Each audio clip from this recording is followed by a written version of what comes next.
do Pilar Europeu dos Direitos Sociais a um novo tema: empregos de qualidade numa Europa competitiva. Será, pois, este o tema central deste evento. Neste âmbito, teremos a oportunidade de refletir sobre a promoção do emprego de qualidade como motor de uma Europa mais competitiva, o que envolve salários mais justos, condições de trabalho dignas, diálogo social e proteção social. Iremos ainda neste âmbito debater a conciliação entre a vida profissional e a vida familiar, o combate à pobreza, a mobilidade dos trabalhadores no espaço europeu e a relação entre os países da União Europeia e países terceiros nesta área. Incluímos, por isso, também uma perspectiva global, colhendo a experiência dos parceiros sociais nesta construção e o olhar de países terceiros e de organizações extracomunitárias.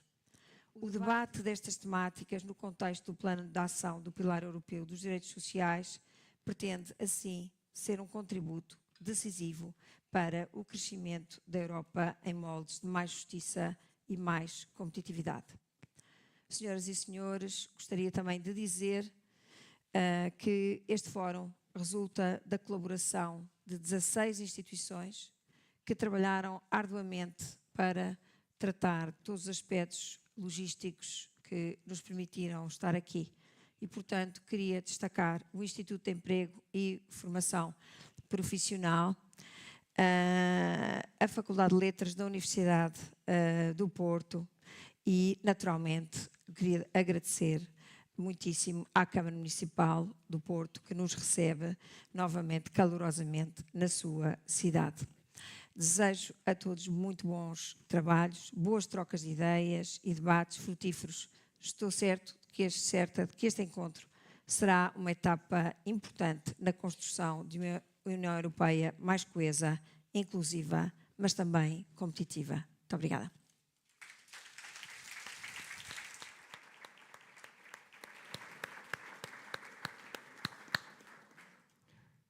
Thank you very much, Madam Minister, for your opening remarks.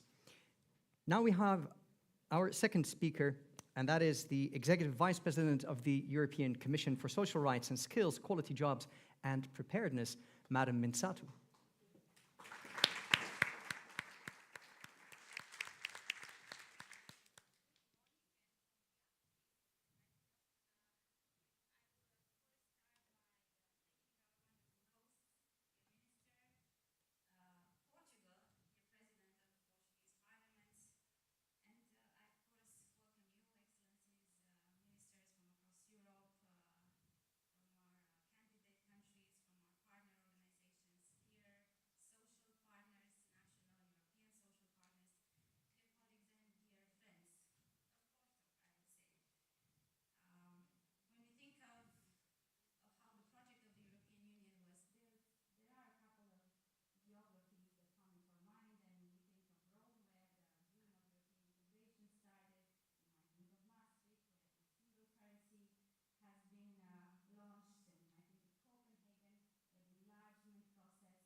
To talk about the commitment for a social Europe and the recommitment to a social Europe in the current context, in the search of more competitiveness, in the quest for stronger security. And here we will, I think, in these days, take stock of the European Pillar of Social Rights actions from the action plan that has been launched, where we are with our targets, but also we need to set a path forward to look at how we can recommit in terms of ambition and how we can be feasible and actionable on it. 4 years ago, as the shadow of the pandemic was still hanging over Europe, It is here that EU leaders and social partners gathered to lay the foundations for an ambitious social agenda. And the Porto targets, the 3 Porto targets, took the promise of the rather, let's say, principle values-based theoretical pillar, European pillar of social rights, and turned them into very concrete goals. 2 years ago, with the Porto Social Forum, we reaffirmed that commitment. And today, we need to look at ways to move forward and to be even more ambitious. Now, looking at the Porto targets and taking stock of where we are. Targets, of course, is difficult to agree upon and to define, but they do help us measure progress, to identify obstacles. They give us focus, joint focus with our actions. And I think that this is relevant today as it was when they were adopted. We need to look at the world as it is being shaped with geopolitical and geoeconomic shifts. And we need also to rebuild momentum and to find a new sense of urgency. When we look at those targets, we are at risk of not achieving 2 out of the 3. And I will briefly comment upon them. Yes, we are well on track on the employment goal. At the end of last year, we had an employment rate of almost 76% compared to the target of 78% that we had set. So compared to 2019, which is the baseline year, 7 million more jobs are on the European job market today. And that is a success that needs to be recognized and celebrated.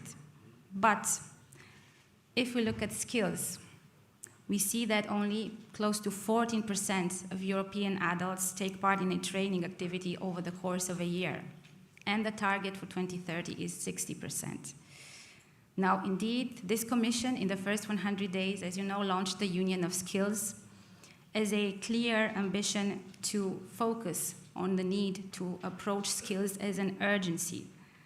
And scaling up on previous initiatives that were successful, such as the Pact for Skills, in the Union of Skills, our plan is to develop a new skills guarantee for workers in transition, to expand the use of micro-credentials, just to give you a few examples of the ambition of this strategy that is lifelong learning, but will focus a lot on the adults that are entering or are already in the labor market.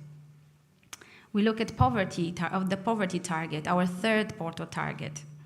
And here my concerns, and I think our work and our ambition need to be really part of our conversation and part of the way that we shape our policies. Poverty rates remain unacceptably high. In the world's richest continent, here in Europe, 93 million people, more than 1 in 5, remain at risk of poverty and social exclusion. We have seen some progress, but really we need to do much more. Our target, our Porto target on poverty, was to take out of poverty by 2030 15 million people. And to eradicate, as the President Ursula von der Leyen announced in the speech last week, our new ambition is to eradicate poverty by 2050. But in order to really be able to approach this target with full steam ahead, we need to work together. Commission, member states, parliament, social partners, all stakeholders. We need also to have a systemic approach, because we need to look not just at jobs, not just at social protection, but also at housing, at energy bills, education. We need not to look just at what is the picture today, but to see what are the trends of tomorrow. We have launched the consultation of the first European anti-poverty strategy. And of course, that is an opportunity to exchange directly, not just with stakeholders, not just with institutions, but also with people experiencing poverty. I will meet some of them today to understand not just the problems, but how they see the solutions and try to incorporate as much as possible these kind of interventions into the proposals that will go in the first European anti-poverty strategy. But we are not here just to take stock of these 3 important targets that focus, as I've said, our policies and our actions. This forum is also about, as I've mentioned in the very beginning, setting the way forward in the sense of where do we go with our social European model. One that looks at how the world has changed, and it is changing around us, and that is able to align our social agenda in Europe with the new priorities. Competitiveness, security, they are fundamentally challenged and is not just for Europe. The geopolitical tensions, the demographic transition, the economic divides, climate pressure, the advent of new technologies, they are all priorities to which we need to respond also from a very social perspective. We need a Europe, and that means every citizen, not just the decision makers, that is able to understand these challenges, these uncertainties, that is able to anticipate these challenges, that can adapt. But most importantly, what we want is a Europe that is able to lead through the tackling of these challenges, while all the same and all the time protecting, of course, our core European DNA, our European values. And then the goal of the next action plan of the European Pillar of Social Rights is exactly that. We need to look on the way that we have to strengthen our social dimension, and this in correlation with competitiveness. I think that the social dimension is interlinked with competitiveness beyond our immediate analysis. If we analyze in our economies what it is that is keeping certain sectors, certain industries stagnant, or that is influencing their position, is many times labor shortages, is many times low productivity, is many times skill gaps, all very much part of our social agenda. We are not going to be able to attract more people into the workforce by thinking of lowering wages or by rolling back on social protections. We are not going to make workers more productive if we do not invest smartly in their skills. Now, myself having in portfolio also the responsibility for the education sector, from the education part, I meet young people, students, pupils all the time. And a number of times you can hear their plans to leave Europe, to seek for better opportunities, especially the smartest, most brilliant of them. The opposite is also true, that Europe does not attract enough talent from other countries. What is going to make all these young people, those that are at home, those that might choose Europe, to really opt for our continent? This is a global race for talent, and this will be much more obvious as time passes by. But we need to make this competition for talent a race to the top and not a race to the bottom. So, the question of quality jobs in this context is absolutely central. I'm really confident that in this forum we are able to position our discussion on quality jobs as a main driver of a more competitive and a more social Europe. Now, we have made it a priority with the Commission to deliver a quality jobs roadmap, and as the President announced in the State of the Union speech last week, the roadmap will have at the center a Quality Jobs Act. We have 3 important goals with the quality jobs policy that we are proposing further: to look at rights, to look at digitalization and new technologies, and to look at transitions. First, with this policy, we want to be able to uphold and strengthen labor rights, to make sure that every worker, especially the most vulnerable, has fair pay, safe working conditions, and dignity at work. Second, we are looking at, as I've mentioned, the digital evolution, the advent of new technologies, of artificial intelligence, of algorithms in the workplace, both online and physical environments. We need to be able to propose measures that help us seize the opportunities of digitalization so that indeed we can increase innovation, indeed we can increase productivity, but also at the same time we are able to guard against risks of job insecurity or of weaker protections for workers. And third, as I've mentioned, our policy on quality jobs is about preparing the workforce, the labor market for change, for transition, which is going to be a continuous state of play. We want to help workers and employers together to be able to navigate successfully these transitions so that we can make good on this so much used promise, we leave no one behind. But as we all know, all these ambitions need to be measured, because only what gets measured gets to be done. And that is why I think it is important that in these forum debates, we will also be able to reflect on the need to have a fourth Porto target on jobs quality. A couple of words on another aspect of our labor market and of our union, labor mobility. Of course, we know that our strong European single market is one of our greatest assets, our greatest source of, however, untapped potential as well. We still have internal barriers. Single market is still incomplete. In energy, in telecoms, in financial services, we can give examples of fragmentation, but labor mobility is equally important. Free and fair, this is very important, fair labor mobility must be the cornerstone of a strategy that will deepen our European single market. Today, the free movement of our workers in the single market is still hindered by difficulties, as many of them have difficulties in having their professional qualifications recognized while working in other member states. But our citizens should be able to take their skills, their hopes, their hard work, and use them anywhere as they are mobile across Europe. And labor mobility must be fair. And when a worker moves, the worker moves with his or her or their rights with them, with fair pay, with safe working conditions, with social protection. Doesn't matter in which sector where they work. Doesn't matter in what country they work. Doesn't matter if they're EU citizens or third country nationals. These are our European rights and values. Fair, of course, also means fair competition for companies, with no social dumping, with no undercutting, with no exploitation through endless contracting chains or without liability in the subcontracting chains. So free and fair labor mobility is, of course, about a balance between opportunity, freedom, and strong protections, between an open market and a level playing field. Finding this balance will be also part of one of the policies that I will propose next year, the fair mobility package, the fair labor mobility package, which is really also about quality jobs for our 14 million mobile workers.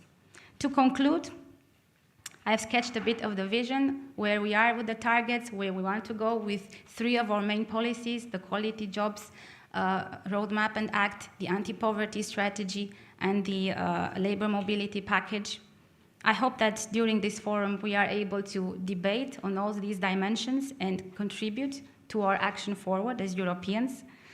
And as the beautifully speechwriter that helped me with the conclusion for this message put it here, this forum should be a recommitment, threefold. A recommitment to our social Europe as the trademark of our model of competitiveness. A recommitment to solidarity as the linchpin of our resilience. And a recommitment to our people as the foundation of Europe's present but also future. So with this sentiment, I wish you a very successful debate today and of course tomorrow.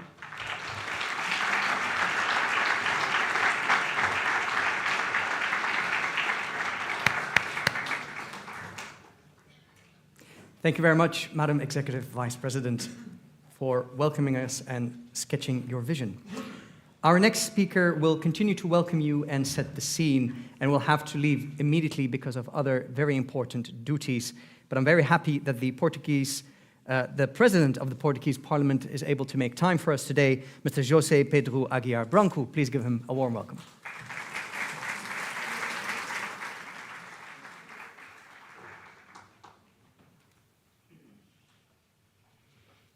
Muito bom dia. Senhora Ministra do Trabalho, Solidariedade e Segurança Social, Senhora Professora Doutora Rosário Palma Ramalho, Senhora Vice-Presidente da Comissão Europeia, Roxana Misato, Senhoras Membros do Governo, Senhoras e Senhores Deputados do Parlamento Europeu e do Parlamento Português, caro moderador, minhas senhoras e meus senhores. Quando a senhora Ministra me lançou o repto para participar neste primeiro dia do Fórum Social do Porto, nesta sessão de abertura, respondi imediatamente que sim, por várias razões. A primeira porque é impossível dizer que não à senhora Ministra Rosário Palma Ramalho, por quem tenho a maior estima e admiração. E ainda mais porque hoje é o dia do seu aniversário e por isso pedi uma salva de palmas para a senhora Ministra.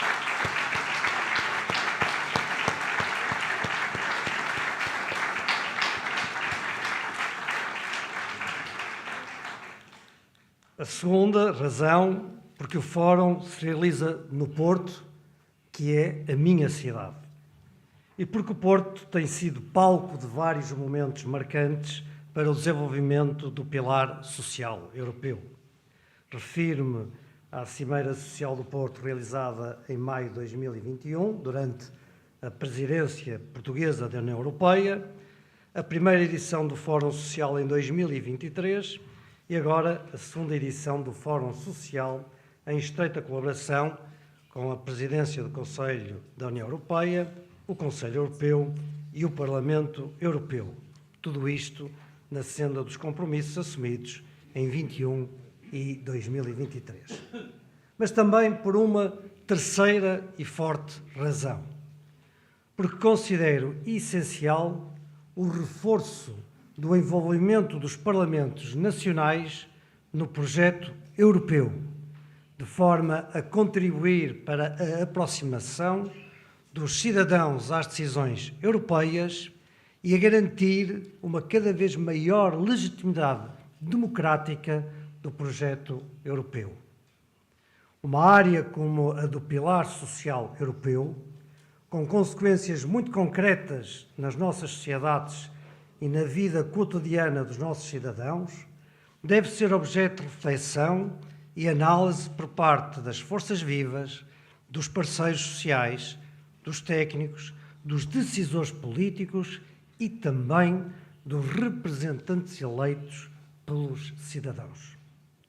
O presente Fórum visa precisamente proporcionar uma plataforma para debates estratégicos que providenciarão respostas para as necessidades sociais prementes e para a prossecução dos objetivos estratégicos da União Europeia. Contribui, assim, para a definição do novo plano de ação sobre o pilar europeu dos direitos sociais e do roteiro para os empregos de qualidade, bem como para a implementação da União das Competências. O momento para a realização deste Fórum é também, como já aqui foi referido, particularmente oportuno. O atual contexto geopolítico e geoeconómico, bem como o ambiente económico e social que se vive no continente europeu, tornam premente a existência de uma articulação efetiva entre políticas de competitividade e políticas sociais. A Europa enfrenta hoje desafios significativos decorrentes da evolução demográfica, da digitalização, dos fluxos migratórios, da perda de competitividade e da escassez de mão de obra. Entre os principais desafios destacam-se a sustentabilidade dos sistemas de pensões, a necessidade de garantir a efetiva liberdade de circulação dos trabalhadores dentro do mercado interno, a participação no emprego, a capacitação do capital humano e a regulação equilibrada dos fluxos migratórios. Desafios estes que foram bem identificados nos relatórios elaborados por Henrique Letta, que esteve em janeiro deste ano na Assembleia da República Portuguesa para uma troca de impressões sobre estes temas com os deputados portugueses, e também por Mário Draghi, que também esteve em Portugal para contactos sobre estes temas também. Na avaliação que fizeram é de realçar uma relevante conclusão. Não será possível financiar o modelo social europeu, a marca distintiva do nosso modo de vida, sem assegurar as condições necessárias ao seu financiamento, nomeadamente através do reforço da competitividade da economia europeia à escala global. Com este pano de fundo, à medida que a União Europeia redefine a sua estratégia de competitividade global, deve conjugar investimento e inovação com empregos de qualidade, progresso social e redução das desigualdades. O relatório Draghi sublinha inclusivamente que o aumento da competitividade europeia exige um investimento urgente em habitação, educação, conciliação entre a vida profissional e pessoal e também redes de proteção social. Assim, a política industrial deve promover a criação de empregos de qualidade em todas as regiões, reduzindo disparidades sociais e territoriais. Tal como a competitividade deve andar de mãos dadas com a produtividade, sustentada por melhores condições de vida e de trabalho, acesso a serviços e sistemas públicos de proteção robustos, fatores que têm uma influência inegável nos níveis de motivação dos trabalhadores. Será de enorme relevância a troca de impressões que faremos hoje e amanhã em torno de uma quarta meta dedicada ao emprego de qualidade, a acrescer às metas já acordadas dedicadas ao acesso ao mercado de trabalho, às competências e à proteção e à inclusão. O tema do emprego de qualidade conecta-se com múltiplas variáveis, como vencimentos, condições de saúde no trabalho, equilíbrio entre trabalho e vida familiar, proteção das carreiras, formação, proteção social, desenvolvimentos tecnológicos. O que indicia de que se trata de uma temática complexa e diversa, mas que se baseia na ideia de que no centro da competitividade estão sempre as pessoas. Estão sempre as pessoas. E é pensar nas pessoas que se organizou este fórum, na expectativa de que seja dado um contributo para a implementação e o reforço do pilar social europeu nos próximos anos. Minhas senhoras e meus senhores, espero que em 2027 possamos organizar uma terceira edição do Fórum Social, desejavelmente de novo aqui na cidade do Porto, para fazer uma análise dos passos concretos dados a partir dos compromissos que forem assumidos agora. Faço também votos para que na terceira edição, daqui a 2 anos, possamos ter uma vertente mais forte interparlamentar no Fórum, consentânea com o desejo de ver os parlamentos nacionais mais envolvidos nos grandes temas europeus. Enquanto Presidente do Parlamento português, termino com uma referência a Portugal, na certeza de que estas discussões são da maior importância para os portugueses, para o meu país, que tem permanecido firmemente alinhado com o objetivo de reforçar a competitividade e, consequentemente, de promover a criação de empregos de qualidade, sempre olhar para as pessoas. Muito obrigado.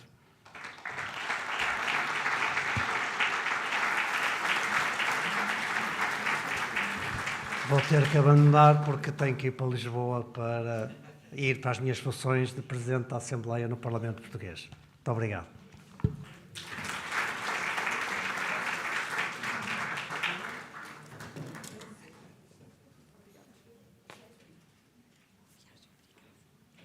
Obrigado.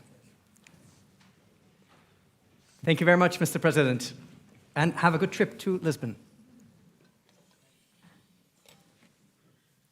We shall now continue setting the scene with a brief but important conversation, I believe, with the Executive VP and the Minister of Labour of Portugal.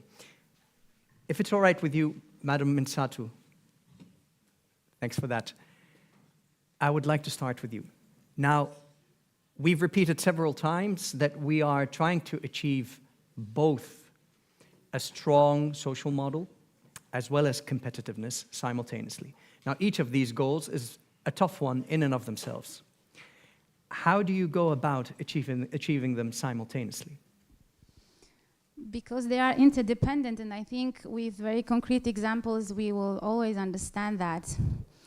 Competitiveness of certain sectors, as I mentioned in my speech, is clearly dependent on the availability of labor force, of skilled labor force, of motivated labor force.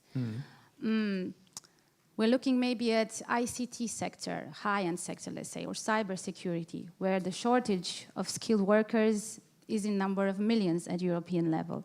So If we are not able to invest in skills, we are unable to have a competitive AI, ICT, cyber sector. But let's go to a different direction of jobs. I've met recently with truck drivers, and I work with the social partners in the transport sector, in the goods, road transport sector, with transport of goods. Such an important, not just business model, but service we've seen in the pandemic. You know, if the transport systems do not function, we are not provided and supplied with the normal flow of goods that is part of our life, that is part of the functioning of institutions, of essential services of our existence.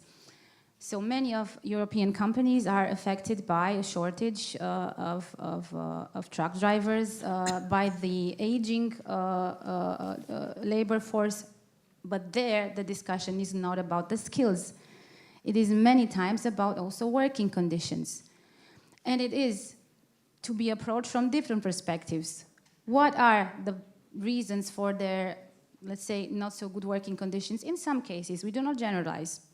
Parking spaces that are adequate, or who is the employer, long subcontracting chains where the employer of the truck driver is very far away from the exact good model that they transport, or the situation of many times of non-European workers coming from third countries, for which there are intermediaries, there are agencies, and for which rules and labor rules and European social rights do not apply.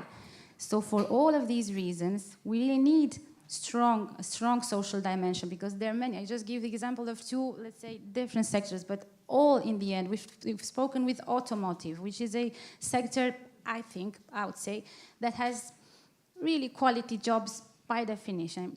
They also face a number of challenges in terms of both skills, but the necessity to reskill and upskill their workers for, the ability to have a green transition of the industry towards electric models. New skilled workers, what do you do? But they are also pressured by the, let's say, commercial and strategic competition. So for all these dimensions, in order for these European sectors to continue to offer Europe and Europeans good business, prosperity, resources, opportunities, they need the social dimension to be extremely key and extremely central. It's not just about capital, it's not just about regulation, let's be honest. So I think these examples could kind of illustrate why they are not excluding each other, competitiveness and social, but rather they are interdependent. They are mutually reinforcing, perhaps. And even. mutually reinforcing. And of course, we need to ask ourselves every time, as I had the discussion in the European Commission, has had these strategic dialogues with important sectors of European economy. Automotive was one of them.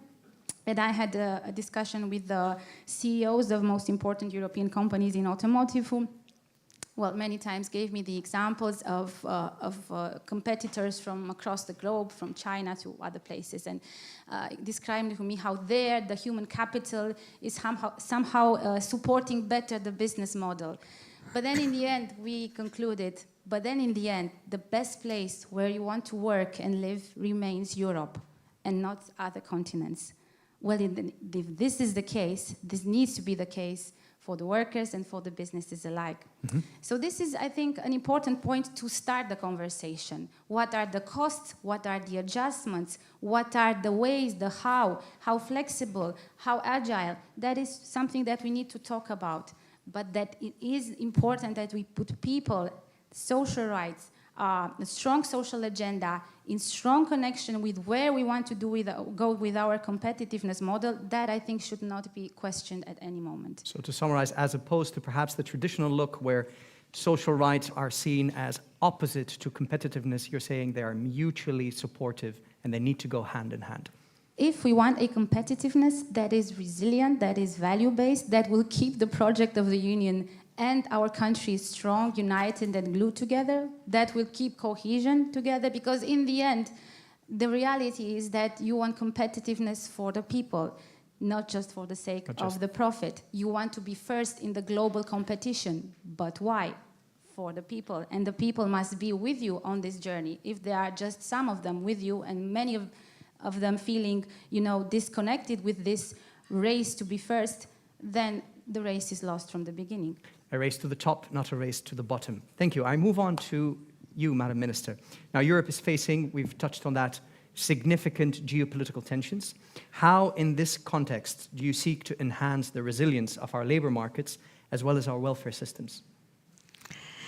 Well, I would start by saying that the European Union and Europe as such is now facing major global trends. The first one is demographic change. We are getting older. Everybody speaks about a grey Europe. We are getting older because people live longer, which is wonderful. We are getting older because we have no more babies, so which is not as good as it should be.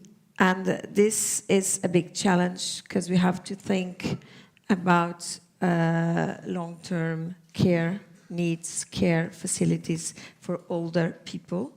But at the same time, we have to face with not so many children, and so we have to support young people to bring up their families, to have babies in order to support the system, even financially. This is absolutely vital.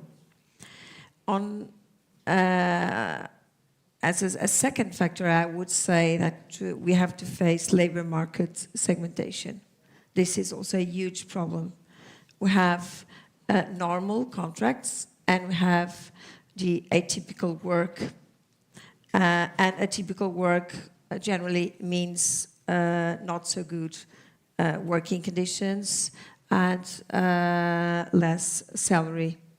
So, and this affects more the young generation, which is the generation that would be essential to have more children and to raise their families. So we have to face that segmentation that indeed may lead to in-work poverty, which is a new challenge that we have in workers that are poor and they still work. And last but not least, I would say the challenges of digitalization and technological change. The digital is really taking over. And we don't have the same kind of employment relationships that we used to have, a plant-based relationship, work relationship. We don't have that anymore. We have people working remotely. We have digital nomadism. And this should be balanced too, because this could mean some advantages, but also it entails a lot of risks. The risks of invading private life of workers, the risk of being always connected. This is a risk. So it also, we have to face in a different way the connection between family life and professional life, or is it, they're all mixed again. So we have some challenges that we used to have in the 19th century, but in a different way.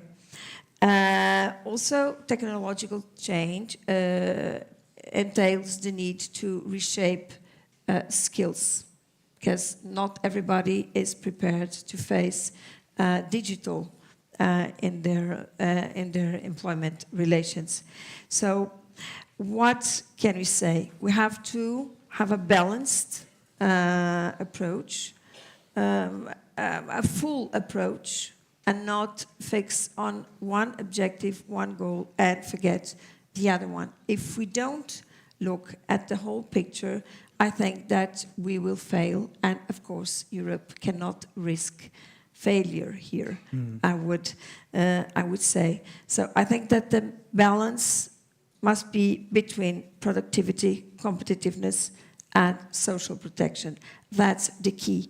We must have the money to pay for social protection. Social protection is indeed the distinctive point of Europe regarding other economies. So, but we have, of course, to finance social protection. And this is not achieved if we don't really focus on competitiveness and productivity. So we have to put all together, employers and workers, to this common purpose. This is what I would say. This is our main challenge for today. Excellent. Thank you very much, Madam Minister. Back to you, Madam Mensatu. The new action plan for the social rights pillar is underway. It's expected in the next few months.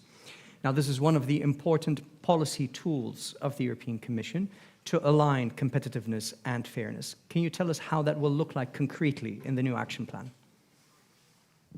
Yes and no. Indeed, we had a public consultation on the proposal for a new action plan that I think just ended recently this September. So, of course, the conclusions have not been drawn. We need to take stock and to use all these contributions, and we are shaping it together, also together with social partners. It's a joint work.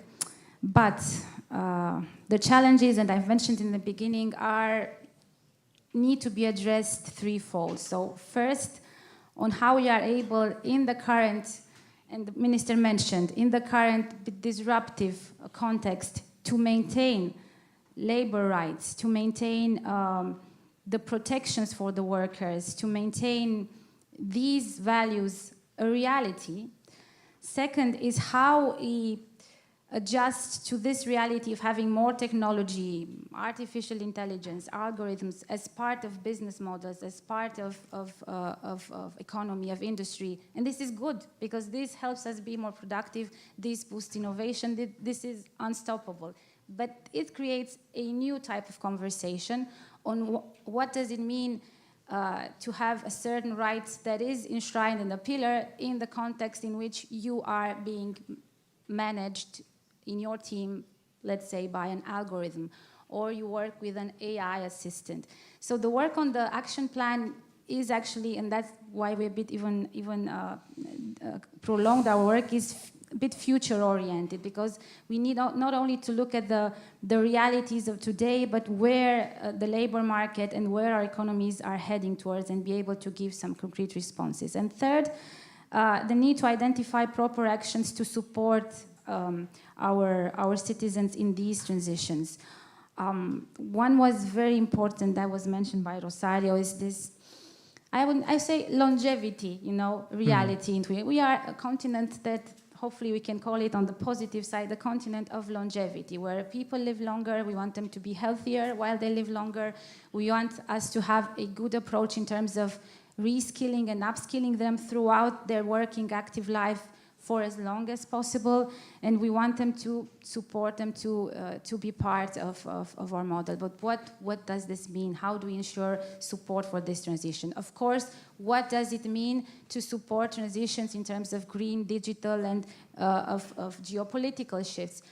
For example, and it's a question where I would connect a bit the measures on the to support the pillar with very concrete tools that we put forward in the proposal for the next budget. The skills guarantee for workers. Skills guarantee means, of course, the right to train, to be trained for a relevant job with relevant competencies. But we connect this tool, and the proposal is to connect this tool with those sectors where Europe is focusing to have strategic autonomy. So we will have sectors that are going to be from raw material to finite products entirely inside Europe, positioned in Europe, value chain in Europe.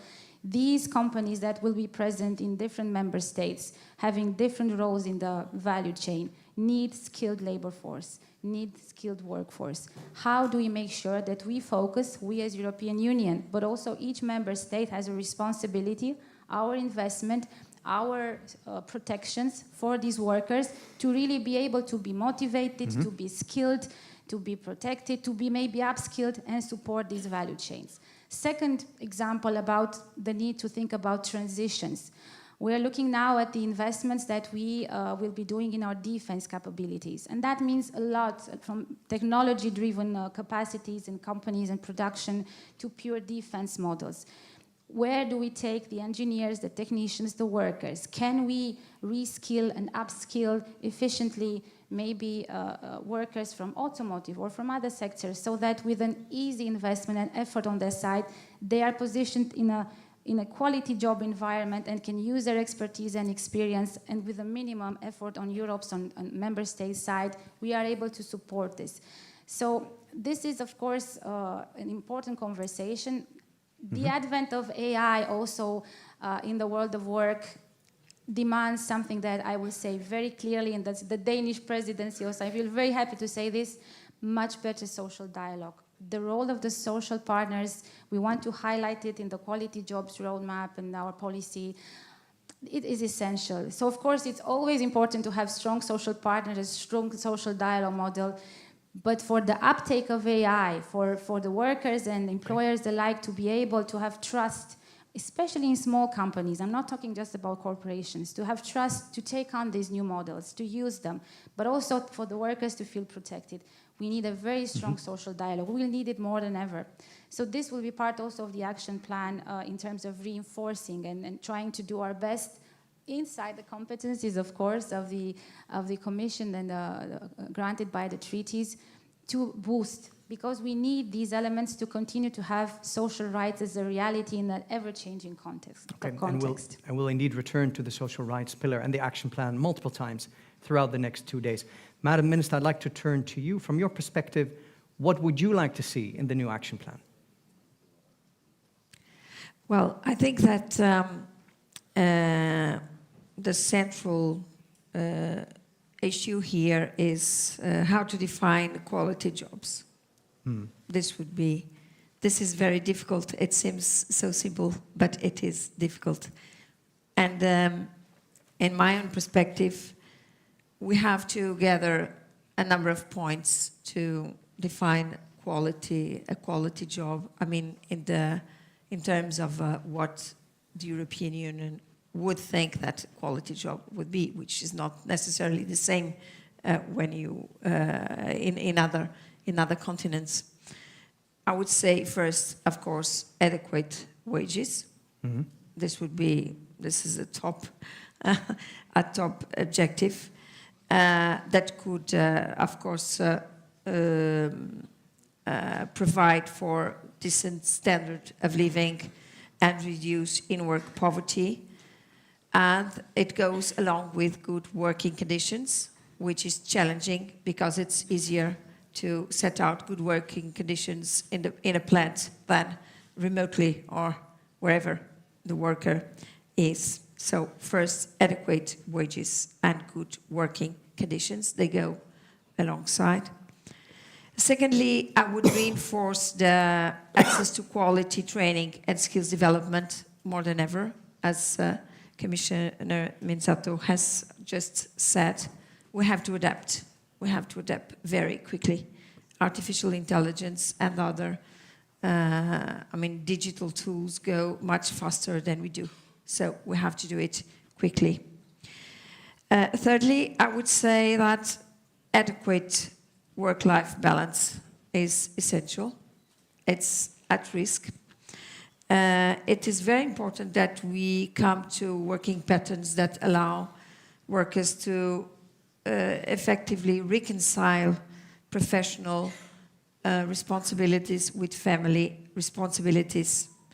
This is not yet achieved, far from it, and even taking into consideration what the European Union has already made with that, including a directive from 2019 on reconciliation of work and family life. We still have to do a lot more, and we have to join that objective of reconciliation with, of course, gender equality, which they go one another. And this is not always recognized, and it was very late in time recognized by the European Union. They thought it was, at first, there were two separate topics, which is, in my personal view, not what it is. And alongside, quality jobs also entail the access to social services and effective enforcement of social services and social protection regarding to work when a worker loses his job or something of the kind, and inclusive work for some categories of workers. So, and this goes up to comprehensive social protection regarding the workplace hazards, old age, and all the situations related to work that need protection, including sickness, maternity and paternity, and so on. So I think we will, indeed, is the key of our discussions today and tomorrow, what is a quality job? But I try to put out these points for us to be aware of how complex and difficult it is, instead of being simpler as it seems. Thank you. Indeed, it is a complex matter, and thank you for addressing quality jobs. Madam Commissioner, let me turn to you. Do you think quality jobs should be a fourth headline target in the new action plan? I think we need to have this conversation. I know it is a difficult conversation. I know many people from this room, and I know how opinions diverge. How can you define it? I say, no, we will not define it. Please do not try to define it. You in Brussels are trying to create these definitions that, do not apply to the reality. So the conversation is essential. As I've said, what you can measure, you can achieve. But quality jobs indeed differ from sector to sector. It's a very personalized, multidimensional concept. So a conversation is needed in order to at least understand what are the factors that make a quality job, and they could be different factors from different sectors. Many of them were mentioned by the minister. For example, the wages, we do face in-work poverty, 8%, according to statistics. I mean, I trust statistics to a point. 8% of our labor force is poor while working with a contract. So this is an element that we need to tackle. No more in-work poverty, the least we can do. Health and safety in the workplace. Today, 9 people will die, according to statistics, because of work-related accidents, which is in Europe unacceptable. So this is a second example. There are many dimensions to a quality job, and it's about stability for certain generations, access to skilled career path, opportunities to transition, work-life balance, absolutely, gender dimension, absolutely important, and supporting women, for example, as an underrepresented group is a key goal for me. The conversation is important. In my opinion, it cannot be only about measuring quantity, but also quality. So why am I saying this? That while we are looking at employment rates and we see that the number of jobs is increasing, it still doesn't reflect, one, the situation in different sectors, where we are looking at shortages due to working conditions. I've mentioned one example, but there are more. And because also we also need to see the political and social, let's say, picture, photography of the moment, of our nations, of our citizens, of their discontent, of how they perceive that things are not working or working in their lives. So when you see that a majority face cost of living challenges, this means that they do not have access to a quality job. So they're very, very closely related. I think we need to talk about it and talk about it seriously and find a way to head towards such a type of target. But again, it's a conversation that we have together. Indeed, the conversation is important, and we will dedicate a full panel to this particular topic. And thanks for highlighting it. Madam Commissioner, my final question to the Minister. The Executive Vice President also already touched on the importance of social dialogue, perhaps even bargaining, collective bargaining. Can I ask you to shed your light on this topic? I would say that social dialogue is key, absolutely key. In Portugal, we have a strong tradition of social dialogue. All major legislation regarding work must be negotiated, if I should say, with the social partners, and in fact, they are. And this has proven over the years to be a huge benefit. Because the representations, both from the employers and from the workers, are over the topic, and they know exactly what, sometimes better than the legislator, what would work and what would not work. I think that to have the capacity to listen to them and to really negotiate with them, and Portugal, I repeat, is a good example, is key to achieve the results. The European Union also has that tradition, and I believe it is key also at European level.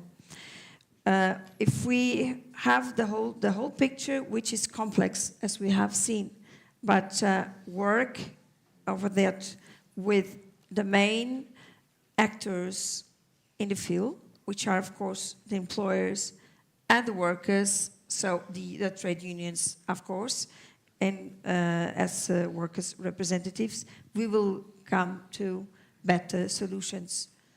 What I would say that we should not forget is that the European social model is our defining characteristic. We must have, of course, a strong economic performance to pay for the cost of social rights. So balance here, I would repeat, it's key.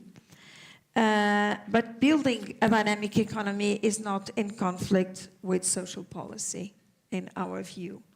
And I believe that our dialogue with the social partners also comes to that conclusion. So if we go through social dialogue, we will keep people and as our first goal, and the good conditions for people to live in Europe and still wanting to come here and not elsewhere. This happens because something is different here. So let's make it different as it is today, but also taking into account that a strong economy is essential to keep this, this picture that we all are very fond of. Thank you. Please join me in thanking Madam Mintsatu and Madam Ramayu for their contributions. Thank you very much. Obrigado. Thank you. Merci. Thank you. Fine. Okay, we can go. So,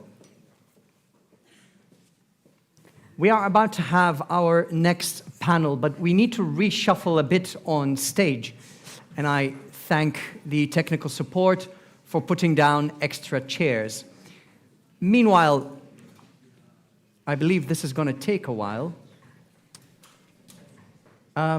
Shall we then work on your working conditions? What do you think?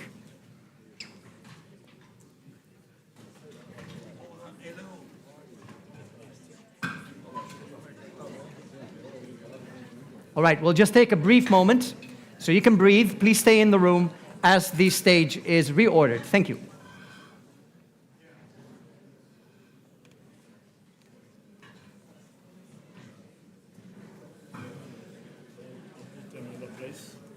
I'll put them in the place. Yeah.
That jingle is our diplomatic way to tell you that we are going to start. And if you haven't done so, please do take your seat so we can start the conversation in the first panel. So please take your seats.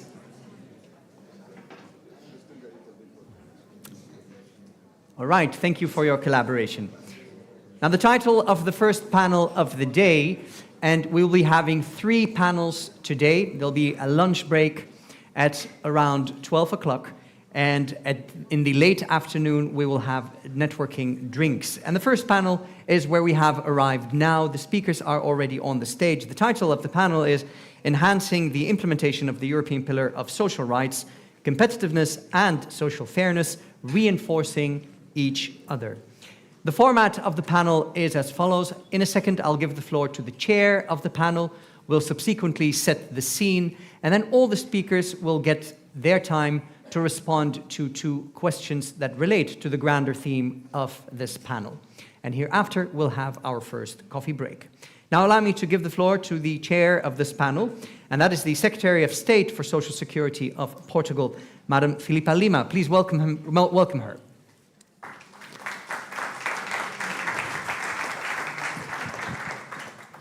Good morning. It is a pleasure to welcome you to the first panel of the day on enhancing the European Pillar of Social Rights. The European Commission's 2021 Action Plan was a milestone in translating the principles of the pillar into tangible measures by 2030 for employment, training, and poverty reduction. Last June, the Commission launched a consultation asking for views on the impact of the 2021 Action Plan, the lessons learned, and potential areas for improvement where further progress might be needed. Indeed, as we speak, Europe faces profound geopolitical tensions, economic uncertainties, and technological transformations. And as such, the European Pillar for Social Rights must be elevated, more visible, and positioned as a strategic cornerstone of Europe's competitiveness and social fairness. And precisely, our focus today is on a powerful idea that competitiveness and social fairness are not in conflict. Rather, they are mutually reinforcing. To shed light on the challenges ahead, this morning we count on the contributions of our esteemed panelists. Gonçalo Lobo Xavier, from Confederação Empresarial de Portugal, Confederation of Portuguese Business, representative in the European Economic and Social Committee. Carlos Silva, from União Geral de Trabalhadores, the General Union of Workers, representative in the European Economic and Social Committee.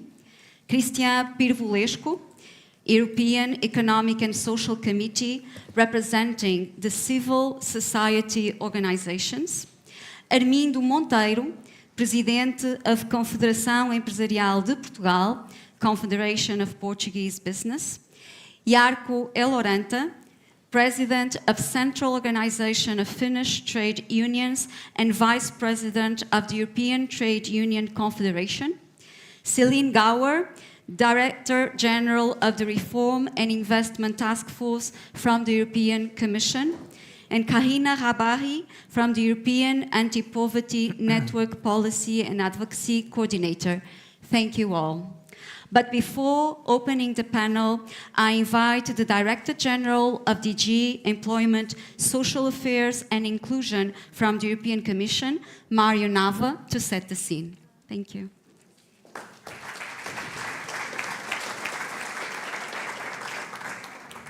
Thank you very much, Filipa. Good morning, everybody. And it's a very clear privilege, pleasure to be here with you and to set the scene. I think it's also a good time to take stock and reflect on what we are doing, and I will be talking about the 3 obvious things that are in the title, the pillar, competitiveness, and fairness. But before that, before working for the EVP, Minzato, that you just heard, my previous commissioner was a hero of this town, was Elisa Ferreira, and as she was my boss, we had agreed that town is the most beautiful town in Europe or in the world. I don't remember exactly what we agreed, but we had agreed something of that time. So very happy to be here.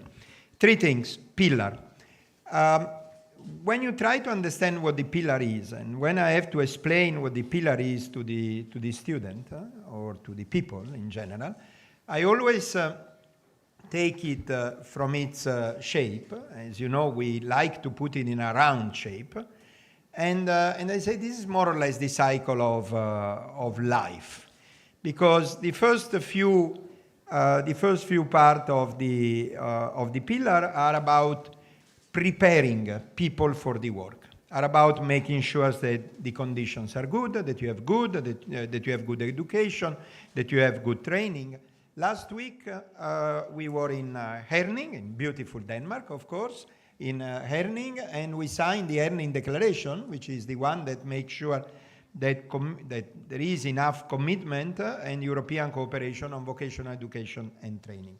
So that's the first, let's say, quarter of the pillar. And the second quarter of the pillar is what happens when you are in work. So what happens with health, safety, work-life balance, fair pay, and all of those conditions that we like to be respected when you work. Then the third part, the third quadrant, if you want, is what happens if something goes wrong. If something goes wrong while you work, you need some social safety net because you fall ill or because you lose your job. So you need some transition, some active labor market policy. And then the final quarter is what happens when you stop working.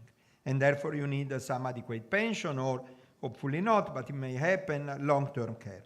And we always upheld the principle of the pillar. And in addition to having elaborated the pillar, what we made is the action plan for making sure that the pillar has been executed.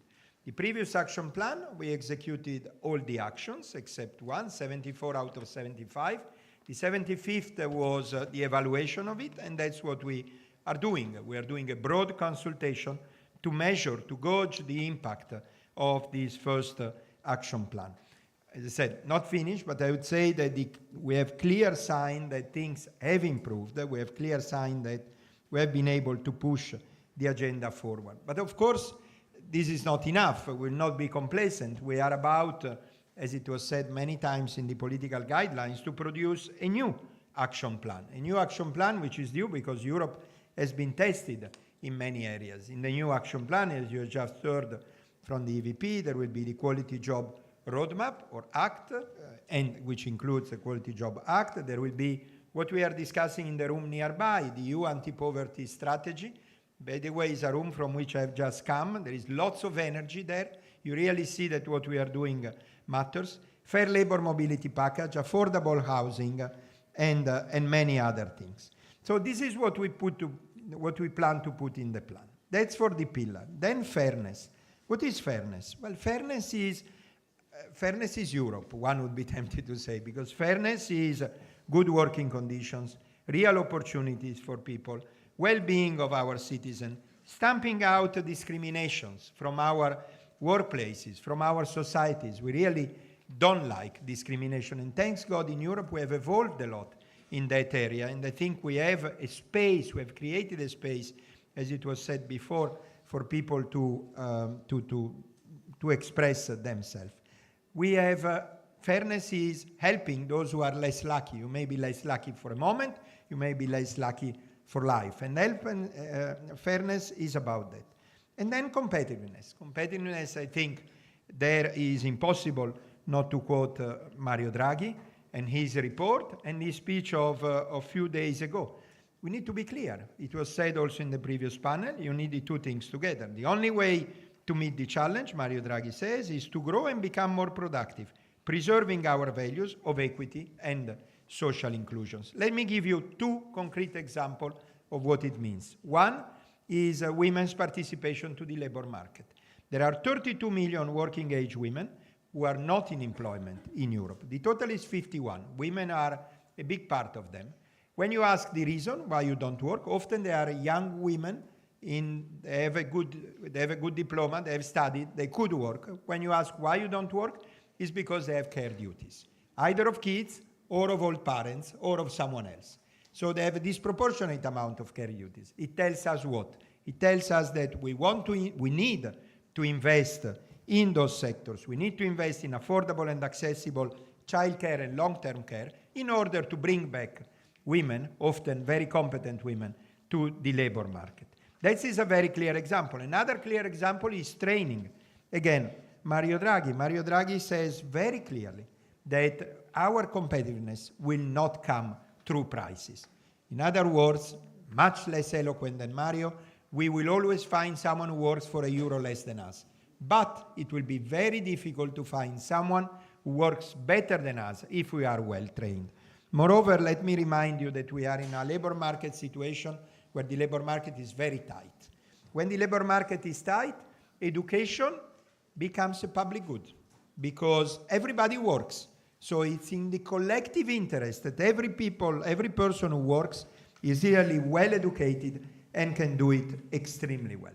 And all those values, we upheld them in the world, and I think we are admired in the world. In the summer, William Coburn and myself, we went to Japan and Taiwan to discuss occupational safety and health, and it was very clear that we were appreciated for that. Now, let me conclude. Last week, President von der Leyen said in her State of the Unions, workers must be empowered if we are to have a competitive economy. That's why we will propose a Quality Job Act to ensure that modern economy keeps the pace, to ensure that modern employment keeps the pace with modern economy. So, ladies and gentlemen, that's why we're here at the forum, and thank you very much for that.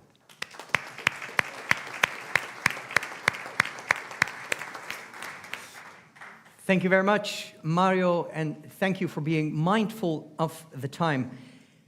He spoke in exactly the time that he promised us to speak, and he saved 2 seconds. I think that deserves an applause. There you go, that's the 2 seconds that you still deserve. What we now will do is we'll give this excellent lineup of speakers each an opportunity to speak, and they'll do so in response to the following questions. Could we please have them on the screen, AV team? In any case, as the questions appear, let me thank you, all speakers, in advance for respecting the time limit. They have a clock in front of them, so there are no excuses. Here are the questions. How can the new action plan help to increase the EU's competitiveness, particularly in times of economic and geopolitical instability and competing funding priorities? And the last question, which is sort of down on the screen, what policy measures should be included in the new action plan? And we will start with Gonçalo Lobo Xavier, who is speaking on behalf of the Confederation of Portuguese Businesses, and he is the representative of businesses in the European Economic and Social Committee Group 1.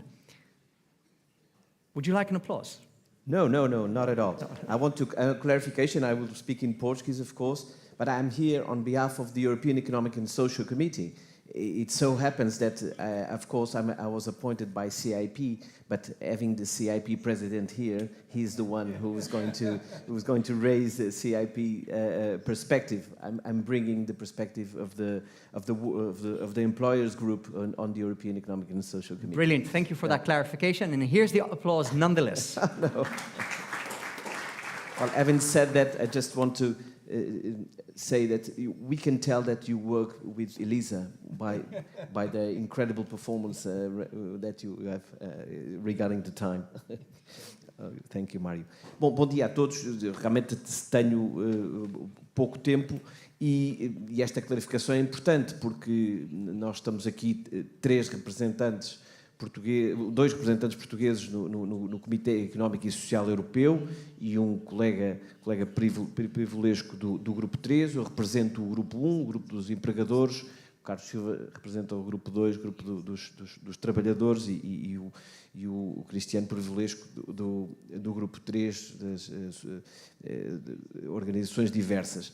E naturalmente que temos, apesar de tudo, perspectivas diferentes sobre esta temática, mas o que nós fazemos no Comitê Económico e Social Europeu é dar a nossa perspectiva, a perspectiva da sociedade civil sobre diversos temas, no sentido de termos um único documento, normalmente um relatório que seja a congregação das três perspectivas dos três grupos existentes no Comitê Económico e Social Europeu enquanto órgão consultivo. Mas hoje a temática é de facto comum nos esforços que todos pretendemos para resolver. Os esforços da Comissão Europeia para melhorar a competitividade são naturalmente fundamentais para assegurar uma base económica sólida que nos permita desenvolver a sua dimensão social. E isto é uma questão que é comum a todos os grupos de empregadores. Não há dimensão social sem empresas, sem a capacidade de financiar essa dimensão social. E essa vem, quanto maior for o bolo, maior será a dimensão da sua distribuição. E nós, grupos de empresários e de empresas, vemos isso como uma dimensão fundamental para o crescimento da Europa. Mas hoje o que vemos é que o crescimento de emprego impulsiona muito mais o crescimento do PIB do que a produtividade na maioria dos Estados-membros. Espero ter sido claro.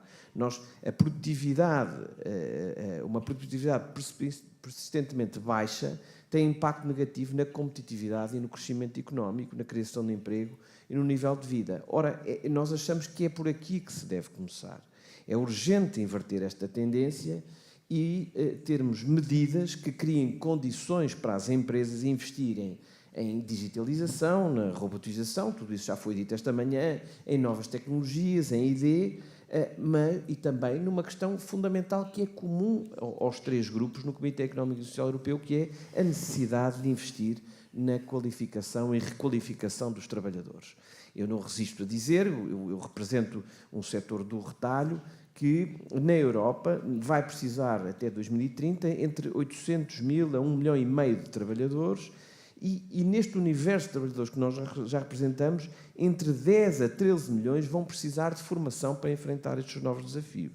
Portanto, claramente a questão dos skills é para nós, empregadores, é para nós, empresas, das maiores dimensões onde é preciso continuar a investir.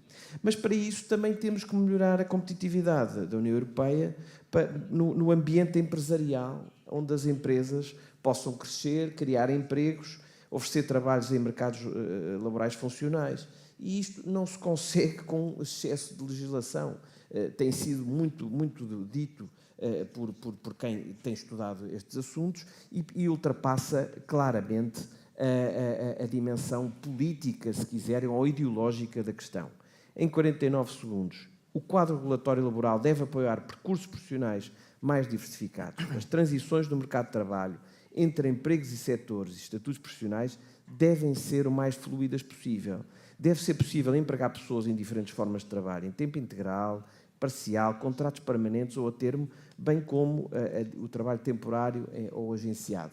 Agora, nós achamos que é possível fazer isto sem perder a dimensão social e sem perder aquilo que os sindicatos falam sempre, que são os direitos dos trabalhadores. Mas nós o que queremos é trabalhadores que estejam contentes e que estejam adaptados a estas novas realidades. Isto não colide de maneira nenhuma com a nossa preocupação com o pilar dos direitos sociais, colide é com um excesso regulatório que é prejudicial a um bom ambiente para as empresas crescerem e para criarem emprego. Muito obrigado.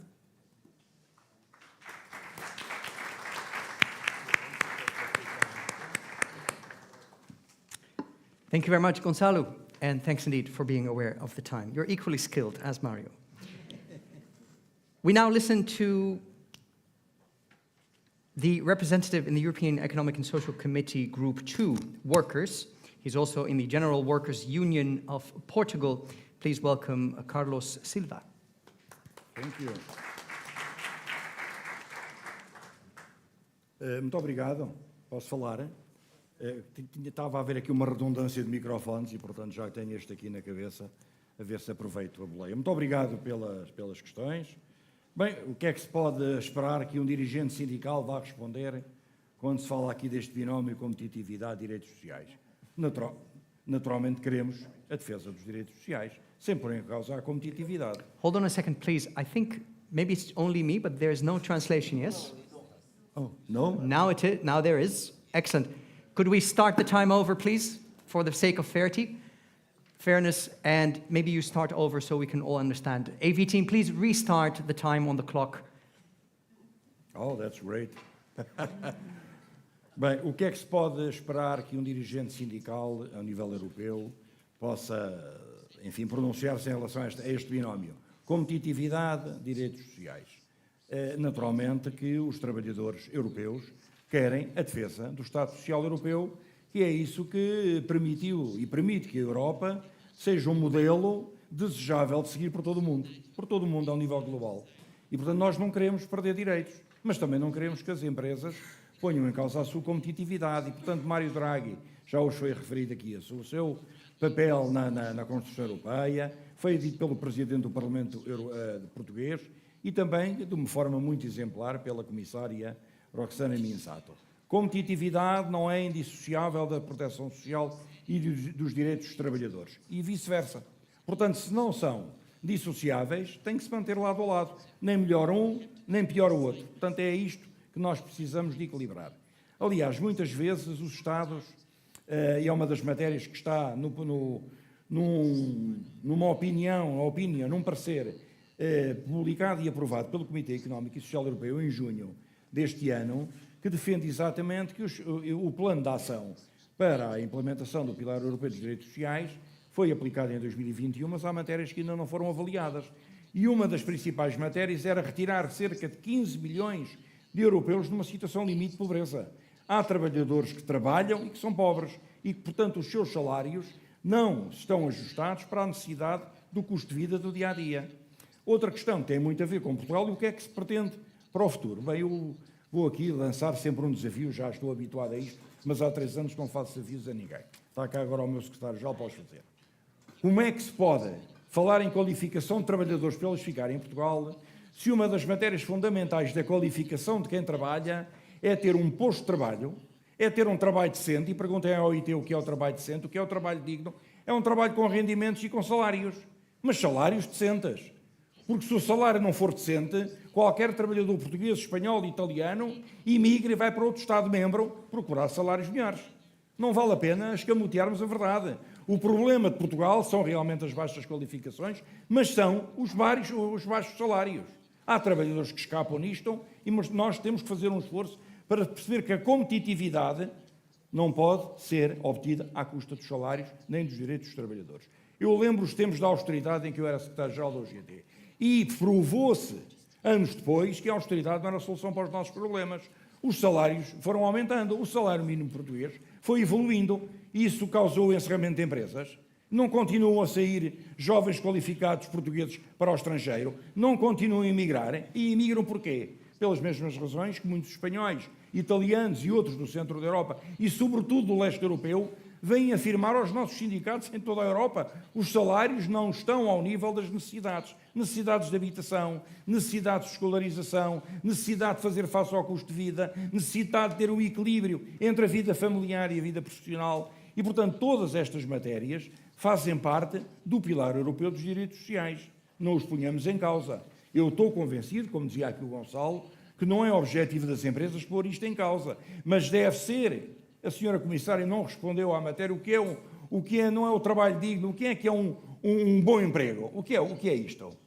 O bom emprego é aquele em que o trabalhador sendo motivado, um trabalhador sendo-se motivado em ter o sorriso e a simpatia dos seus colegas e do seu patrão e ao final do mês receber um salário de miséria. Então, mas quem é que está motivado por uma situação destas? A ideia é criarmos um equilíbrio maior, mais desejável, naturalmente não pondo em causa a competitividade, mas, acima de tudo, inscrevendo no Pilar Europeu dos Direitos Sociais um conjunto de pressupostos. E vou terminar com 2 matérias.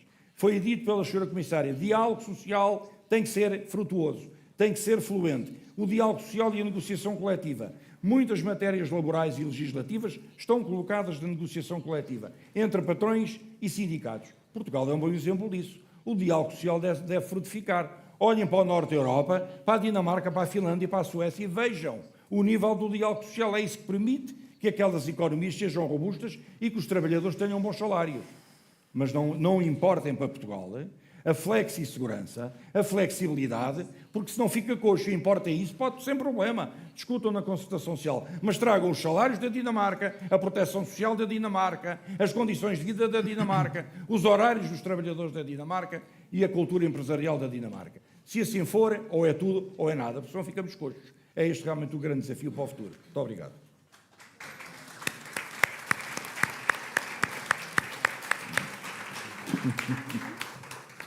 Thank you very much, Carlos. Our next speaker is Group 3 Civil Society Organizations representative in the European Economic and Social Committee. I now give the floor to Cristian Pirvilescu. Thank you very much. Thank you for applause. Ali knows me because he was many times in our committee to moderate some debate. I am here because I was in 2021 rapporteur in the European Pillar of Social Rights Action Plan. And because, you know, it's a very special situation with our committee. We are 3 groups. We are the last institution at the European level who must find a consensus. Because we have the employers, we have the trade unions, and the civil society organizations. And I come from Romania, from civil society organization. I'm professor of political science and human rights activist in Romania, but I have an interest on social rights and European Pillar on Social Rights.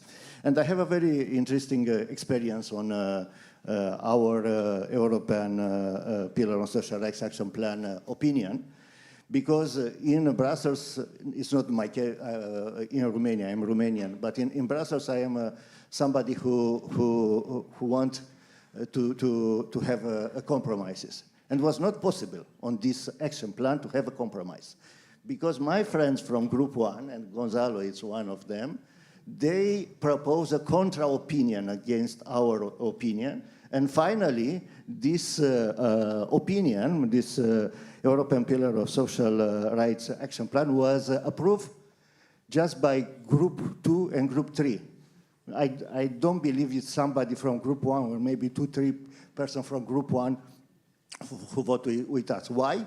Because the employers' organization want to express the concerns about the social pillar. And that's the situation. And we are here to discuss about the relation between competitiveness and social fairness. And that's clear. In our report in 2021, we underlined this. This is a strong relation between competitiveness and social fairness. And now that's very clear.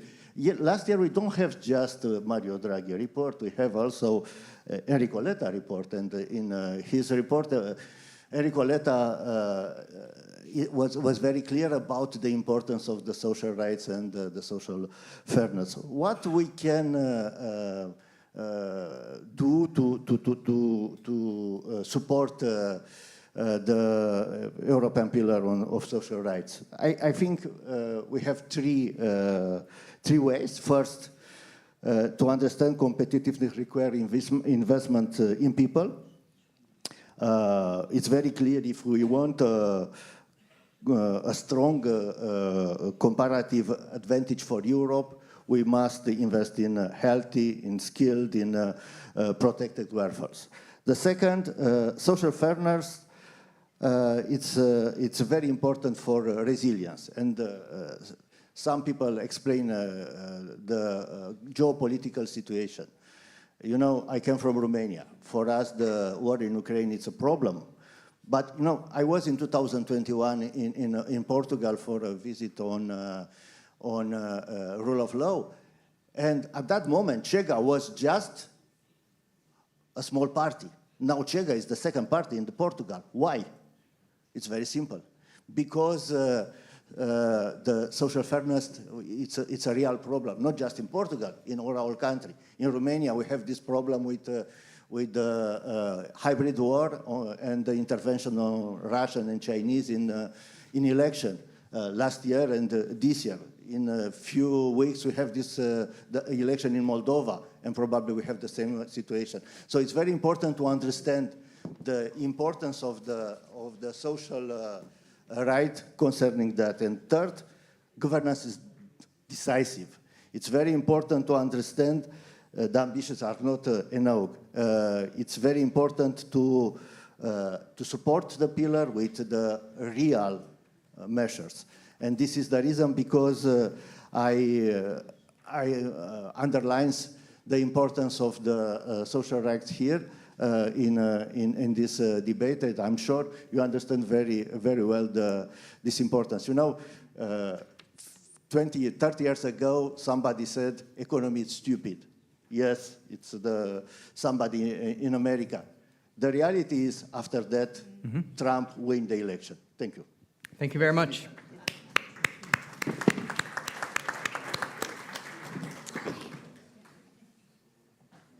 Our next speaker is the President of the Confederation of Portuguese Business.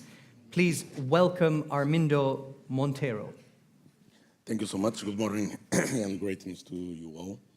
But if you don't mind, I will continue in Portuguese because I see you have translators. Bom, é de facto prazer estar aqui nesta perspectiva sempre dicotómica entre o pilar social e os interesses das empresas que aqui represento e que gostaria de assumir, porque parece que há uma aparente contradição entre as duas coisas. Não há. A primeira coisa que gostaria de dizer é que nós, nem na CIP, Confederação Portuguesa, nem na Business Europe, que é a Confederação das Confederações de Empregadores Europeia, nunca vimos que haja um antagonismo entre crescimento económico e a preservação de um modelo social que todos nós queremos. Por isso, temos perfeita consciência que hoje o contexto internacional é de facto complexo, é de facto exigente. Acreditem, não é fácil gerir uma empresa com todas as dificuldades que hoje se colocam, seja pelas tarifas impostas pela administração Trump, seja por todos os condicionalismos, por todas as transformações que as empresas têm que fazer, ambiental, digital, transformação de todas as naturezas impulsionadas pela inteligência artificial. Garanto-vos, não é fácil hoje ser empresário. Mas, naturalmente, também não é fácil ser empregado, não é fácil ser trabalhador. E é nesta compreensão que nós temos que partir para conseguirmos construir uma solução adequada. Porque neste modelo europeu, que naturalmente todos nós achamos que é possível de preservar, não há capacidade para a redistribuição social se não houver crescimento económico. Esta é uma premissa que me parece absolutamente básica. Se não houver capacidade de crescimento económico, não há o que distribuir. Nós não conseguimos fazer um milagre que é distribuir o que não criamos. E por isso, neste contexto, temos que naturalmente ter esta ideia de continuarmos fiéis aos modelos matriciais do modelo europeu. O modelo europeu não foi feito para criar prosperidade, foi feito para criar democracia, manter democracia e para sermos livres. Não foi para fazer um favor a empresários, foi para construir um modelo de democracia, de liberdade, e esse é aquele que hoje, mais do que nunca, temos que naturalmente preservar. A competitividade económica, a justiça social, por isso, não são conceitos incompatíveis. Os relatórios Letta, que já aqui foram mencionados, e também Draghi, alertam de forma muito clara da necessidade de reforçar a competitividade das empresas. Dizem que é urgente reduzir a dependência energética, matérias-primas e tudo mais. Mas, se não criarmos estes espaços de diálogo social, em que entre representantes dos trabalhadores e representantes das empresas consigam encontrar modelos que seja possível compatibilizar estes dois modelos, vamos estar numa discussão que não nos vai levar a lado nenhum, porque naturalmente é necessário trabalharmos em conjunto. Este modelo só é possível de manter se houver confiança entre as duas partes. Por isso, o conceito que aqui foi já falado de salário justo, estamos de acordo, mas é preciso notarmos que o salário justo não depende do custo de vida. O salário dependerá sempre do retorno do trabalho, dependerá sempre da produtividade. Infelizmente, não é o salário que precisamos, é o salário que conseguimos produzir. E é por isso que uns e outros, empregadores e empregados, trabalhadores e empresários, têm que estar unidos neste esforço de conseguir construir mais riqueza para também melhor a podermos distribuir. E este sentido eu gostaria de reforçar de novo. A Europa tem que produzir mais riqueza. Nós temos orgulho deste modelo social que criamos, mas temos que produzir mais riqueza, que é a forma de trabalhar com as instituições, com os parceiros, e deixem-me reforçar este ponto para terminar.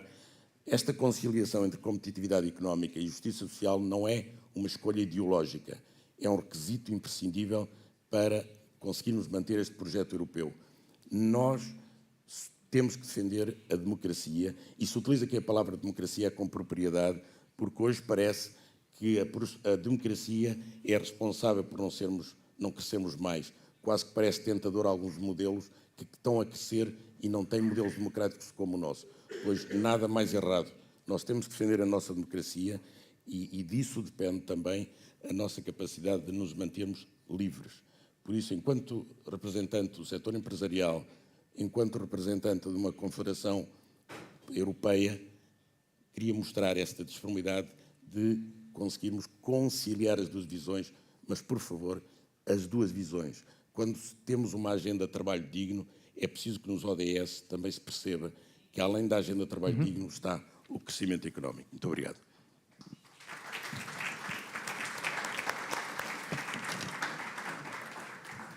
Thank you very much, Armindo, also for being aware of the time. Our next speaker is President of the Confederation of Finnish Trade Unions and VP of ETUC. I now give the floor to Jarkko Eloranata. Thank you. You have fans, Jarkko. Yeah, I have fans already. So good. Thank you. Good morning, everybody. It's nice to be here. Really privileged to be here and discuss about the social Europe, which is a very important issue. And we have heard a lot of good speeches already in this morning. But I would like to start by underlining that European Pillar of Social Rights must remain a social compass of EU, as we have heard here many times, and not just an afterthought to competitiveness and preparedness. And we have to also think that competitiveness cannot be built on low wages, precarious jobs, or social dumping. It must be rooted in the quality jobs, strong collective bargaining, and robust social protection. And as representing also ETUC, I would say that we welcome the discussion on the new action plan, but it must deliver real rights for people, not just indicators. As we have heard here, Europe and the member states are building some of the best societies in the world. That's not a question about it.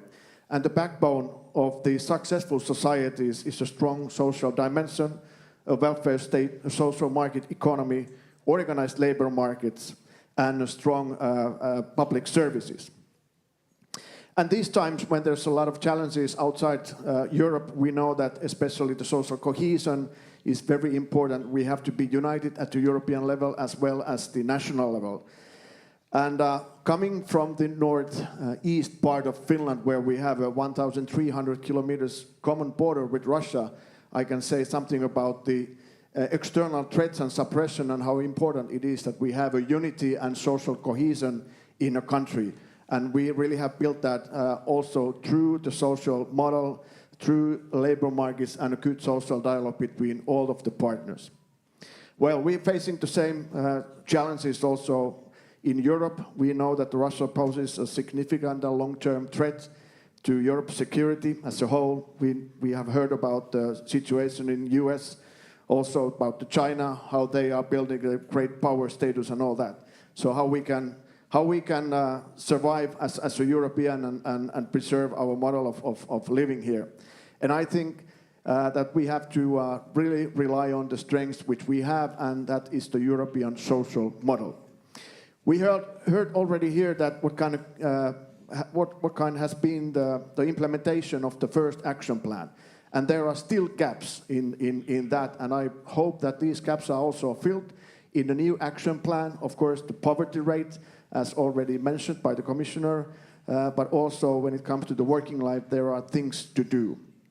And the total promise of upward social convergence has not yet totally materialized, and we have to work on that. There has already been a discussion about the quality jobs, and of course, ETUC strongly supports adding the 2030 target on quality jobs with binding indicators. And by quality jobs, we mean collective bargaining, full respect for workers and trade union rights, fair wages, job security, career progression, social protection, training without cost, and during working time. This is very important during these times when we have a transition period going on, both ecological, the green one and the digital one. We have to have good working conditions, health and safety at workplace, work-life balance and equality and non-discrimination. Free and fair labor mobility, of course, in the backbone of Europe as well. But that has to go hand in hand with equal pay for equal work and strong enforcement of the posting rules and the protection of mobile workers and migrant workers, not race to the bottom between companies and countries. Good healthcare system, social services and other quality public services as well.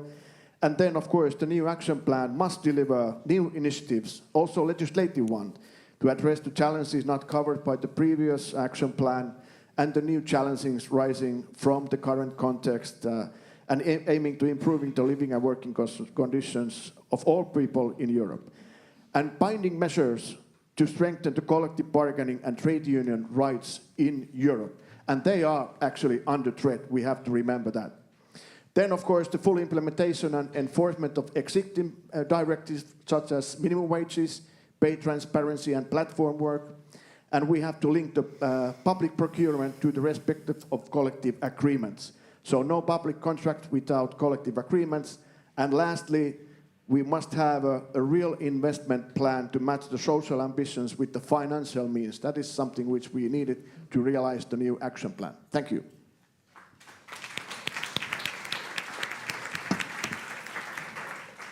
Thank you very much, Jarkko. We have two more speakers on our list. The first is Director General of the Reform and Investment Task Force of the European Commission. Please welcome Celine Gauer. Good morning, and thank you very much. It's a pleasure to be here this morning and to contribute to this debate. I think it is common ground that competitiveness and social fairness are not in opposition, but are the two sides of the same coin. The President, in her State of the Union speech last week, summarized it, in my view, in a very good way by saying, when we talk about competitiveness, we talk about jobs, we talk about people, we talk about their livelihood. And this is exactly what we are here to discuss. Competitiveness requires skilled and abundant labor force, and this is the first, actually, obstacle that business is regularly quoting when we're asking them, what are you needing? What is impeding you to get to a higher degree of competitiveness? So this is absolutely critical. But the question for us as policymakers, the question that we have here for this panel is, but how should we get there? What should we do? That question was particularly acute 5 years ago when we were hit by a pandemic that was threatening both our economies and our social cohesion. And the answer that was given at that time by the EU was very strong and very fast. It was to create a huge investment and reform plan giving access to more than 700 billion euros to member states to deploy not only investment but also reforms. The impact on recovery is undisputed. We've seen it very, very fast. We've recovered employment level very fast from before the pandemic. But now, 5 years later, the question is, what can we learn from the way this was tackled for the future action plan, for the future action in favor of competitiveness and social fairness? The first lesson I think we have learned is that it's an investment. You need to invest. That was just said by the previous speaker. We need to have funding for that investment. In the Recovery and Resilience Facility, which was the core of that recovery plan, we didn't have any target for social investment. It was just a steer towards social investment, but no numerical target. And some at the time were a bit critical of that. But actually, member states immediately saw that they had to put funding to social investment. And 25% at EU level of the overall funding was dedicated to social investment. It's more than 150 billion over 5 years. It's doubling the size of the ESF that we know. So that was extremely significant. In countries like Portugal, it was much more. 41% of the overall envelope was dedicated to social investment. What does it mean, social investment there? It meant investing in skills and education for people, because we've said it already quite a lot this morning. We need skilled labor to be able to be competitive. And there, that has allowed 29 million people to date to benefit from training and education financed by the plan. So that was absolutely critical. But also measures to facilitate the entry into the labor market of the most vulnerable. So the first one that were kicked out of their jobs by the pandemic. And that also worked. That helped 1.8 million people to get access back to the labor market. But we also saw that it's a comprehensive issue. It's not only about the job, it's also about the housing. How do you want to get skills? How do you want to get education if you don't have student housing, for example, here in Portugal or in Italy, where these are critical issues? So all this funding was the first thing. But the second thing and most important learning from that experiment is that you need to combine this funding with reforms, because funding only will never solve the problems. If you try to skill people, you need to have an incentive for employers to offer them access to training. And that incentive clearly doesn't exist if you have temporary contracts or if you are having sort of disguised ways of employment like we see for the platform workers. So reforming the labor markets and ensuring a proper desegmentation of that labor market is essential. And under the recovery plans, you saw no less than 16 member states who tackled that challenge of the temporary contracts. So this shows that reform has to go together with the funding if we want the funding to be deployed in an effective manner. And I could go on with education and equipment for schools, or for reform of the health professions, ensuring better working conditions for the health profession, going together with infrastructure and investment in health infrastructure. So the combination of these reforms and investment is, for me, the main learning that we have made in the last. So it means that for the future action plan, we need to also see that you have this combination and that combination is pursued. It is actually at the core of the proposal for the new MFF that foresees, of course, investment in the social field, but also the combination with reform for each of the member states to make sure that not only we provide funding, but also that we allow to tackle the key issues that are preventing social fairness to derive from competitiveness. Thanks a lot.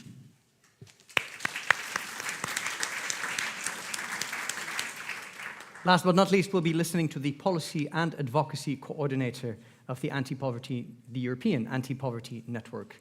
Please welcome Kahina Rabahi. Thank you.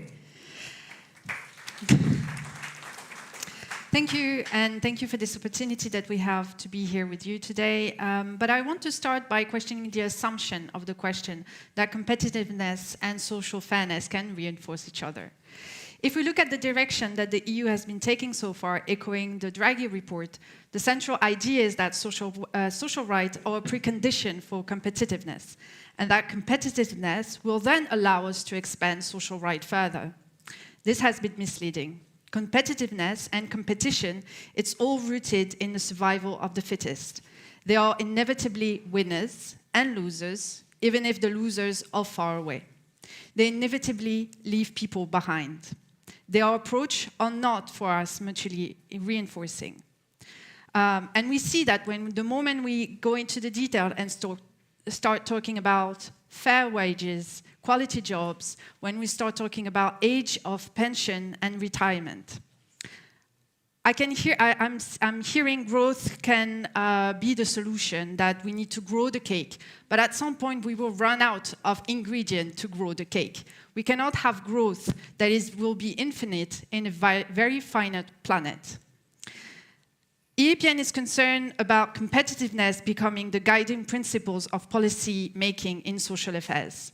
Competitiveness implies expanding market and prioritizing growth by extending the market even to essential services and by deregulating labor market.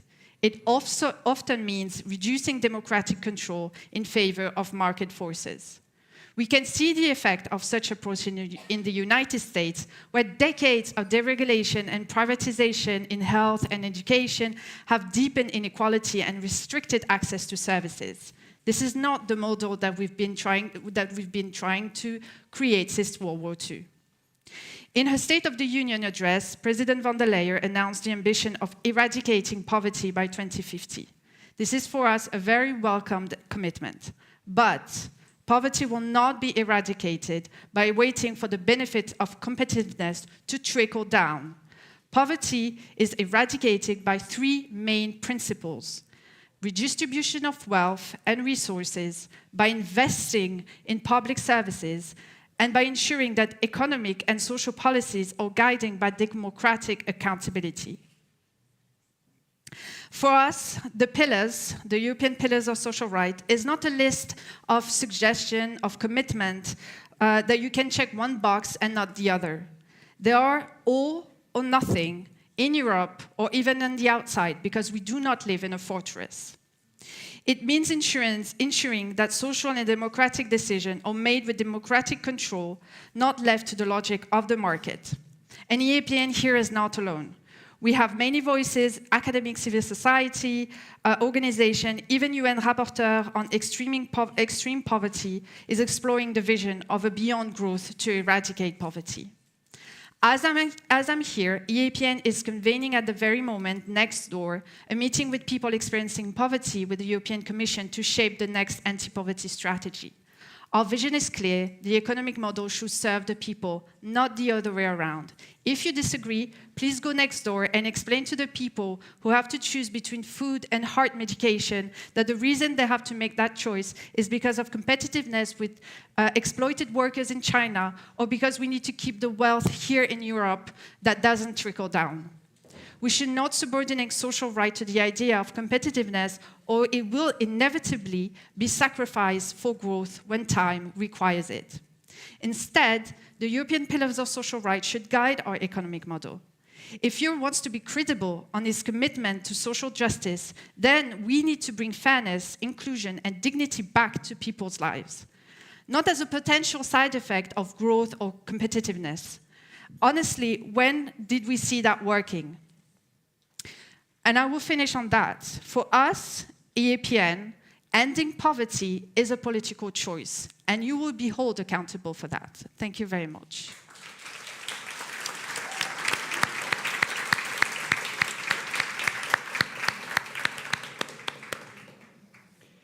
Now, before we conclude the panel, I'd like to give the floor to Filipa Lima, the Secretary of State for Social Security. Could you give us your, briefly, key takeaways? Thank you very much. Let me share with you my three takeaways from this panel.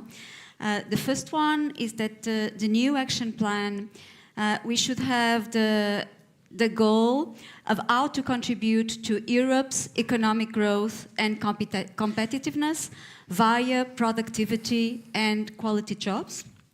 Second, how to create conditions so that businesses can invest more in technology and invest in training for reskilling and upskilling their workers so that they can work better with these new technologies, so that no one is left behind in the era of AI and strong labor mobility. And the third takeaway is the importance of investing in certain social policies, namely childcare and long-term care, so that we can increase women participation in the labor market and decrease the gender gap.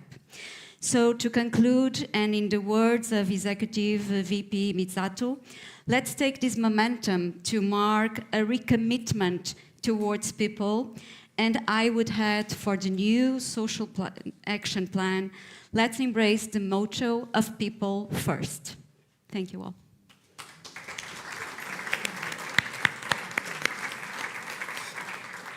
Our second panel is right after the coffee break, and in that panel there will be space for interaction. So we do look forward to your contributions from the room, raising your hands, telling us what is on your mind. Lunch will be served at 1, which is after the second panel. But before I set you off for coffee, which is right outside the room, Please join me in thanking Filipa, Mario, Gonzalo, Carlos, Christian, Armindo, Jarko, Celine, and Kahina. Thank you very much.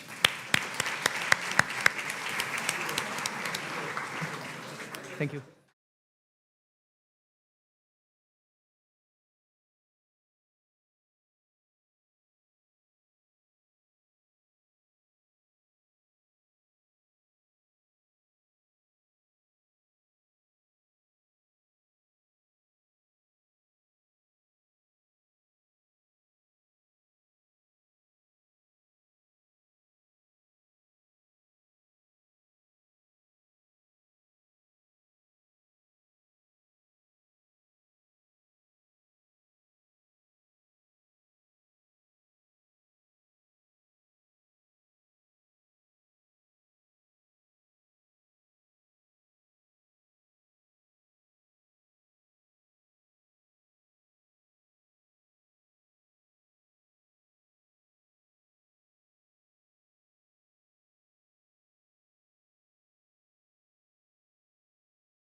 Coming in, please make yourself comfortable, take your seat as soon as possible so we can start the next panel. And the panelists are so excited to contribute that they have already taken their seats. If you do so as well, we can continue the program. We'll be back in 30 seconds. Thank you.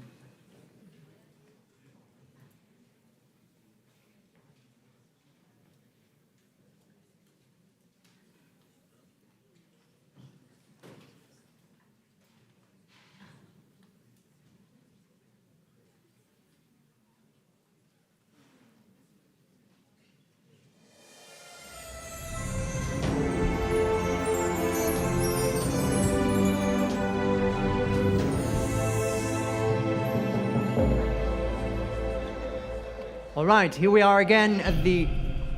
Oh, I was a little too early.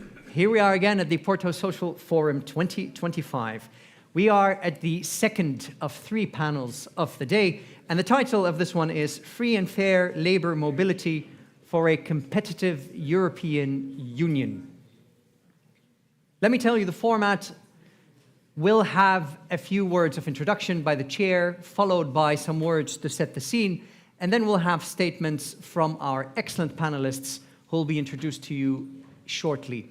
After that, there's some space for you to participate. We'd like to hear your input, your thoughts, and your questions. And I'll tell you when the time is ripe for that. Now, without further ado, allow me to invite to the floor the chair of this panel, who is the Secretary of State for Labour here in Portugal, Mr. Adriano Moreira. Please give him a warm welcome.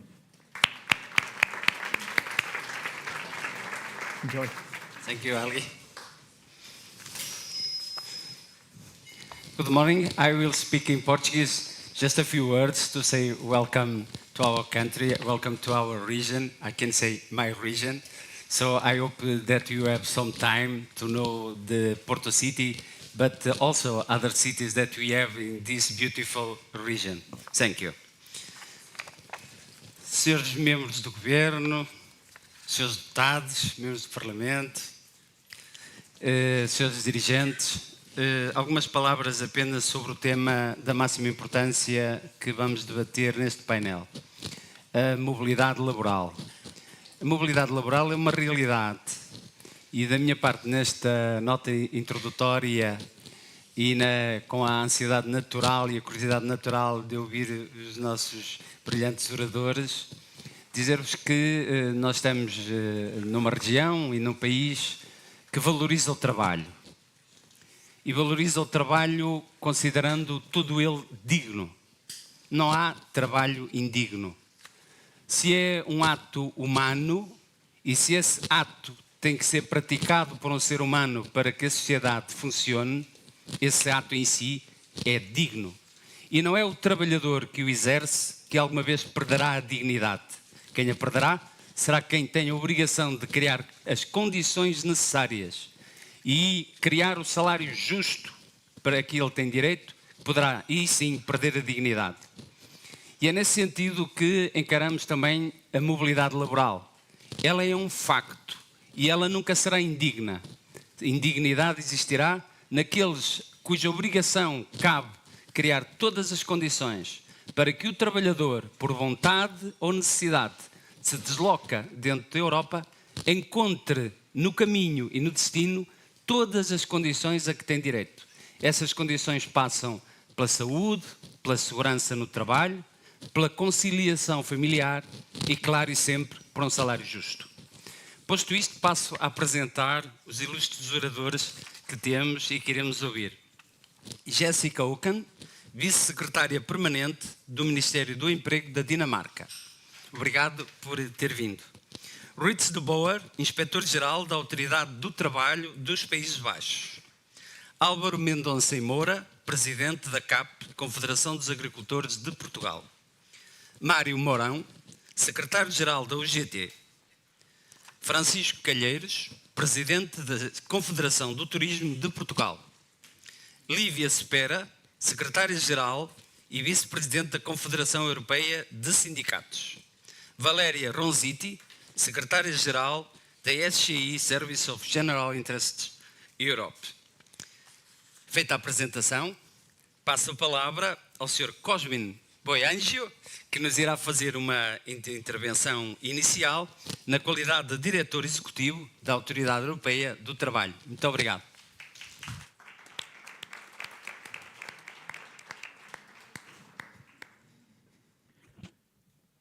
Well, good morning. Good afternoon already. So many thanks, State Secretary, many thanks also to the Portuguese government and the Commission for inviting the European Labour Authority to be here today. I will try to provide you with few elements which may be helpful for the discussion on the basis of what we see at ELA, which is a privileged place to follow what is happening in Europe when it comes to free and fair labour mobility and social security coordination. I'm happy also to discuss labour mobility in the context of competitiveness. When we started to put ELA together, we chose a slogan to best represent our mission, and that is that ELA works for fair and effective labour mobility in the European Union. Now, the concept of fair labour mobility is straightforward and easy to grasp, but what effective labour mobility means needs a bit of introduction. And this is the link with competitiveness and a competitive social Europe.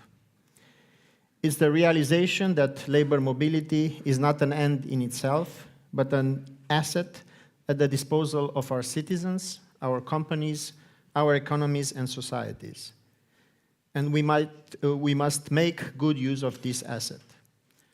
I'm glad that labour mobility was emphasized by the distinguished Enrico Letta in his report on EU competitiveness. Prior to his report, he visited Bratislava, and we had a very deep discussion on the role of labour mobility for competitiveness.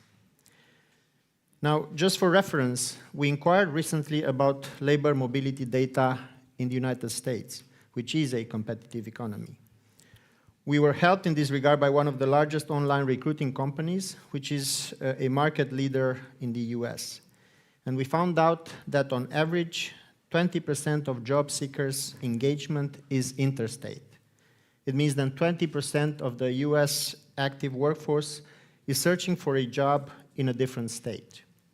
By comparison, the figures in the EU are 10 times smaller.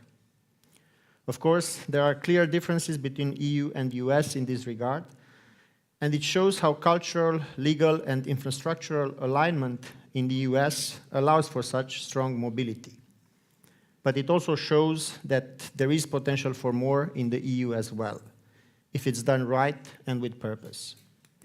And this is where we see our mission in support of EU countries, and I should mention also EEA countries, because recently Norway, Iceland, and Liechtenstein joined ELA, social partners, and the European Commission, to give to individuals, citizens, workers, the confidence that they are protected and can move freely if they choose so, in pursuit of their aspirations and opportunities. To give to companies and employers, small or big, the confidence that they can recruit across borders or provide services and execute contracts across borders with as little barriers and administrative friction as possible, while ensuring that mobility is not misused to distort competition. And last but not least, to give EU administrations the confidence to manage well labour mobility and use it in response to the needs and interests of their economies and societies. Today, we have approximately 14 million EU citizens living and working in another member states. We had about 3-4 million of posted workers, 1-2 million frontier workers. So we basically have a large country just with mobile citizens. We also have a similar number with non-EU workers active in the European Union. So throughout our short existence, just 4 effective years of operations, ELA has advanced considerably in all its lines of action. We have increased exponentially the number of joint and concerted inspections. We started with 10 in the first year, and then last year we had 117. This year we have 83 inspections just in the first half of the year. We have trained thousands of inspectors and staff in labor inspectorates, road transport inspectorates, even police. And we have trained also, and that's quite a groundbreaking instrument, judges and prosecutors, to be able to better grasp the issues, the complex issues of labor mobility in the EU. We have advanced also in terms of information provided to workers and to employers. We have EU-wide campaigns that are very successful in different, most critical sectors, construction, seasonal workers, road transport, HoReCa. We have also targeted campaigns for providing information in specific sectors and to specific categories of employers or workers. Also, we have advanced in terms of stimulating adoption of digital tools at the level of EU institutions. And we have made also groundbreaking advances in relation with adoption of AI, with providing trainings for bias in AI, in using AI in law enforcement, and also with adoption of various other instruments.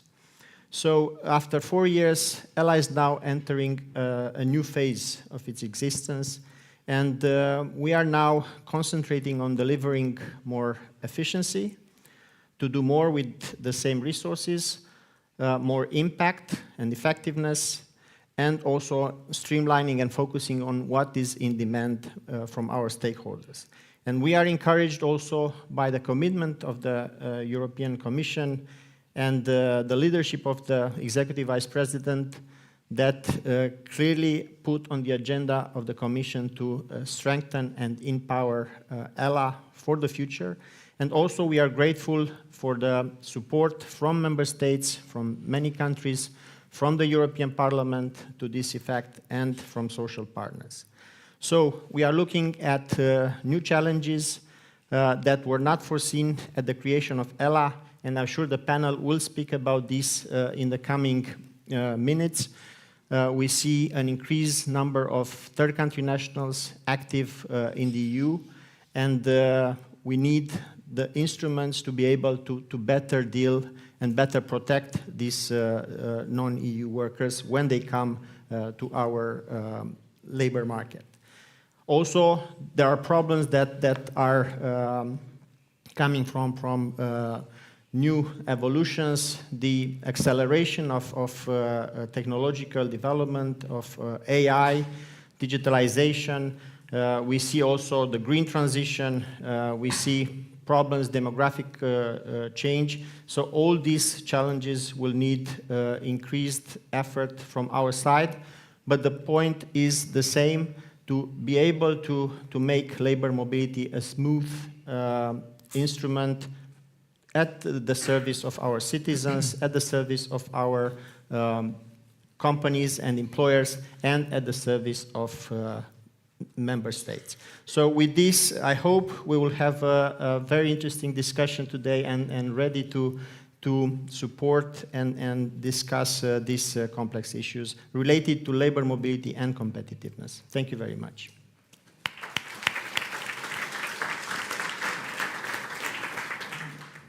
Thank you very much, Cosmin, for setting the scene. Now we'll listen to the statements of our speakers in response to the following 2 questions that should appear on the screen behind us in not too long. And I kindly remind the speakers once more of the time, and thank you for your patience with our time management, which is in the interest of having interaction with the room later on and ensuring everyone gets their fair share of speaking time. So we'd like to have your answer to these questions. To which areas should priority be given when it comes to enforcement, modernization and simplification of labor mobility rules and procedures? Which initiatives should be put at the center of the new package, the labor mobility package, that is? How could digitalization be used to further simplify and modernize the application of EU legislation in the area of labor mobility? And posting of workers. Your response to these two and other important questions, starting with the Deputy Permanent Secretary at the Ministry of Employment in Denmark, Jessica Heldberg. Auken. Well, thank you very much. First, let me thank our Portuguese hosts for putting this very important topic on the agenda today. We think that free and fair labor mobility is very important. It's a key priority also for the Danish presidency. This was also the topic of our recent informal ministers meeting that was held in Denmark. And I think one of the key takeaways from the discussions between ministers is that everyone agrees that fair mobility and indeed fair working conditions are essential for promoting productivity and competitiveness across the EU, and also that this issue is perhaps, given the geopolitical climate that we're in right now, more important than ever. So thank you very much for these pertinent questions. Some of you have spoken about the challenges. The VP, the Commissioner mentioned some of them. It's clear we have great challenges when it comes to free and fair labor mobility within the EU. We still have workers posted under unclear and abusive conditions. We have the issue of letterbox companies that evade enforcement. We have the issue of long subcontracting chains and lack of liability in certain risk sectors. So we think that to meet these challenges, we have to have clearer rules, we have to have better cooperation across the EU, and we have to have stronger tools for enforcement. And this is very important also from a Danish perspective, we need a strong social dialogue also to find solutions. Cosman mentioned the issue of the TCNs. This is of particular concern to us. We're very concerned about the high number of posted third country nationals that we see in our labor markets. We know that they face higher risk of abuse. They're unaware of their rights. And also we have the concern that they contribute to a downward pressure on wages in our national labor markets. This is, to come back to your questions, one of the issues that needs to be addressed in the coming mobility package presented by the Commission. One of the issues that we would very much like to see addressed, or one of the solutions that we would like to have presented, is the need for clear rules.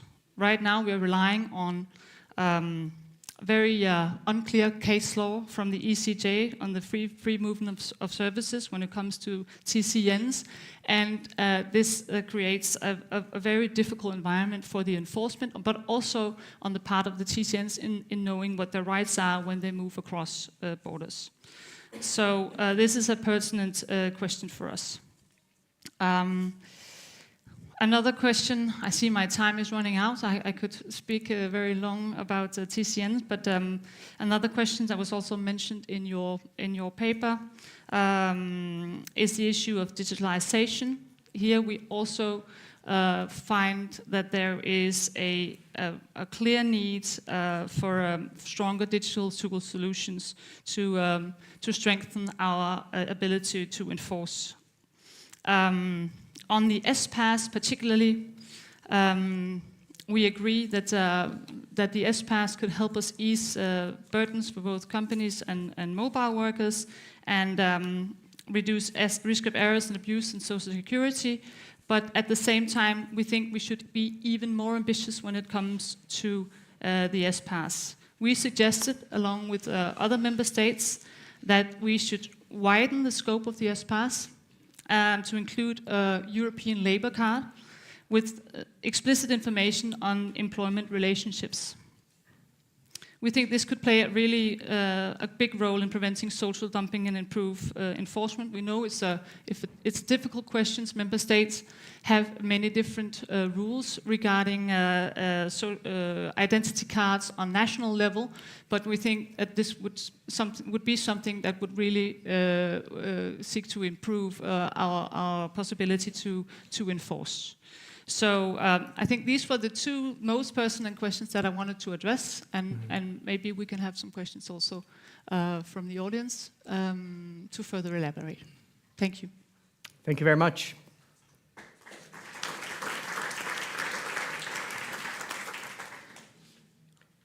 Our next speaker is Inspector General at the Netherlands Labour Authority, Mr. Rits de Boer. Thank you very much.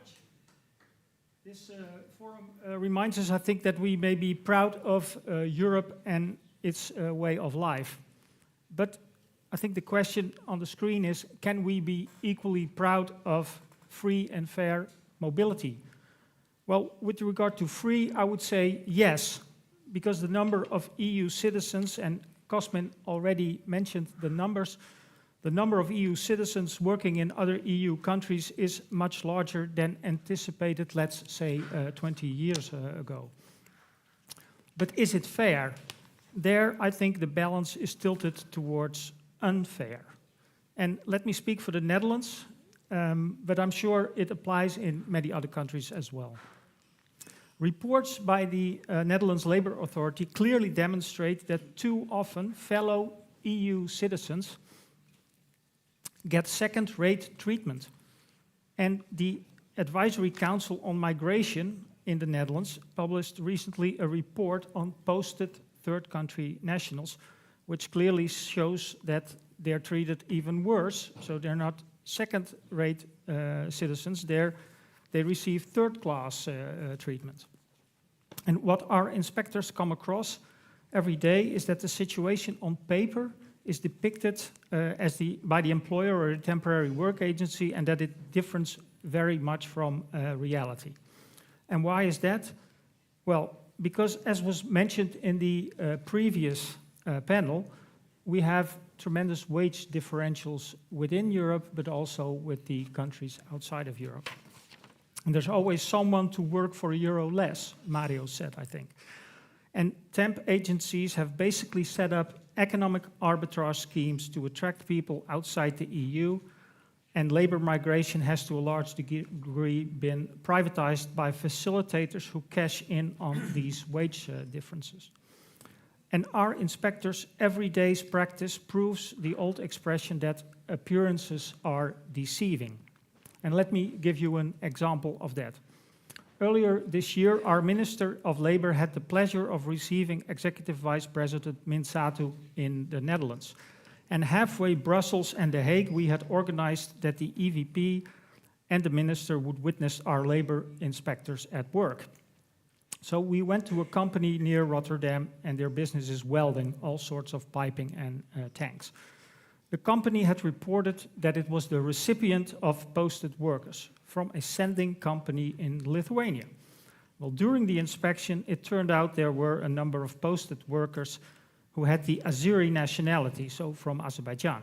The minister, the vice president, spoke with the management team, and they explained that these people had been proposed by a temporary work agency. Well, to cut a long story short, all appeared in order and above board. But already during the inspection, there was one red flag, because inspectors called by the telephone the sending company in Lithuania, and they did not immediately have the required documents to prove that these were posted employees. Because to be a genuine posted worker, they have to have been working in the country where they got their work permit. So the sending company said it would take a month to submit the required information. Well, that's a clear sign, a red flag. In the months that followed, the story has been unraveling. The Azeri were vague about how long and where they work in Lithuania. And it has now become almost certain that the Azeri never went to Lithuania. They signed their Lithuanian contract whilst in the Netherlands. They traveled from Azerbaijan via Turkey directly to Rotterdam. The sending company may well be a front store or letterbox company with no real activity. So I could tell you lots more about this case, but I think you get the picture. The question is, what do we need? Well, I think, as the previous speaker said, legal clarity. We need a firm requirement of, for example, a 6-month prior employment in the sending country. And this legal clarity is lacking at present, and that facilitates these arbitraging and circumventing schemes. Second, what we need is stronger coordination between EU countries. Therefore, the mandate of the European Labour Authority needs to be amended so that the scope of its activities extends fair and square to third country nationals and all labour market consequences of migration. And even so, then we have to bear in mind that the economic forces which underline this type of migration and this type of circumventing schemes, these economic forces are extremely strong, and that we must stand ready to adapt rules and regulations all the time at the EU and national level, merely to have a fighting chance to achieve improvement for European citizens and third country nationals who work here. Thank you.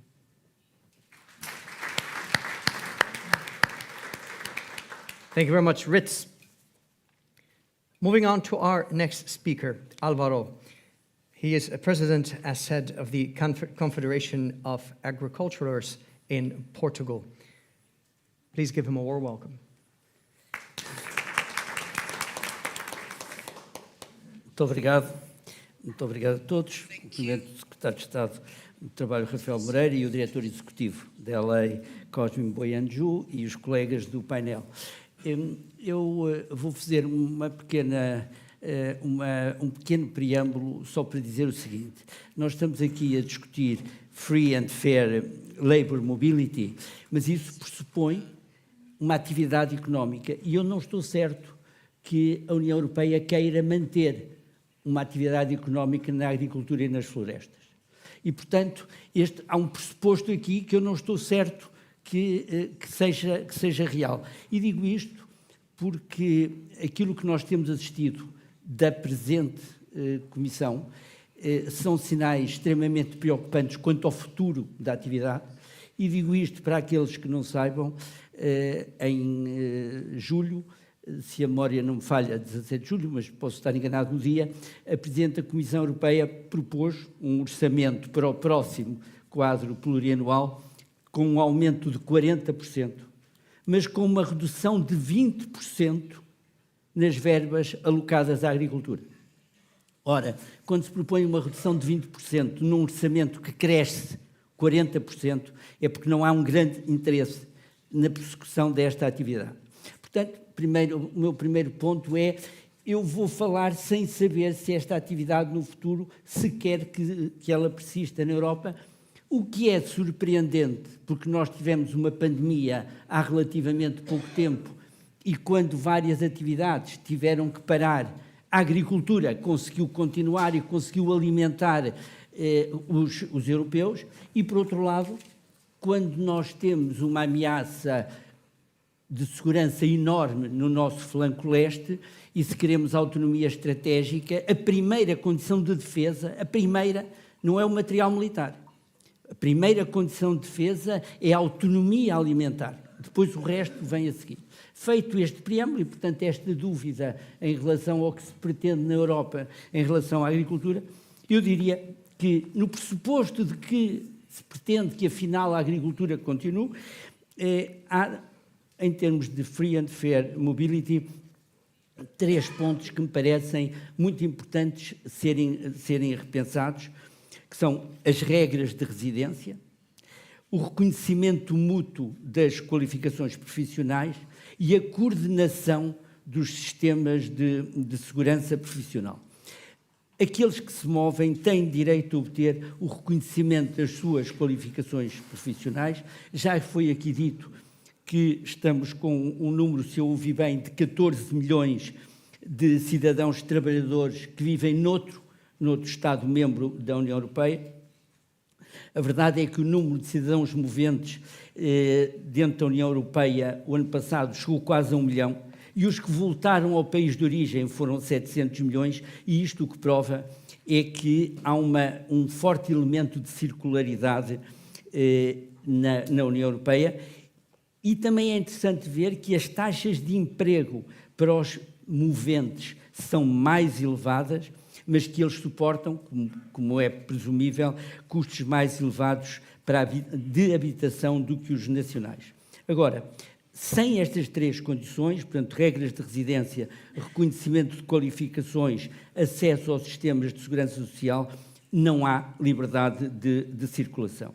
E, portanto, as nossas propostas concretas, e para ser muito concreto, o que nós sugerimos é a obrigação para todos os Estados-membros de disponibilização de plataformas digitais em 3 situações principais: para requisição de certificados de registro de cidadão europeu.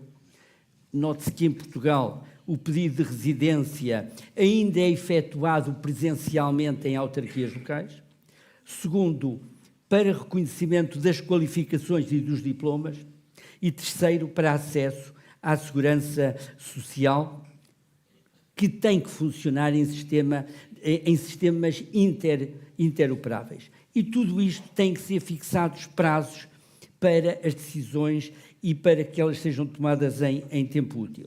E sugerimos também que haja um portal europeu, ou um portal nacional, que enumere de forma clara todos os países que exigem seguro de saúde. É porque nós estamos numa situação na Europa em que uns países exigem seguro de saúde se o país em causa também exigir aos portugueses. Dou um exemplo.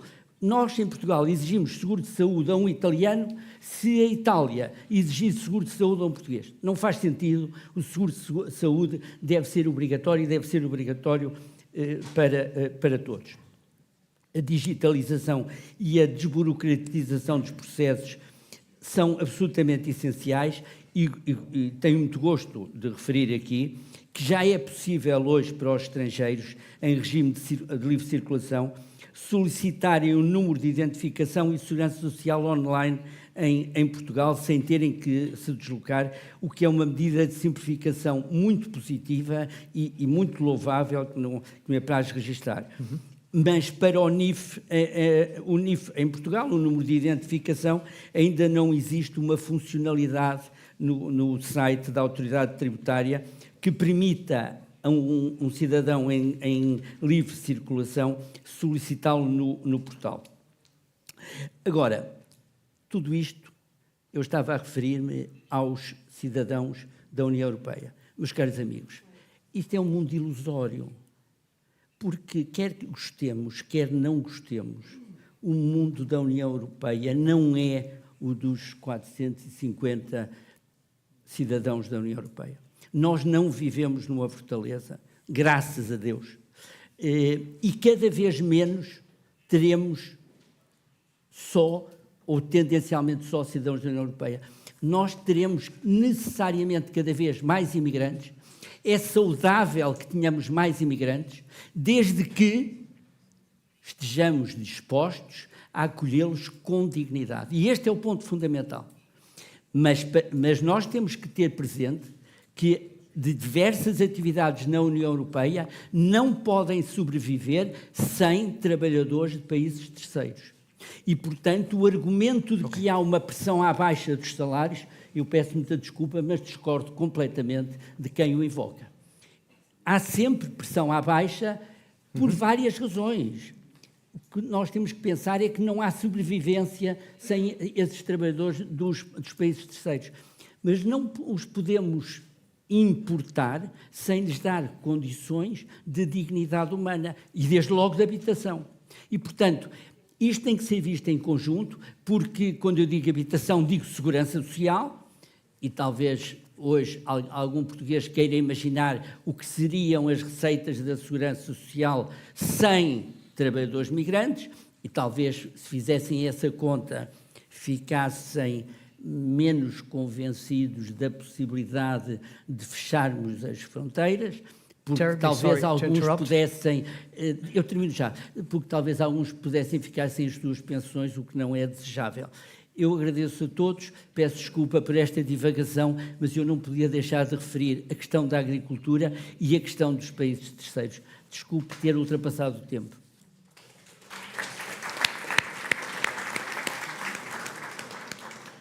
Obrigado, Álvaro.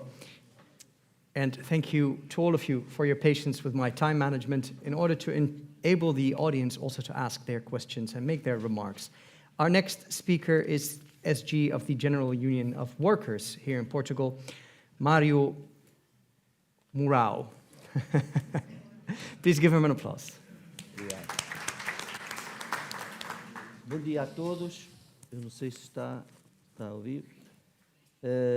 Bem, o tema que nos reúne aqui, a livre e justa mobilidade para uma União Europeia competitiva, é de facto também uma das questões também centrais para o movimento sindical. E em primeiro lugar porque os sindicatos, e a UGT em especial, têm defendido há muito a necessidade de uma intervenção mais abrangente do movimento sindical nestas questões essenciais.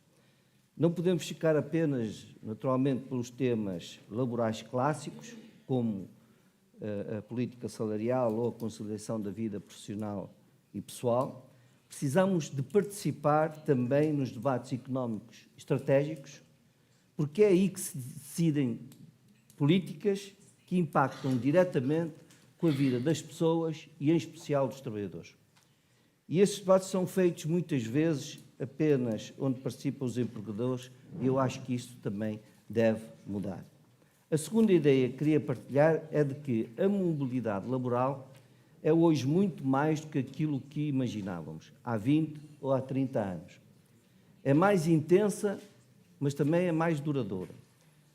Temos hoje trabalhadores nómadas que trabalham num país sob as regras do outro. Temos países a competir cada vez mais para atrair mão de obra qualificada. E se é verdade que já avançamos muito com os instrumentos como a portabilidade das pensões ou a criação da Autoridade Europeia de Trabalho, ainda estamos longe para chegar ao patamar desejável. A mobilidade continua a ser vista como um fator económico continua a haver como um fator económico do que uma questão de justiça social. Se não vejamos, fala-se muito sobre a fuga de jovens qualificados em alguns países, e nomeadamente em Portugal, mas olhamos para fatores como a fiscalidade, como concorrenciais entre os países.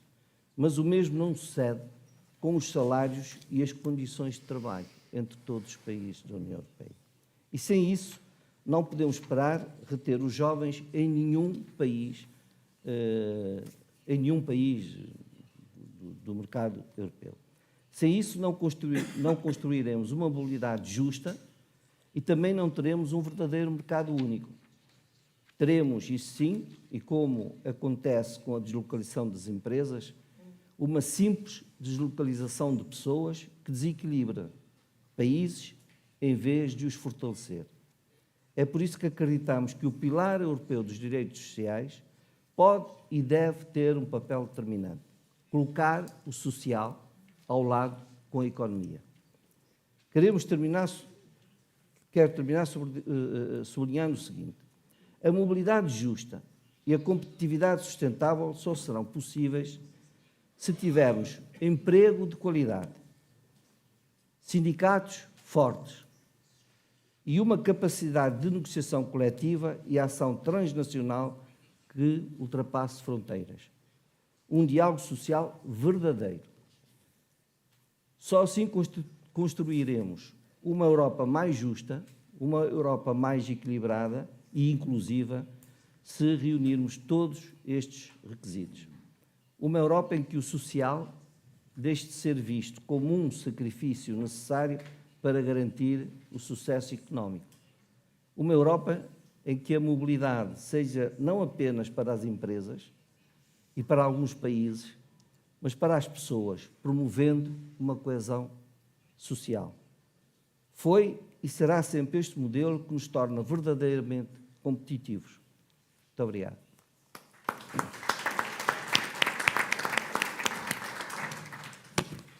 Thank you very much. Our next speaker is President of the Confederation of Tourism in Portugal. He actually told me he's visited probably half of the countries in the world. I gladly give the floor to Francisco Calairos. Yes. Muito bom dia. Queria agradecer o convite para estar aqui presente, saudar os colegas de painel e saudar todos aqueles que nos ouvem. Eu penso que vou conseguir cumprir o timing, porque o meu colega Presidente da Confederação dos Agricultores já praticamente disse tudo o que eu dizia, não sei, deve ter tirado as minhas notas e eu, portanto, o tempo que ele perdeu vou tentar recuperá-lo. Começaria por dizer que, de facto, um dos grandes pilares europeus é a livre circulação de pessoas, bens e serviços. Penso que nisso estamos todos de acordo. E respondendo concretamente à pergunta que nos era posta, e no sentido já do seguimento do que a CAP tinha dito, eu diria que há 4 áreas prioritárias que temos que atacar. A primeira é claramente a questão da burocracia. A burocracia é um problema gigantesco, eu penso que na maior parte dos Estados-membros, claramente em Portugal ele existe, inclusive temos neste momento num novo governo um ministro só para a reforma administrativa e para a digitalização, porque vamos tentar combater a burocracia, que é uma fonte de muito pouca produtividade. A segunda grande questão, também já abordada pelo Presidente da CAP, tem a ver com a portabilidade de direitos sociais e fiscais, ou seja, a mobilidade implica que os trabalhadores possam ter garantidos os seus direitos e que fique garantido que a sua reforma não tem qualquer problema, uma vez que se venham a reformar. A terceira questão tem a ver com as qualificações e a formação contínua. As qualificações têm que ser reconhecidas nos vários Estados-membros e, finalmente, as novas formas de trabalho digital. Hoje em dia é uma realidade aquilo que se passa com os nómadas digitais que facilmente transitam de um país para o outro. Queria chamar a atenção para o seguinte. Não querendo deixar de elogiar a conquista que foi o Estado Social Europeu, é uma realidade. Este Estado Social Europeu obtiveram-se muitos direitos, mas, na minha modesta opinião, poucos deveres. E é fundamental, na evolução futura que nós queremos da nossa Europa, para não perdermos estes direitos, temos que tornar a nossa Europa mais produtiva e mais competitiva. Há uma regra de ouro em economia, não se pode distribuir aquilo que não se produz. E para não perdermos estes direitos, que são de facto fundamentais, temos que continuar a ter uma Europa mais produtiva e mais competitiva.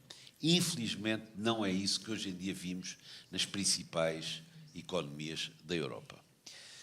Muito brevemente, em relação ao turismo, eu gostava de dizer que em Portugal o turismo tem sido o grande motor da economia, tem sido o grande dinamizador da economia, não sou eu que o digo, é o Governo, é a oposição, é o Banco de Portugal, é a Comissão Europeia, tem sido o grande responsável pelo crescimento do nosso país, tem sido o grande contribuidor para o aumento de salários nos últimos anos e um grande criador de emprego. E também no seguimento daquilo que se passa com a CAP, nós no turismo temos mais de 30% da nossa mão de obra é de migrantes e muitos deles são do espaço não Schengen. Eu gostaria de dar aqui um pequeno exemplo do que estamos a fazer em Portugal com o turismo para a integração de migrantes não Schengen, que tem corrido muitíssimo bem, que é o programa Integrar o Turismo. O que é o programa Integrar o Turismo? É um programa em que estão envolvidos a AIMA, o Turismo Portugal e a Confederação do Turismo Portugal. A AIMA, que é a Agência para a Imigração, definiu 1.500 migrantes que o Turismo Portugal, através das suas escolas, formou e que a Confederação, através das suas empresas, garantiu estágios e este programa, que acabou agora, integrou praticamente os 1.500 trabalhadores. Já estamos em preparação para um segundo programa e eu acho que isto é fundamental para a mobilidade que queremos na Europa. Obrigado pela vossa atenção.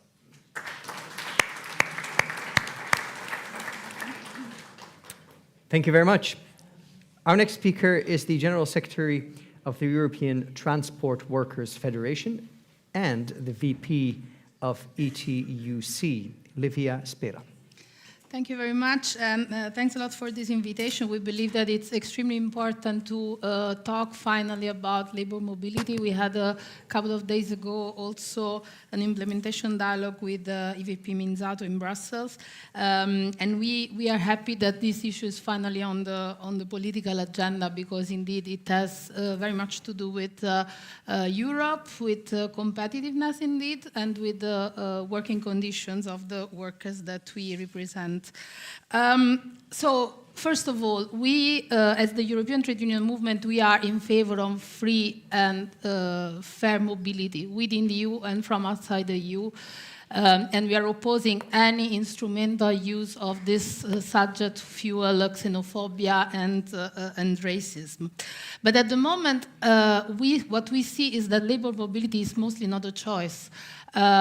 Labor mobility, if I may use a word that is used quite a lot in the current debate, is not attractive. Those who choose, or those who are mobile workers, apart from, I don't know, digital nomads or like highly skilled workers, most of the mobile workers do it because they have no choice.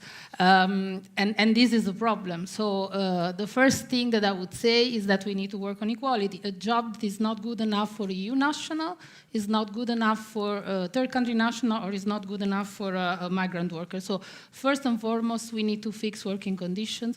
So many of our sectors are suffering from shortage of workers, and it is proved now. There are studies, we've been investigating this. This is mostly not related to skills. This is mainly related to unattractive working conditions. So first of all, we need to fix this.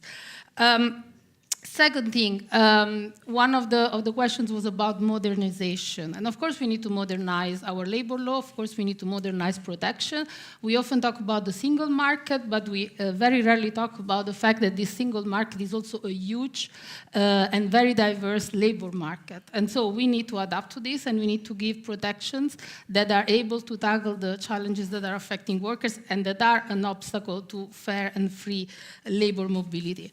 And if I have to pick up one thing that needs to be fixed at the moment, is certainly subcontracting. Subcontracting is not only related to mobile workers, it also affects workers that work in their own country, for sure, but there is quite a lot of interaction between labor mobility and subcontracting. And if we don't fix abusive form of subcontracting, we are hindering also competitiveness, because what happens is that this tool is used to cut costs, and then at the end of the day, very few companies are benefiting from this, while many workers and many other companies are suffering and are undergoing this. So this is about competitiveness. When we talk to companies, we see this as a reality. Many companies at the bottom of the chain are not able to choose. And so this generates the reaction that we know. So we need absolutely a tool, a legislative tool at EU level that fix these problems. Second thing, we talk about simplification. It's one of the questions. We should look also at the simplification that is at the red tape and at the hyper-regulation, if you want to call it like this, that is self-inflicted. So what we see, I represent transport workers, what we see is that 20 years ago there was a company employing with a permanent contract an employee, and now we have any kind of model of companies having subsidiaries, letterbox companies everywhere, very strange models, labor intermediaries. This is generating red tape for workers and for companies. So this should be simplified. This would be very easy to simplify. Enforcement. We believe this should be a priority. It has to be first and foremost a political priority. We have to reinforce ELA. We are putting, as a trade union movement, a lot of commitment, a lot of work, a lot of efforts to ELA to foster cooperation among member states. But indeed, ELA needs to be made stronger and it needs to have a stronger mandate. As I said, it's a matter of political willingness, but we also have on our side digitalization. So many digital tools can be used, for instance, to tackle the issues related to social security, because we represent many workers that are not able, having worked in several member states, when and how they are going to get their pension. So there are a lot of pragmatic and very practical things that can be done, even in the short term. But what is needed is really the political willingness. We are extremely pleased of having heard this morning the EVP Minzato, of the fact that she's really taking this as a priority. She mentioned we went to visit together with employers parking areas, and she could see firsthand the reality of truck drivers coming from all over the world, delivering the goods that we buy every day. And so we will really fight very hard in the coming months to make sure that these are the priorities that are going to be tackled by the upcoming packages of legislation. Thank you. Thank you very much.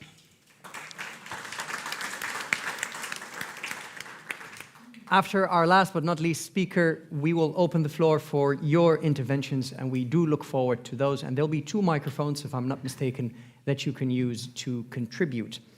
So now we'll be listening to the General Secretary of SGI Europe, Valeria Ronziti. Thank you very much. I will try to straightforward answer to the question, what do you want to see in the next package? And I would say, get it right and get it simple. I will expand on these 2 points from the perspective of employers and providers that cannot simply relocate their business. Water, energy provision, housing, healthcare, education, you can't relocate them. And therefore, I think this introduction will make you understand why I might come with a slightly different perspective than from previous speakers. For us, labor mobility is not just about the right to cross the border, is about making sure that every region has the people and the skills that are needed to serve the citizens in the different territories. So getting it right for us means that mobility match the skill with the jobs and strengthen local services. If you don't take this recipe right, then you deepen the differences between regions, and at the end of the day, you leave regions behind. I think also Livia mentioned the fact that mobility needs to be the result of a positive choice. We are very much inspired, and we very much inspired the chapter of the Enrico Letta report about the freedom to stay.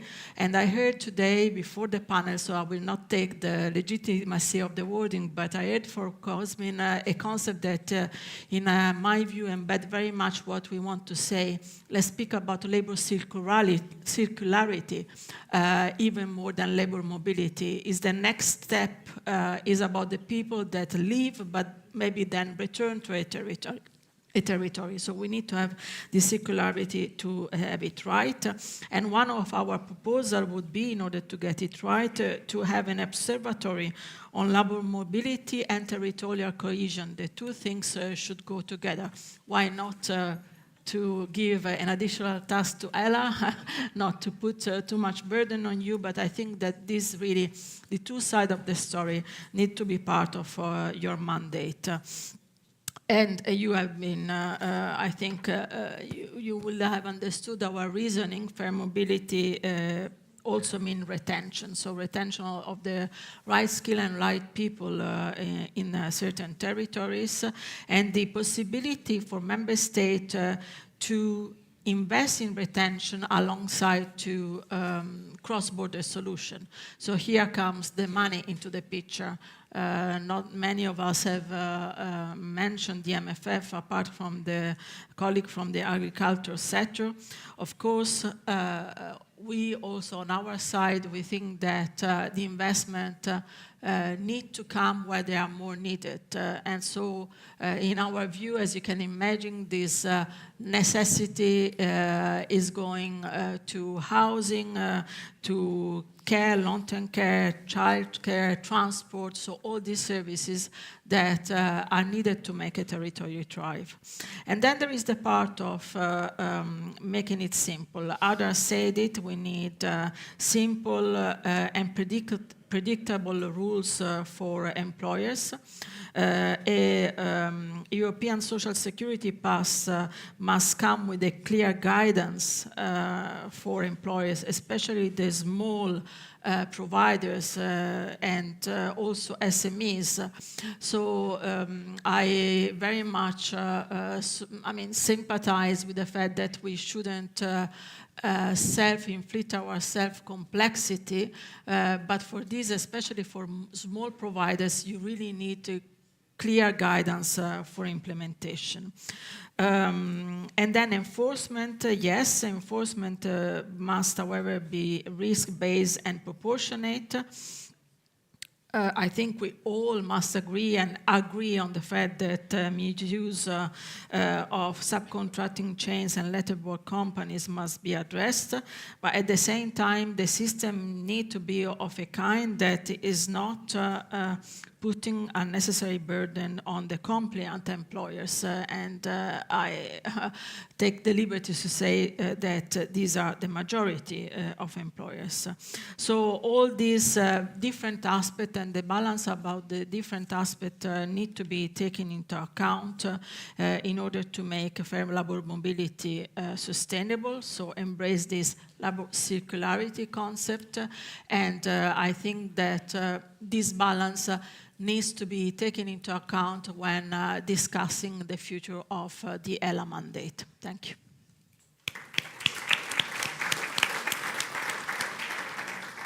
I thank all the speakers so far for their excellent contributions, and now I'm very curious to see who wishes to respond from the room. Raise your hand if you have a contribution at this point, please.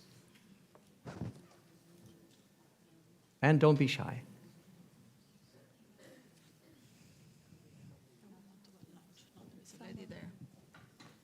So I see one hand there. So here's an idea. Let's take 1 minute before the lady at the front speaks. Let's take 1 minute for you to turn to your neighbor, preferably someone you don't know yet, and see what to you is the key point that we have not addressed on this panel and that we should consider given the topics. So take 1 point to try and find the blind spot in our panel with someone you don't know. Go ahead.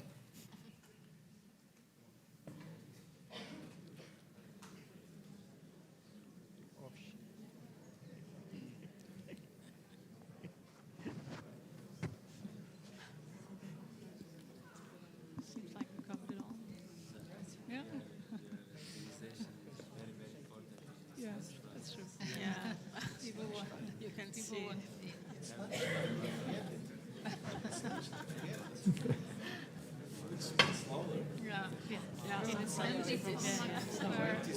It's a fact. It's a fact.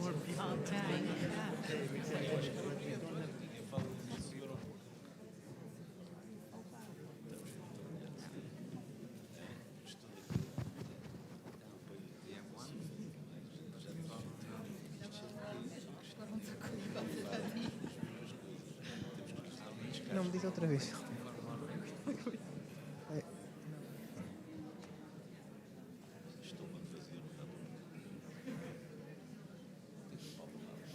All right, 10 more seconds.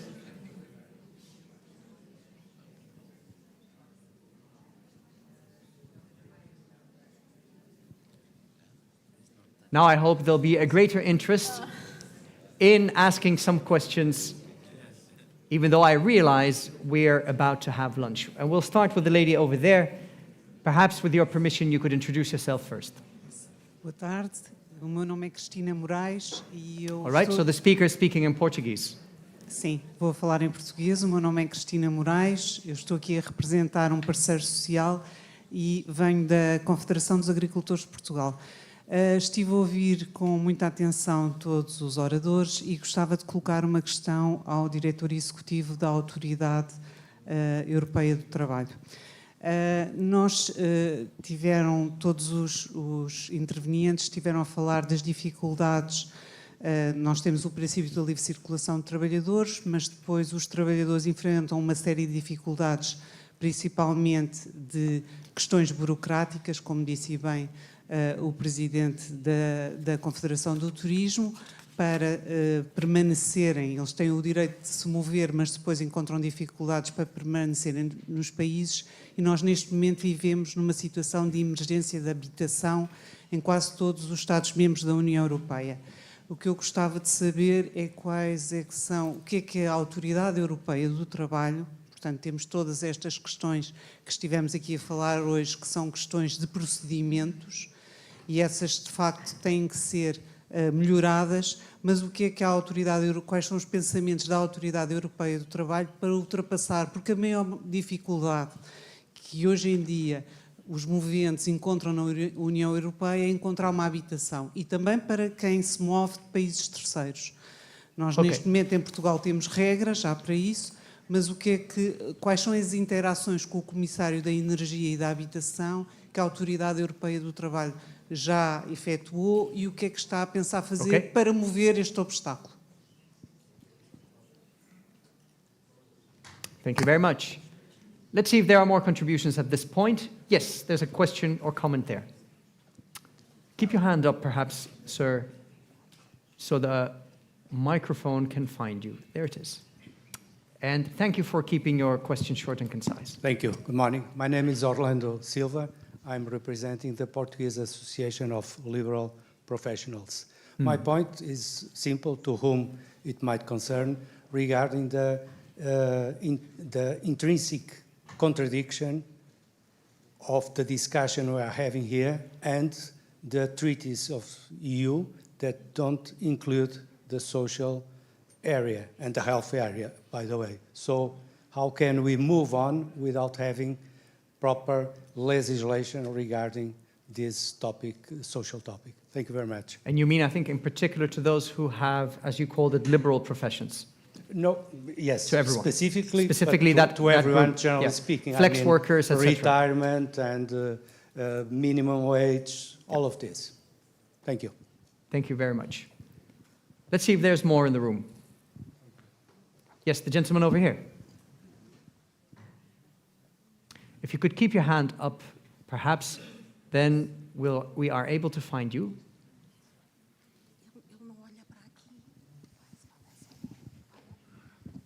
Okay, thank you for the opportunity. My name is Michael Schäfer. I'm from the German Federal Ministry for Labor and Social Affairs. Valeria spoke about clear guidance for small enterprises. What I was missing in the discussion up to now was clear guidance for the workers themselves. That's why we are on the question which initiatives should be put at the center of the new package. We are urgent for a EU-wide, EU-funded advisory network for workers in precarious sectors, which wasn't mentioned up to this moment. Very good. So advice to workers in precarious sectors. Right. We can take one more question if there is any. All the way there. Yes, madam. Vou falar em português, sorry. O meu nome é Isilda Gomes, sou eurodeputada no Parlamento Europeu, faço parte da Comissão EMPL, portanto sou do grupo SND, faço parte da Comissão EMPL, que é exatamente emprego e as questões sociais, e faço parte também da Comissão da Habitação. Sou a representante do grupo SND na Comissão da Habitação. E quando falam aqui em salário digno, a questão que eu coloco é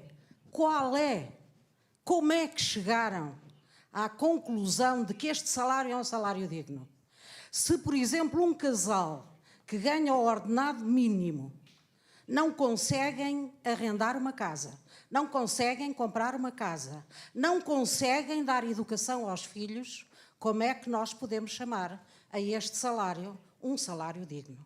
Não é, com certeza, mesmo que seja acima, um pouco acima do salário digno. Obviamente que aí tem que haver mobilidade.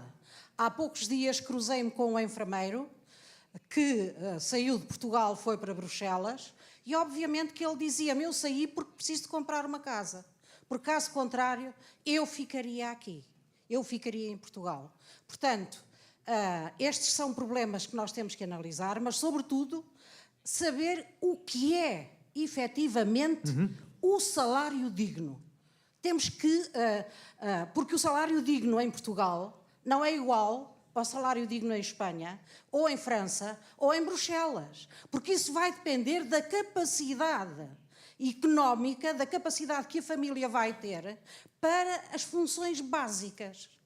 Quanto à habitação, já agora que foi colocada aqui uma questão por um dos membros da Assembleia, dizer-vos que estamos a trabalhar afincadamente para fazer uma proposta à Comissão Europeia dentro de pouco tempo, obviamente. Temos ouvido toda a gente e, portanto, eu acredito que dentro de um ano, teremos aí a proposta elaborada. Muito obrigada, bom trabalho para todos e, obviamente, acho que todos juntos conseguiremos encontrar uma solução melhor. Obrigada. Okay. Obrigado. Thank you very much. And I thank you for your input. We can have 3 responses from the panel, and I apologize to those who will not have a chance to speak, but this is in the interest of making lunch on time. And subsequently, we'll have a brief intervention from the chair of the panel. So we had a question about housing, in particular in relation to the European Labour Authority. So perhaps we can start with you, Cosmin, if you could have a response, but very briefly, please.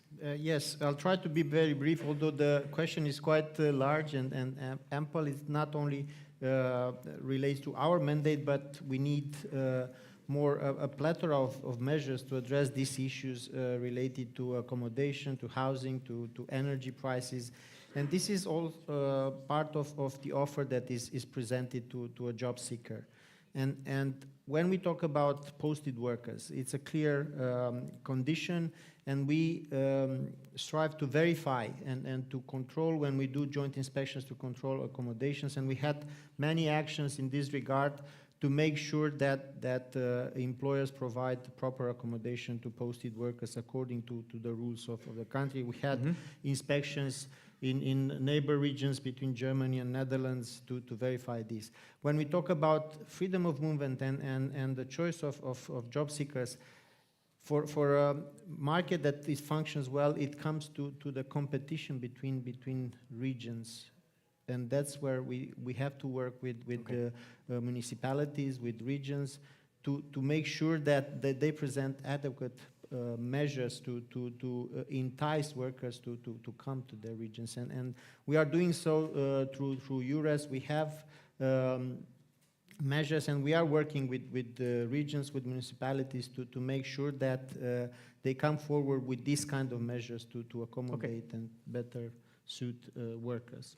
Thank you very much. Thanks for being mindful of the time. We had a question about professionals in non-traditional employment, their welfare and security. Who wishes to briefly touch on that? How do we include them as their numbers are increasing in our regulations? There is a growing number also of trade unions who's representing these non-standard forms of employment because they are growing everywhere in our sectors. For instance, in the parcel delivery, just to mention one, it has been a growing trend over the last few years, but also for higher skilled professionals. I think trade unions are still there. But the question was also about the inclusion of social matters in the European Treaty, and this is a battle that I think the ETUC has been carrying out for several years. We've been very active in the discussions around the Conference on the Future of Europe, so we believe that there should be obviously a different way of approaching this. And then maybe last 2 remarks on other questions. One was about the advisory network for workers on the basis based on what we already have in Germany. We believe this is could be a good action complementary to better legislation and stronger trade union and social partnership in general, but we still need enforcement. We can't just limit ourselves to information, that's for sure. And then maybe the very last one, regarding collective bargaining. I think defining good salaries, the best thing is collective bargaining, and the directive on fair and minimum wages set the good road for this. So. Excellent. You've managed to touch actually on all questions. I'd like to now give the opportunity to those representing the various employers that we have on the stage to respond to any of the questions that you think should be responded to. And I'll take you after briefly. Yes, I go will ahead. do like Livia in the sense that I will try to respond to several. And starting with this, where is the advice for workers? I really think that, I mean, it's an interest of both parties to have clear guidance. Actually, if everything goes well, you should have the same one-stop shop advising both employers and workers, because if I want to quote my counterpart in ETUC, Esther Lynch, we don't care about the cowboy employers. We are speaking now about those who want to do things right, and when you have to deal with something that is foggy and unclear and you don't know what are the rules, it's in mutual interest, employers and workers, to have a clear guidance. The question on housing, to me, reflects really perfectly my point on labor circularity and the fact that ELA should have this broader vision. I know it's difficult to, go out of the silos and you have a specific mandate, but you see in this question how it's not just about making it possible for people to move around, but making it sure that when they move around, there are the services they need to settle in the territory. And that's why we need really to all parties have this holistic approach. And then something like, a bit provocative on the question of, which was indeed a question about the treaties and the competence. If we were waiting for the competence of the treaty to be changed, we would be completely paralyzed. So, there are many things we can do despite no competence, and I'm glad we are able to do them. Very good. Before I give the floor to the chair, briefly, Francisco. Não foi posta nenhuma questão muito concreta em relação, às que eu ouvi. Talvez comentar só um pouco o que disse a eurodeputada Isila Gomes sobre a definição do que é um salário digno. Eu gosto de citar um grande empresário português que dizia que, para ele, hoje em dia, as empresas são dos trabalhadores. Porque, de facto, não são os empresários que lá estão, são os trabalhadores.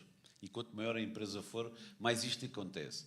E, portanto, eu diria que um salário nunca chega, porque, infelizmente, o custo de vida cada vez sobe mais. Já falámos da problemática da habitação, que é um grave problema que temos em Portugal, mas eu acho que seria uma fórmula virtuosa que o salário fosse a maximização possível do salário do trabalhador, não esquecendo nunca a remuneração que deve haver para o acionista. É isto. Álvaro. Okay, thanks for making that note. I thank the speakers for their contributions and ask the chair, Adriano, what are your key takeaways? Thank you, Ali. I take some notes about the interventions of the panel. So I will read in Portuguese what Sure. I think is important about the interventions. First, em primeiro lugar, a mobilidade laboral é uma realidade na Europa e a primeira ideia é que estamos a falar de cidadãos europeus e não europeus. Esta é a realidade. E quando debatemos o tema, não podemos fugir a esta abrangência. Dentro desta nota em que temos que abordar esta mobilidade de cidadãos europeus e não europeus, destacam-se já vários temas que são universais e que vão ter que ser abordados em toda a problemática e no plano de ação. As autorizações de residência. É um facto que têm que ser devidamente abordadas e regulamentadas. A residência em si, isto é, a habitação, o passo seguinte, tem que ser um tema que tem que ser abordado, porque é uma questão de fundo. O reconhecimento das habilitações do trabalhador. O acesso aos serviços de saúde no país de destino.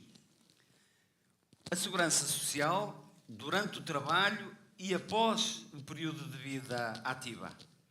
Tem que ser abordado e resolvido. Os salários e os consequentes impostos têm que ser um tema para que a Europa, e ainda neste primeiro capítulo, aborde a mobilidade laboral numa lógica competitiva. A Europa para outras regiões, mas também internamente. E estas decisões não venham distorcer a competição interna entre países, para que a mobilidade laboral seja algo de bom para todos. E esta é uma primeira grande nota. A segunda, a digitalização, a inteligência artificial, as plataformas digitais, é um grande capítulo que tem que ser agarrado hoje em dia e tem que se colocar ao serviço da mobilidade. Esta é, sem dúvida, um tema também universal. A terceira grande nota, a fiscalização, o que significa o reforço de meios das autoridades nacionais de fiscalização do trabalho e da autoridade europeia. É da máxima importância, um dado que tem que ser abordado e não pode haver desequilíbrios entre autoridades. E por último, e sem esta última nota não é possível nenhuma das três primeiras, uma maior cooperação entre países dentro da Europa e com países fora da Europa. É um grande desafio, nomeadamente para a OIT, e está cá hoje bem representada, a entidade das Nações Unidas, que terá que fazer uma complementaridade na interação deste diálogo, porque, e voltando ao como iniciei, estamos a falar de uma questão que abrange cidadãos europeus, mas um número já muito elevado também de cidadãos não europeus. E daí a importância de dialogarmos entre nós, na Europa, mas também termos interações com países de fora da Europa. Uma entidade da qual todos fazemos parte e que pode ser o ponto de partida é a OIT. Muito obrigado.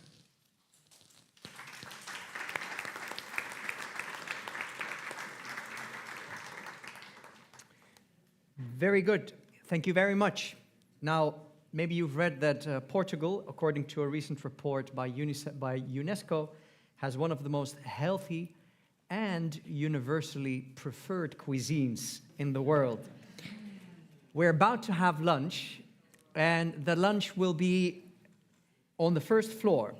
And before you head there, please join me in thanking all the speakers: Adriano, Cosmin, Jessica, Ritz, Alvaro, Mario, Francisco, Livia, and Valeria. Thank you very much.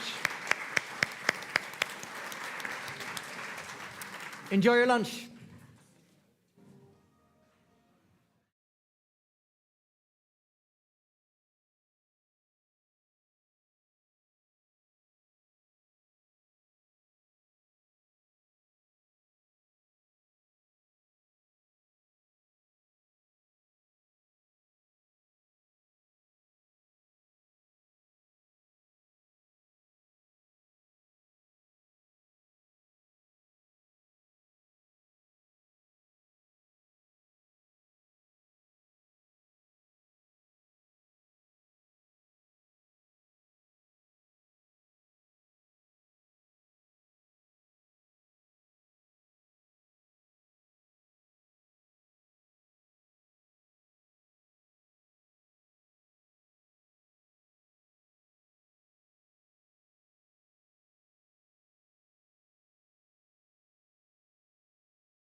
Alô, alô, estou aqui a conversar.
Few moments.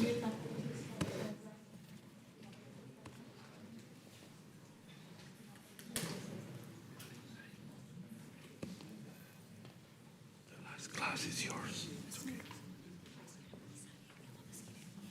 I'm sorry, I don't speak Portuguese. Yes, you announce her. I announce her.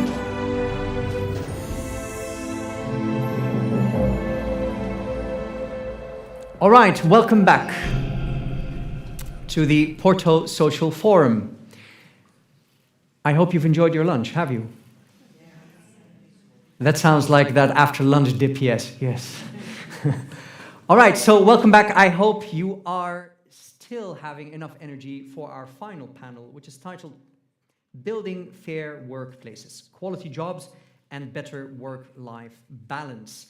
The chair of this important panel is the Portuguese Secretary of State for European Affairs. Please give her an applause, Inês Domingos.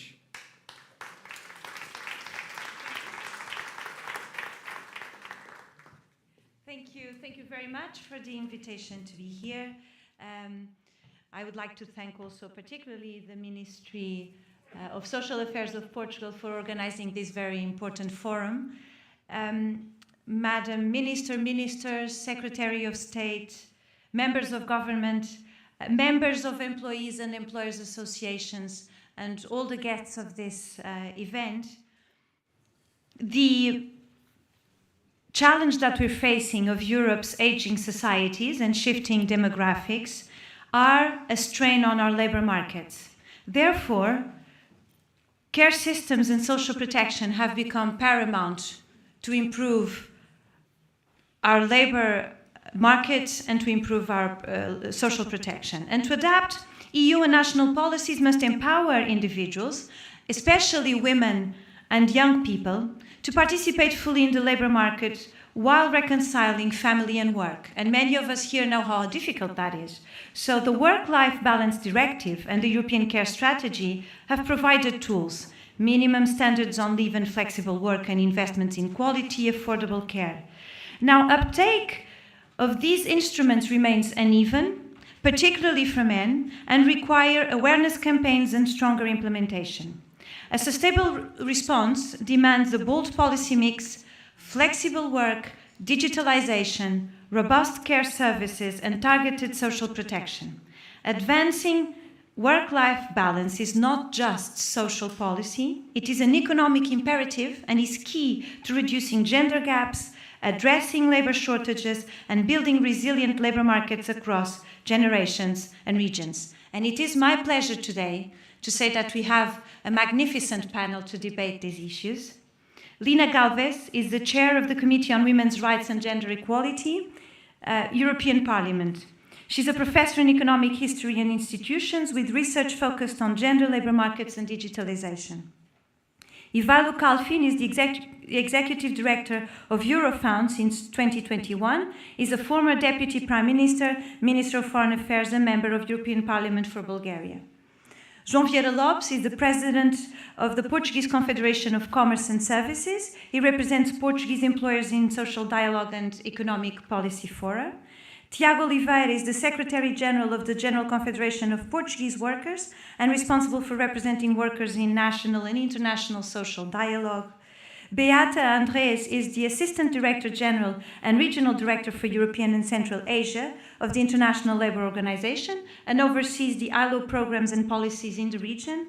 Petri Salminen is the President of SME United since 2020, is a Finnish entrepreneur and representative of small and medium-sized enterprises in European policy making.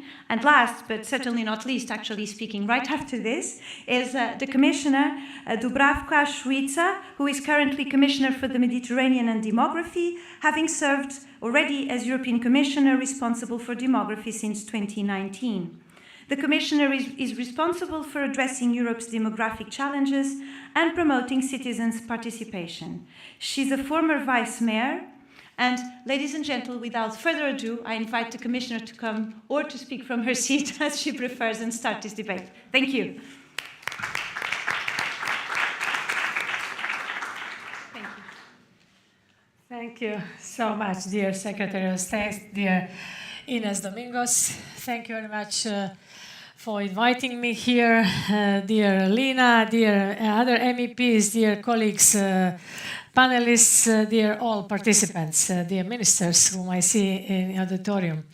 It is a pleasure to be here with you in the wonderful city of Porto.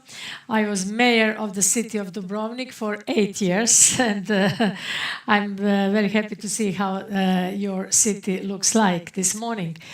So thank you for organizing this in-depth discussion in several panels. The Porto Social Forum is important to me as the Commissioner in charge of Mediterranean and demography. All of you know that demography is according to competencies, according to treaty, member state competence, but when we talk about demography, we don't talk only about fertility rates, birth rates, we talk about demography in general, which can help member states. So we are not interfering into member states' competencies, just to understand. Today's title is Quality of Jobs and Work-Life Balance, and they are closely linked to demographic trends in European Union. You know that we are going through deep demographic changes and transitions, and the reality is that we are in period of aging. And I can give you some numbers immediately at the beginning. In the past 50 years, we have added 10 years to the average lifespan, so we live 10 years more. Life expectancy has risen due to social and economic progress and advances in healthcare and medicine. So it is now 81.4 years on average. This is good news. At the same time, however, our fertility rate is at historic low, at 1.35 birth rates per woman on average. Just a few examples. Here in Portugal, it stands at 140. In France, the rate is 162. In Germany, it is at 135. Whereas in Italy, the fertility rate stands at 1.18. And in Poland, is even lower. In Poland, it's 1.1. It is clearly an issue for all member states, which I told you at the beginning. But as a reminder, the replacement rate that would allow the population to remain as it is stands at 2.1. So we have to think what to do with this. We are all aware that these demographic trends have profound implications to labor shortages. They impact our competitiveness.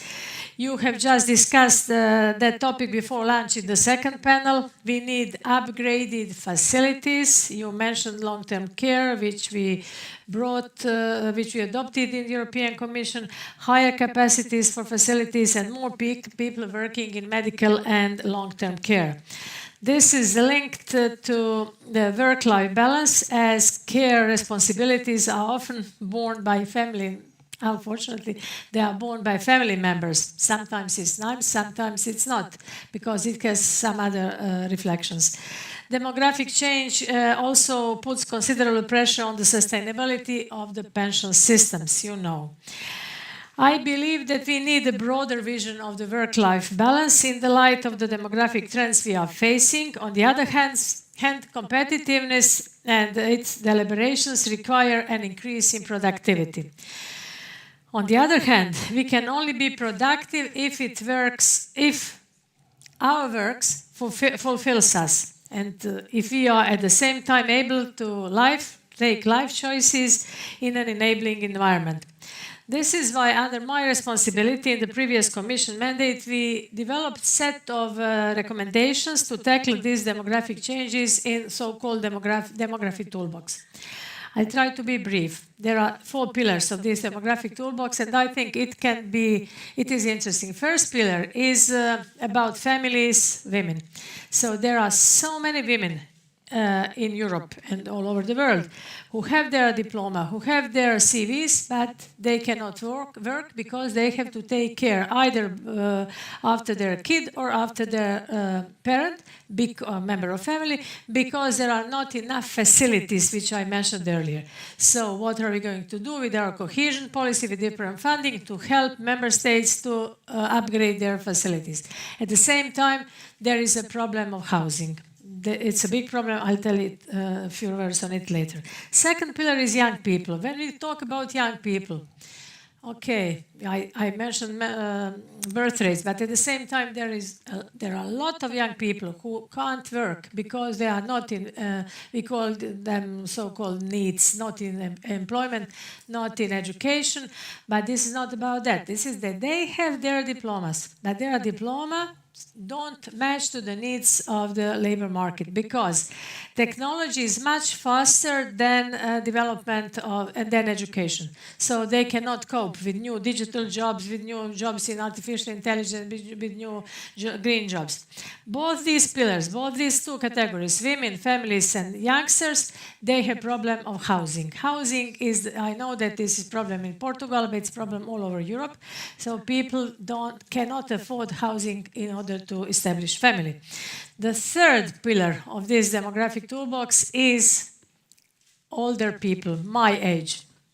People who should be retired, because mainly in Europe, 65 is the year to be retired. 67, 69 is not an option. So you know what happened in France when they have this Gilets jaunes movement, because they didn't want to change from 62 to 64. So it's also member state competence, European Union, and we from the Commission. We can only recommend, we cannot interfere into member states' competencies.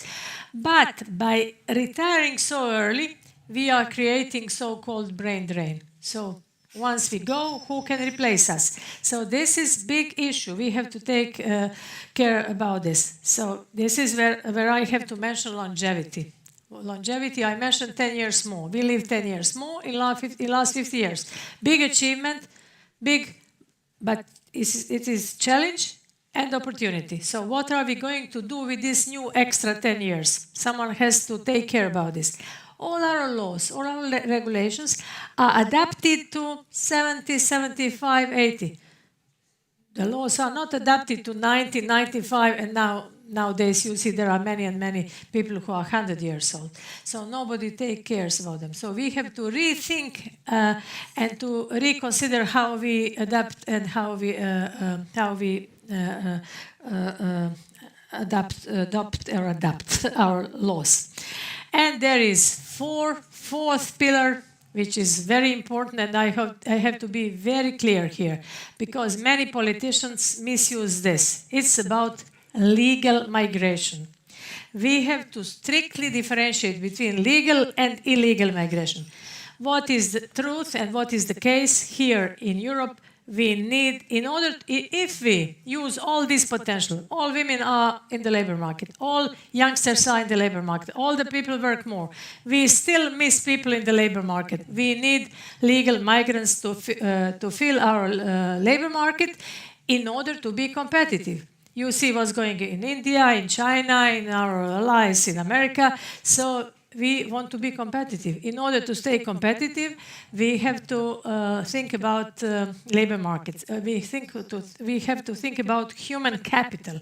And human capital is something we miss, because artificial intelligence, robotics, it can replace some jobs, but it cannot replace humans, so, in all cases. So we have to think about it. And this is not about politics here today, but many politicians, you see what's going on in member states, so they are somehow misusing this, and people start believing that we don't need these migrants and so on. So we badly need migrants, but those whom we need in a balanced way. This is the reason, since I'm in charge of Mediterranean means not only European side of Mediterranean, but also North Africa, Middle East, and Gulf countries. We are signing talent partnerships with different countries in order to have people come to Europe and vice versa, for vocational training, for skills, because we need skills people who will easily integrate into our labor market, and this is about that. So when we talk about migration, we talk about legal migration. Those who come without right to asylum should be returned, and this is our policy of the European Commission, just to understand. So our crucial aim, to go back to my speech, I try to skip. So our crucial aim is to revitalize families, It is not easy, as I said, because fertility gap, quality childcare, and I want to address housing. Only a few words on housing.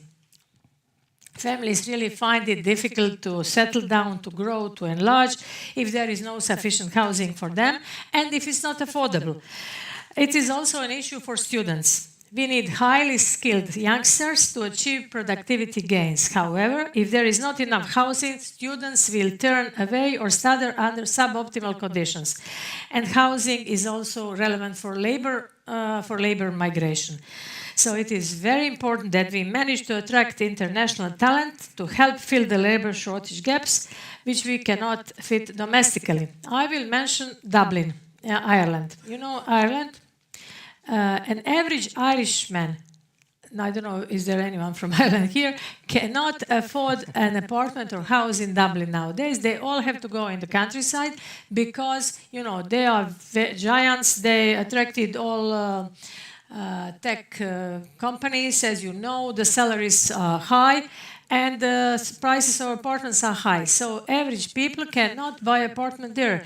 So this is something which we have to somehow, I know that we are not in the system. The system is open, and we have our market. But at the same time, we have to think how to put this into balance. So housing became too expensive because of the big tech companies. I'm not arguing anything against tech companies, just to understand. But at the same time, our governments have to take care about this. At the same time, we are delivering. So the European Parliament, I see my friends from the European Parliament and the Commission will propose first ever affordable housing plan.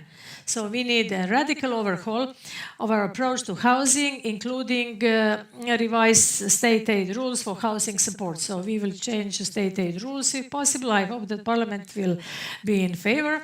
And also we have to think about short-term rentals to make sure that there is enough long-term housing for the local population. So, word on the quality jobs, which are inseparable from education and skills. As I said, we need stable jobs. We need jobs which will be paid fairly and which will allow for professional growth. And this is something we have to take into consideration. Equipping young people and adults with the skills is needed, and here we are also delivering. We have Erasmus+, all of you know. We have European Education Area, and we have our Pact for Skills. We are helping people acquire the competencies that employers are looking for. Of course, we need also employers to be on board. We need them. We need business community. I had a chance to talk with the Moroccan minister half an hour ago, and of course, we can arrange everything, but if we don't have a private sector and business community with us, we wouldn't be able to resolve this big issue. So hoping that they will listen, so they will hear this. So we have to ensure that companies have access to a well-prepared workforce, but they have to also to invest in that. As I said, education is also about inclusion, lifelong learning. When I say lifelong learning, it's about those people who live longer, as I said earlier, so they need to steadily educate themselves, since longevity society is a fact. So we need a holistic approach to put an emphasis on the aging well. It's not only aging, but we have to age healthy. In order to age healthy, that means that you have to think a little bit, you start aging from the day you are born. From the day you are born, you start aging. In English language, you get older and aging. In some languages, you have only getting older, and this has some pejorative connotation. But aging means to be mature and so on and so on. So in order to age healthy, we have to have healthy habits, eat healthy, and so on, and think about our health, in order not to be burdened to our long-term care systems and not to be burdened to our medical systems and in the end to our pension systems. So this is, everything is connected. So I think that I said a lot about this. So there is also regional dimension of demography, which I said this is very important because I'm in charge of Mediterranean. So we need people from that part of the world, but they also need us there. So we have to interconnect, exchange knowledge, and this is what we are trying to do. But when I say regional, only one word more to conclude. There is people want to move. There are four freedoms, freedom of movement, and so on. But there is also right to stay. Who will help people to stay? And this was part of Enrico Sletta report. If you remember, his report was on the single market, but he said this is fifth freedom, right to stay. Because they cannot stay because the salaries are low, they don't have enough facilities, as I said, and people want to move. So it's our local and regional politicians, also national, it's their responsibility to organize life that they can live where they want. And we call it right to stay. Why don't you stay at home? You will stay at home if you have everything there. There is no need to move. You can move out of curiosity and different interests, but not because of standard of living. And this is something which is very important. So I want to... this is very broad portfolio, not easy to say everything in 7, 8, 10 minutes. So thank you very much. I want to conclude. Thank you for your valuable contributions during your panels this morning and tomorrow. And we will take your news, your views and ideas in our deliberations in order to achieve quality jobs in a competitive and social Europe. I hope that our Vice President, Minsatou, she was here this morning, she will be here tomorrow, so we are working in synergy. I hope that we can take all your contributions and make our legislative work even better. Thank you so much and all the best.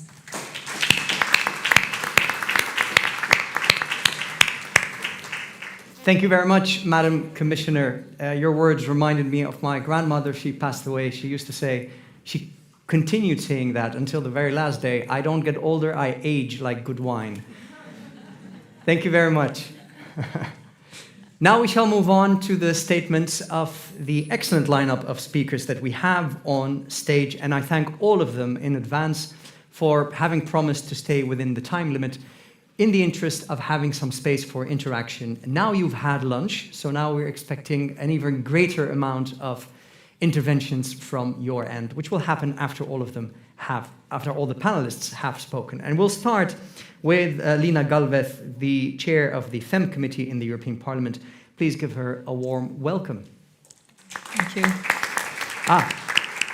I forgot to mention the two questions that they'll be responding to. Let me read them to you quickly and then get back to Lina. How can EU institutions and social partners work together to ensure that improving job qualities goes hand in hand with achieving a better work-life balance, particularly in the context of new forms of work, such as platform and remote work? That's number one. Number two, what concrete steps are needed in the European level to close the gaps in implementing the Work-Life Balance Directive and to make sure that all workers, including women, young people, and those in non-standard employment, benefit equally?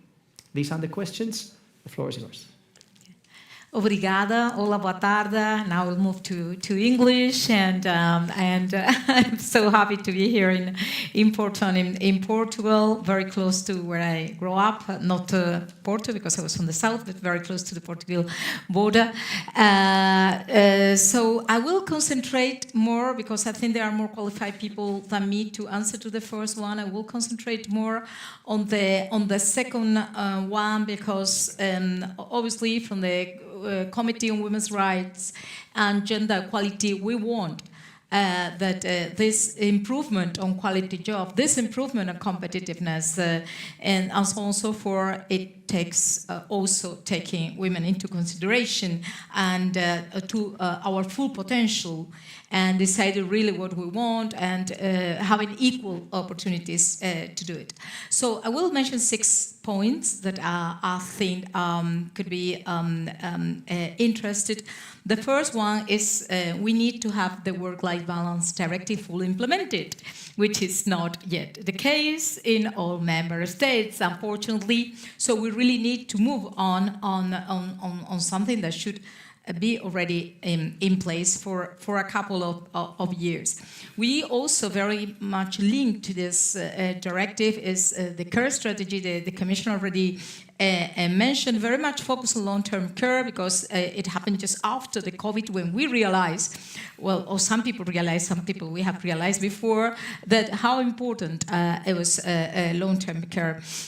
But probably we should move a bit more towards a European care deal where unpaid work is really taken into consideration, and we really need to move on assessment and evaluation, making not only ex post evaluation of our policies and regulation, but also ex ante, having in mind that there is an unequal burden and an unequal expenditure of time use on men and women regarding this unpaid work.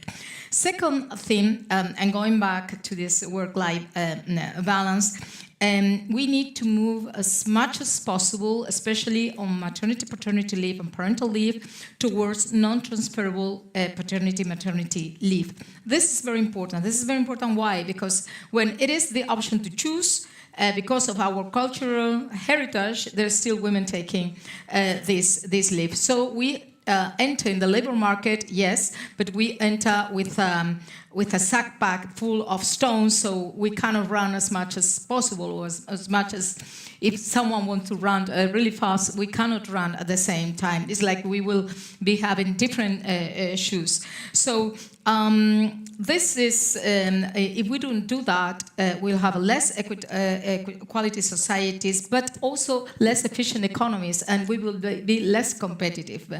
And also the third point is that men get into the care culture through getting care of their children, but we will need then also for taking care of the older people, because we are an aging society, and we say many times that we are losing female talent because we have higher degrees of education than men nowadays in labor markets, but we are losing also a lot of male talent for care. Just look at the statistics, time use the statistics.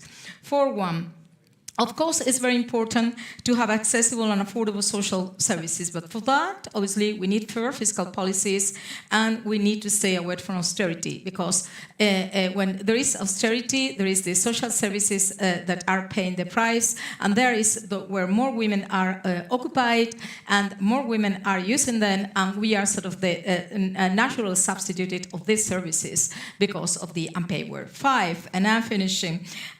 Let's look also to the demand side. Obviously, we need better, more efficient labor markets, decent work, to fight segregation, occupational segregation, horizontal segregation, and vertical segregation. And companies, if they really want the best talent, you should obviously promote equal policies and not to promote the Greek jobs that normally men, as the Nobel Prize in Economics, Claudia Golding, is saying. And finally, and this is my last point, sorry, I'm just on time. If we want really to make the best of our talent, and also to solve the demographic problem we really need to do it with more equality. That's the only way. And get rid of what some people are saying now, that the solution, the demographic solution, is women staying at home. No, sorry. This is not the solution. There is no such a right, as some people is saying, the right of women to stay at home. Obviously, each one should choose. But this freedom to choose needs the preconditions to choose at the same level, with equal opportunities and with the same kind of freedom. So if we want to be competitive, we want really to use our talent, and we want also to finish our demographic problem, or at least to improve it, we need more equality in labor markets, but also in business. Thank you.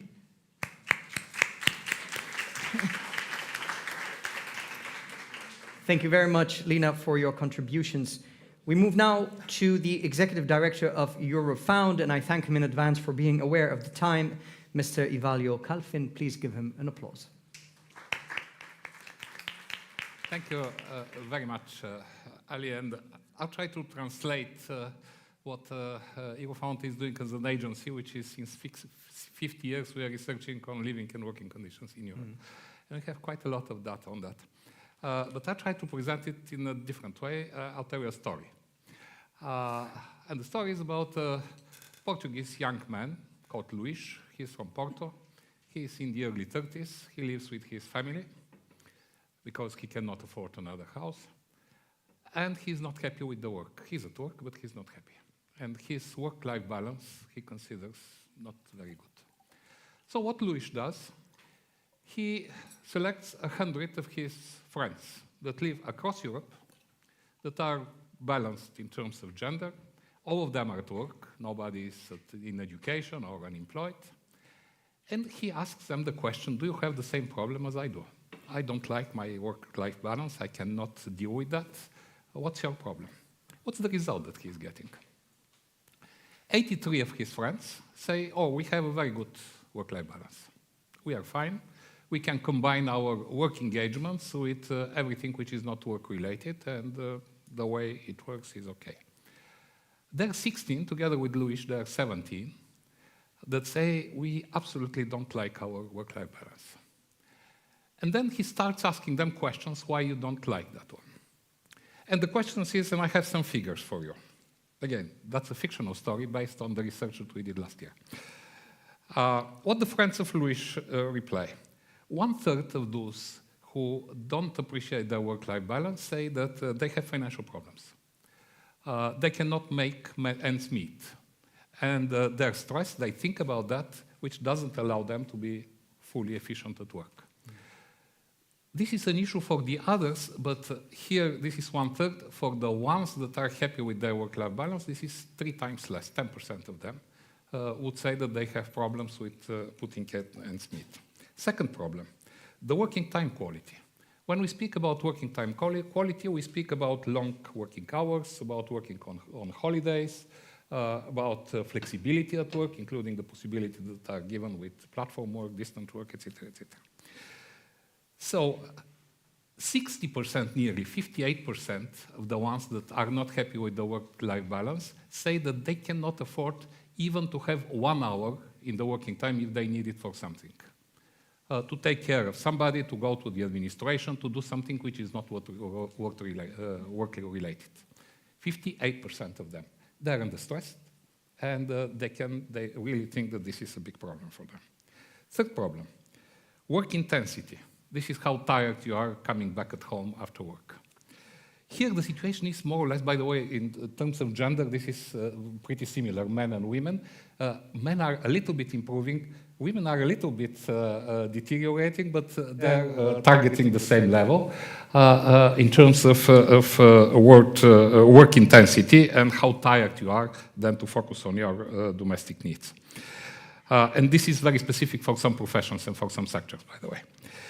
Fourth reason, this is the environment, the physical and psychological environment at work.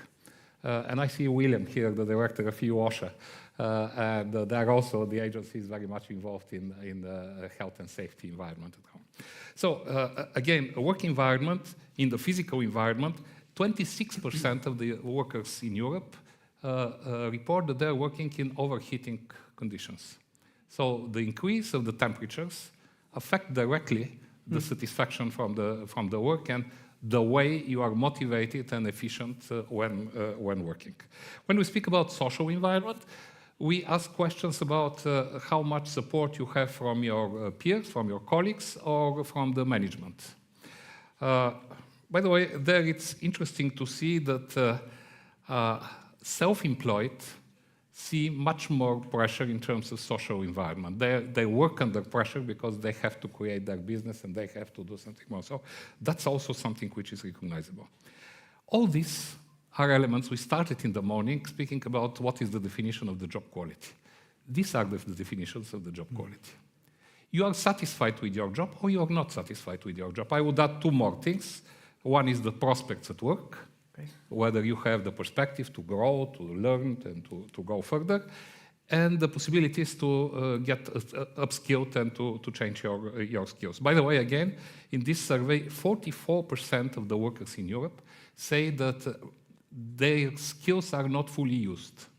So we speak about additional skills that are needed, but if you ask the workers how they perceive, they say, no, I can do more, but it is not used. I mean, nobody asked me to do this, which is also a good lesson to learn. So all these 7 elements for us are a part of the job quality, and this is pretty much defined. So finally, I finish with this. What are the options for Luís? He, in order to be happy at work and join his 83% of his friends, either he needs to renegotiate. It usually goes through the social dialogue. Individually, it's very difficult. Or he's going to move to another job. Or he is going to move to another country. And this is very serious. If we want not only to attract, but to retain workers, it's not only about one or other element. This is the whole concept of, jobs have to be attractive. Okay. People have to be motivated, have to work there. Otherwise, I'm afraid we are going to lose more people, either not working or going somewhere else. Thank you. Thank you very much.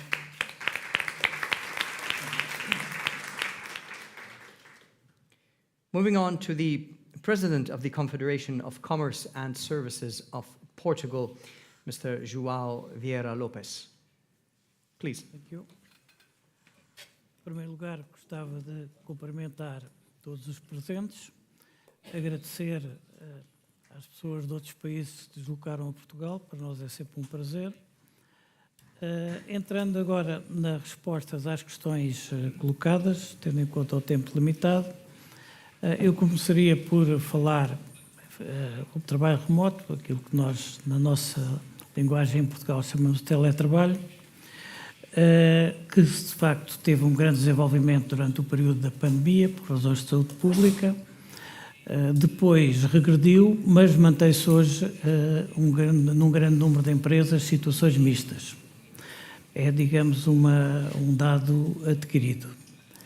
Em Portugal, o tipo de compensações articuladas com os trabalhadores, entre as empresas de trabalhadores, quer nos contratos coletivos, quer, enfim, informalmente, as regras, o direito a desligar, tudo isso, enfim, tem funcionado razoavelmente, não tem havido grande conflitualidade, o que não quer dizer que a evolução não justifique que algumas novas regras tenham que ser, digamos, postas em causa e outras inovadas.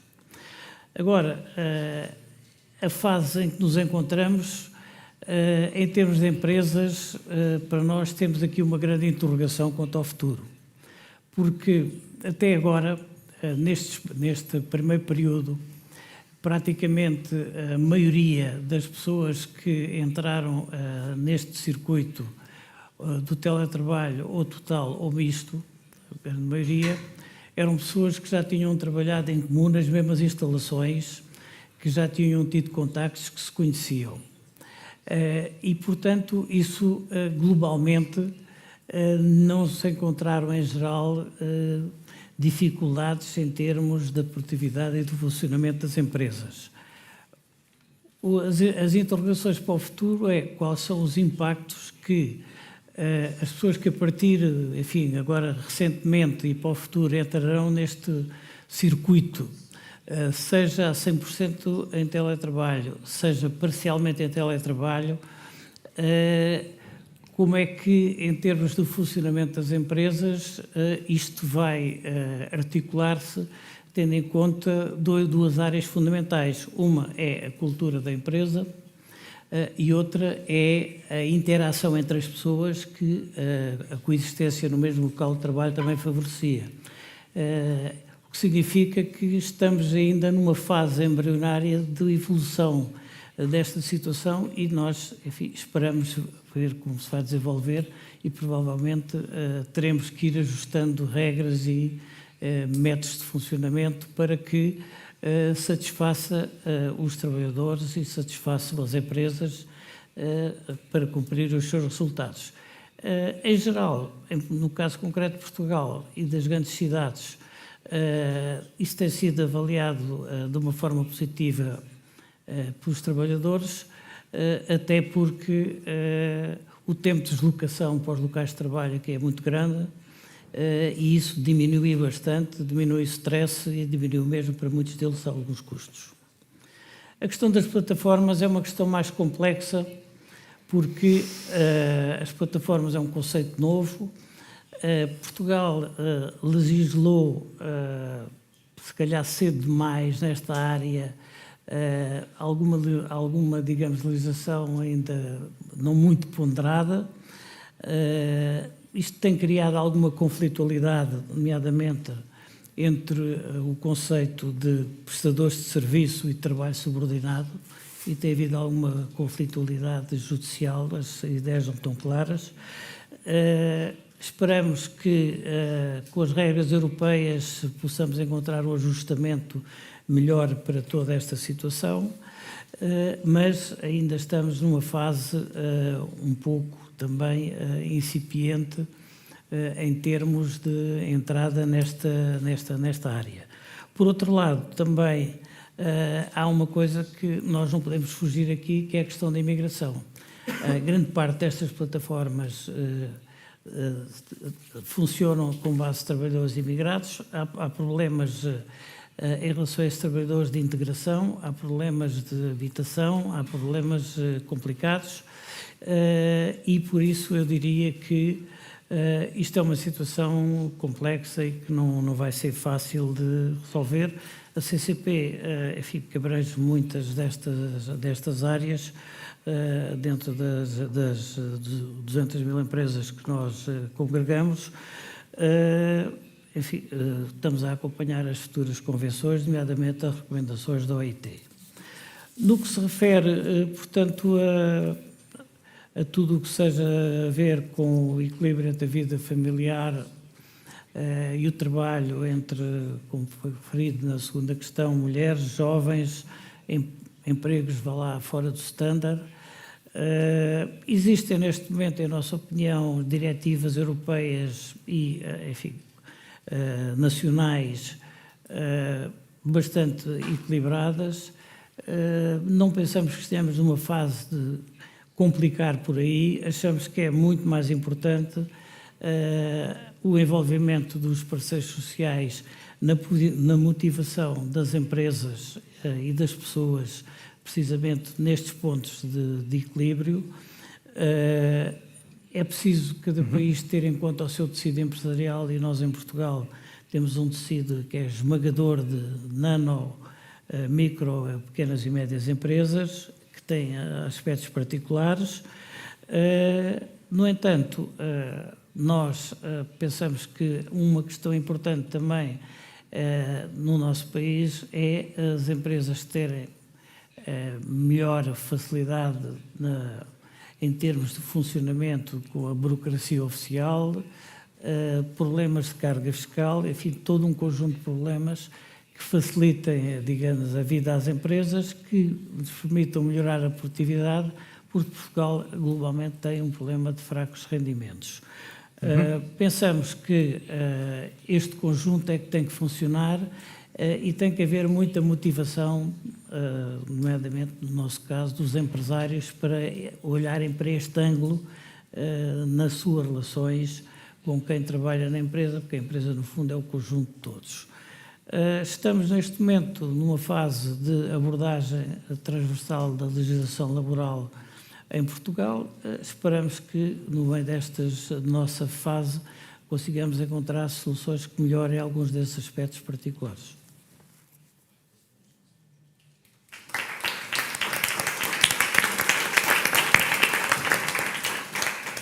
Obrigado, João. Our next speaker is the Secretary General of the General Confederation of Portuguese Workers, and I thank you in advance for being aware of the time, Tiago Oliveira. Muito boa tarde a todos. Boa tarde, Sr. Secretário de Estado. Boa tarde a todos os parceiros de painel. Gostaria de iniciar a minha intervenção com uma ideia simples, mas indesmentível, Estamos aqui a discutir que é necessário melhorar a qualidade do emprego e o equilíbrio entre a vida profissional e a vida pessoal, mas é impossível discuti-lo sem ter claro que as relações laborais se constroem entre partes que têm posições de poder diferentes. E começo por esta ideia, porque hoje ouvimos aqui diversas intervenções. Aparentemente estaremos de acordo de que precisamos de melhorar as condições de vida e de trabalho. A questão que se coloca é se existem melhores condições de vida e de trabalho quando, fora deste auditório, se continuam a tomar decisões e opções políticas que continuam a dificultar a vida da maioria, a vida dos trabalhadores. Já foi aqui dito, durante a parte da manhã, na União Europeia, 1 em cada 5 trabalhadores se encontra em situação de pobreza. Em Portugal, são 2 milhões de pessoas que, mesmo trabalhando, se encontram em situação de pobreza. Em Portugal, temos uma população onde 50% dela tem um salário bruto mensal inferior a 1.000 euros por mês. Esta é a nossa realidade. A questão que se coloca é se existe equilíbrio entre a vida profissional e pessoal quando, neste momento, está em discussão um anteprojeto de alteração à legislação laboral que, ao invés de retirar as normas que já hoje existem e que são negativas para os trabalhadores, vai mais longe no que diz respeito ao aumento da precariedade, no que diz respeito à desregulação dos horários de trabalho e que facilita ainda mais os despedimentos. Existem empregos de qualidade? Deixo 2 perguntas. Existem empregos de qualidade quando se ataca um elemento determinante para elevar as condições de vida e de trabalho, que é a contratação coletiva, que desde há vários anos está bloqueada e que sofre novos bloqueios com este anteprojeto? Teremos melhores locais de trabalho quando se limita a ação e a intervenção sindical nas empresas e pedindo os sindicatos de entrar nos locais de trabalho? A resposta, essa é indesmentível. Não. A discriminação, a diminuição de direitos não cria ambientes de trabalho justos, não cria empregos de qualidade e não melhora o equilíbrio entre a vida pessoal e familiar. É preciso avançar nos direitos e esse avanço nos direitos faz com vínculos de trabalho estáveis, aumento dos salários, combate à desregulação dos horários, a redução dos horários de trabalho, o respeito pelo direito de greve e o direito à organização sindical nas empresas e nos locais de trabalho. Os trabalhadores não podem aceitar voltar para trás com uma reforma laboral que neste momento tem 2 caras. É anunciada como moderna rumo ao século XXI, mas é na realidade um retrocesso nos direitos de quem trabalha. Porque não podemos falar de progresso nos avanços da ciência e da técnica e se continua a apostar, perante isto, em aumentar os horários de trabalho e os ritmos de trabalho, como se falássemos dos horários e dos ritmos de trabalho da primeira Revolução Industrial. Não é progresso quando se trata, não é de progresso que se trata quando se procura facilitar os despedimentos, voltando ao tempo em que os trabalhadores eram descartados conforme conveniência dos patrões. Não há nada de progresso no ataque às organizações sindicais e há um retrocesso absoluto quando aqui, ainda hoje, falamos de natalidade e não se coloca em prática nenhuma das medidas que permitam aos trabalhadores a estabilidade necessária para romper com as dificuldades que já hoje impedem o aumento da natalidade. Não há futuro quando, perante a riqueza criada pelos todos os dias, é apropriada apenas por alguns e existe uma profunda injustiça na distribuição da riqueza. Nós, da nossa parte, trazemos, do nosso ponto de vista, uma verdadeira proposta do século XXI, que é o respeito pelos trabalhadores, a garantia de melhores salários e direitos, a garantia de melhores condições de vida, de uma perspectiva de vida e de futuro diferente daquela que hoje os jovens, os trabalhadores hoje se deparam. E se isto for encontrado, aí sim estaremos prestes a encontrar as condições centrais para o desenvolvimento do país e para a melhoria das condições de vida de quem cá trabalha.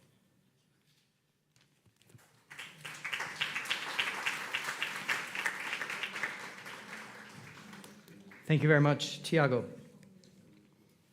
We now have an intervention from ILO's Assistant DG and Regional Director for Europe and Central Asia, Beate Andres. Well, thank you so much. Good afternoon, ladies and gentlemen, and special thanks to our wonderful host, Government of Portugal, for inviting the ILO yet again in this very important discussion at the Porto Social Forum. I would like to take the opportunity to respond to Luis, who was invoked by the Executive Director of Eurofund. I would say, Luis, please don't give up on collective bargaining and social dialogue. It's really the bedrock of all the standards we have today.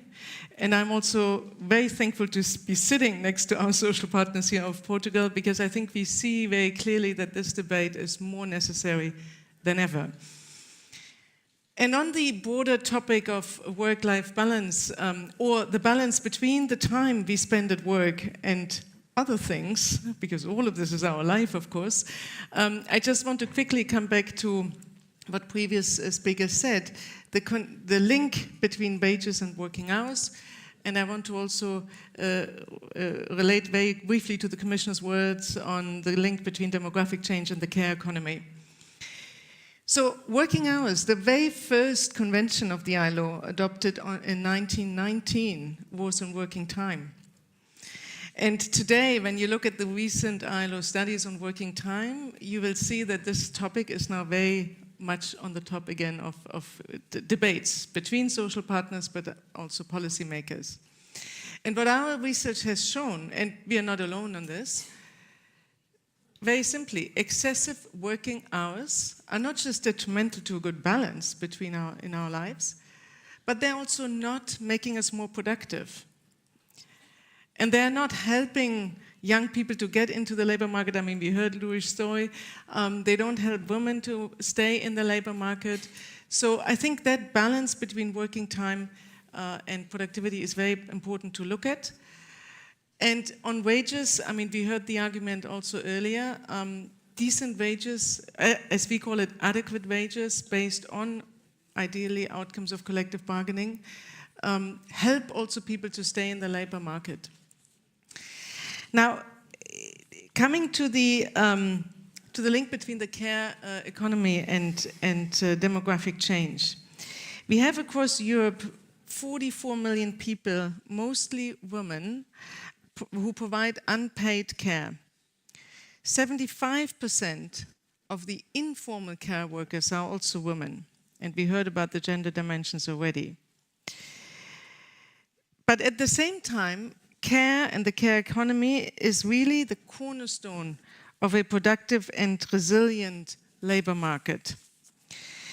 We had in 2024 the first tripartite agreement on this topic concerning decent work and the care economy. And this conclusion clearly said that care work, the care economy is not a commodity. It calls for decent work for all care workers. And at the same time, as we already heard from the Commissioner, Europe and the wider European region face significant demographic shifts. The aging population on the one hand, but also in many countries around EU member states in particular, still very strong young populations who seek to emigrate. And these trends will reshape, of course, the future of the workforce in Europe. We estimate that by 2050, there will be 43 persons aged 65 and above per 100 persons of working age. And this is compared to 28 persons last year. So there is a significant trend towards the aging workforce. And this demographic transition could potentially lead to a net loss of 10 million workers in Europe and Central Asia together. Now, as we heard already from the Commissioner, I mean, there's a package of solutions to that demographic challenge. We heard in the morning already the discussion on labor mobility, the link to active labor force activation policies. And I should say in this context, we have made very good experiences with the European Youth Guarantee schemes. I think they are a true success story in this regard. But active labor force policies, of course, require an investment in the care economy, which in turn we think could generate more than 13 million jobs in the EU 27 countries by 2030. And I don't have enough time to go into the other topics, but we are also looking very clearly into the link between demographic change and productivity, as well as the important role, and I come back to what I said earlier, the important role of social dialogue in shaping the policies for a future resilient workforce. Thank you so much.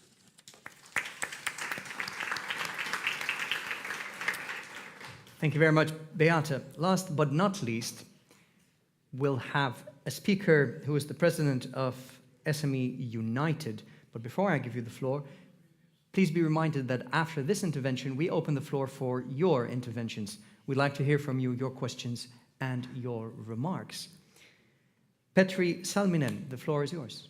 Thank you, and thank you also for the previous speakers of your interventions, of which some of I do agree and some were interesting, but I might not agree that much.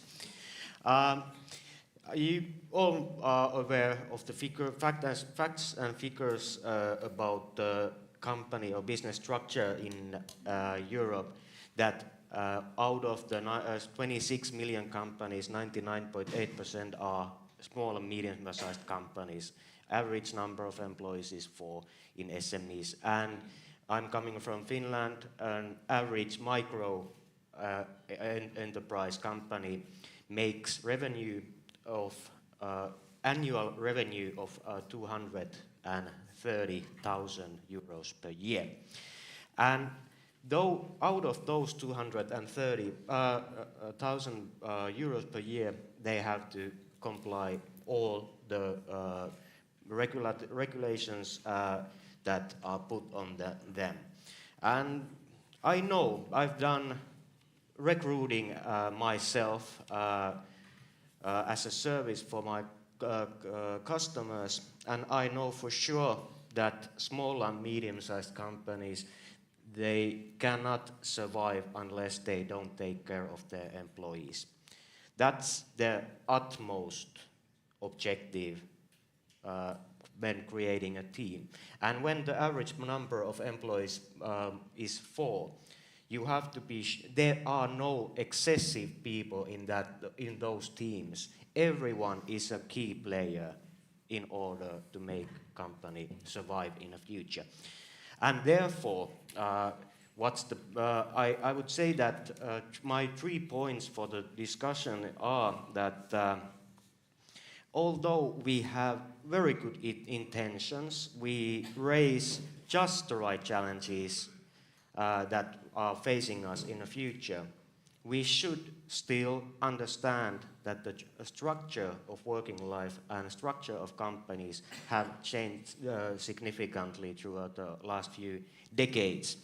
And although system structures have been making results in the past, we shouldn't be afraid to change the course in a way that we also provide flexibility and we trust on people to take care and trust on those 26 million entrepreneurs to take care of their workers. I know, don't get me wrong, there are mistreaters, there are employers that are doing wrong for their workers, but those are minority. And if we are suffocating the majority who wants to take care of their motivated, skilled staff, then we are actually making more harm to the European Union. The basic services should be there. That's also a job for the social partners and institutions, that we take care of the basic things, education, we take care of the basic services like childcare, so that people can establish or create families and combine work and family life. But and of course you cannot leave without mentioning the security, which is the most important thing that we need to provide to employers. But at the same time, we have to create flexibility to working place and industries. I leave you with a question. Have you ever wondered how come the examples of what does the good workplace and work-life balance looks like, they come from the companies that are operating in industrial sector that has not been regulated or has not been there in for decades. For example, IT sector companies that make new ways of taking care of their employees. But with these thoughts, few thoughts, I would enter the discussion. Thank you.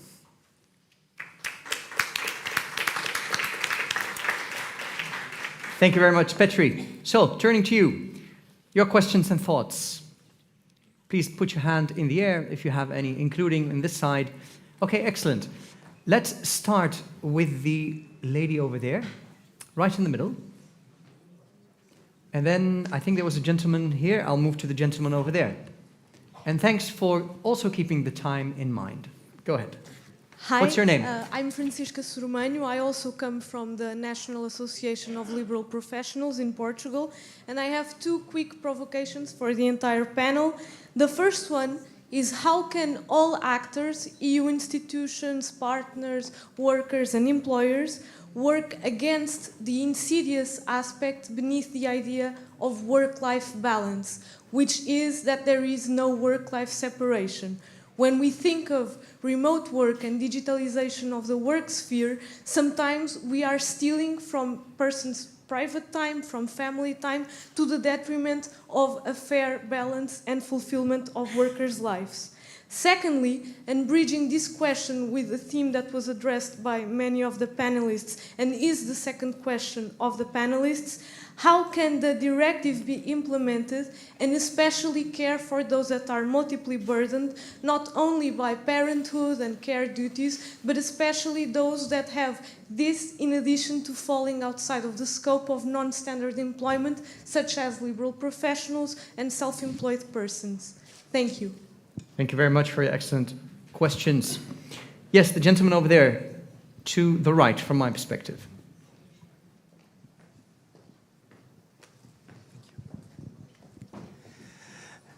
Hello, I'm Thomas Sector from the European Federation for Family Employment and Home Care. I would like to thank the speakers for their valuable contributions. I would like to react on the right to remain at home, which was highlighted by the Commissioner Suica. This is indeed an essential point for aging and regarding quality of life. However, as you rightly underlined, it largely depends on access to facilities, to care, on salaries. And what is often overlooked regarding quality of employment in the care sector is that it faces major challenges: undeclared work, limited accessibility and affordability for families, lack of recognition of care workers. As the Minister of Labour underlined this morning, atypical employment relationships often mean that we have poorer working conditions, lower wages, weaker social protection. There have been important advances in Europe. We underlined the European Care Strategy and others. But both at European and national level, domestic work and home care remain largely absent from legislations. This invisibility prevents the sector from fully contributing to solve the demographic challenges and to support families who rely on them. So my question will be, how can we ensure that these workers and the families who employ them can also be included in the legislation and the solutions that we spoke today? So do you mean domestic workers and home carers who are recognized as workers and get a payment, or those who... Yes. Okay, thank you very much. Yes, sir. Thank you. My name is Piotr Sadowski. I'm like a chameleon. I changed my hat from 2 years ago here. I'm today here as the Vice President of Lifelong Learning Platform, and thank you very much. We've heard a lot today about jobs and balance, but not about the role of civil society. And civil society is also an employer as a sector in Europe. And as the Lifelong Learning Platform stressed in our response to the Union of Skills statement, we fully acknowledge the importance of social dialogue, but we also need civil dialogue to make this work. And on lifelong learning, I think perhaps, what do you think? Is it not more than just aging and reskilling, but actually a more holistic vision for all stages of life? Thank you. Thank you very much. Madam Commissioner. You hear me? Yes. I do, yes. You do. Okay, I will refer to right to stay and to lifelong learning. On right to remain or right to stay, this is about, again, about economy, again, about how your local community thrives, about how your regional community thrives. It's about your surroundings. Why we are mentioning this? Because we think that mayors, heads of regions, ministers could better use all the European funding which is at their disposal in order to create environment in your region, in your area. Since many of you mentioned platforms, teleworking and so on. First of all, we talk about digitalization. We think that each and every corner of Europe, be it mountain or distant island, should be covered by broadband internet. Because nowadays, you can telework, you can create new jobs, but if you are covered by broadband, this is something we are trying to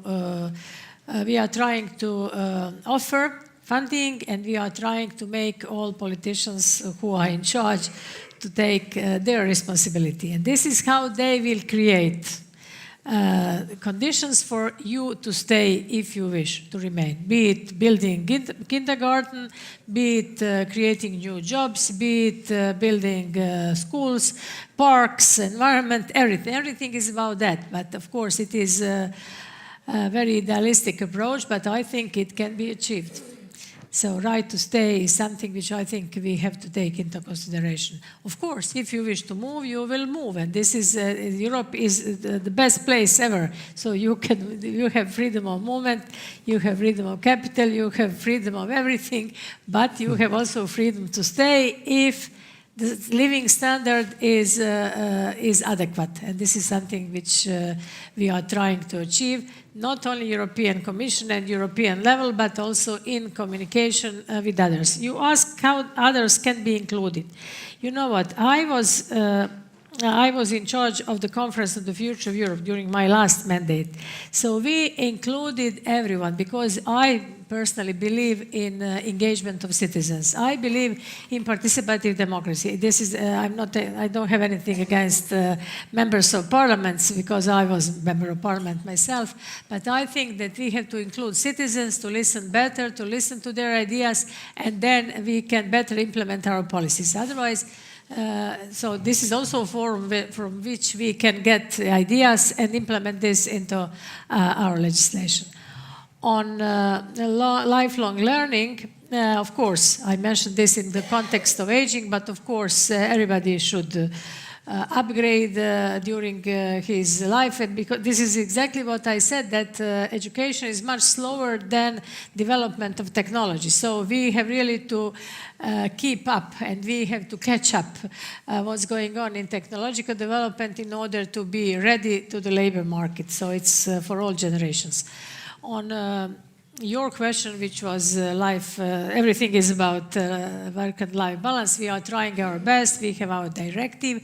It took a long time to adopt this directive. It took, I think, a whole mandate, 5 years, in order to make Council, Parliament, and the Commission, Commission offers, but others have to align.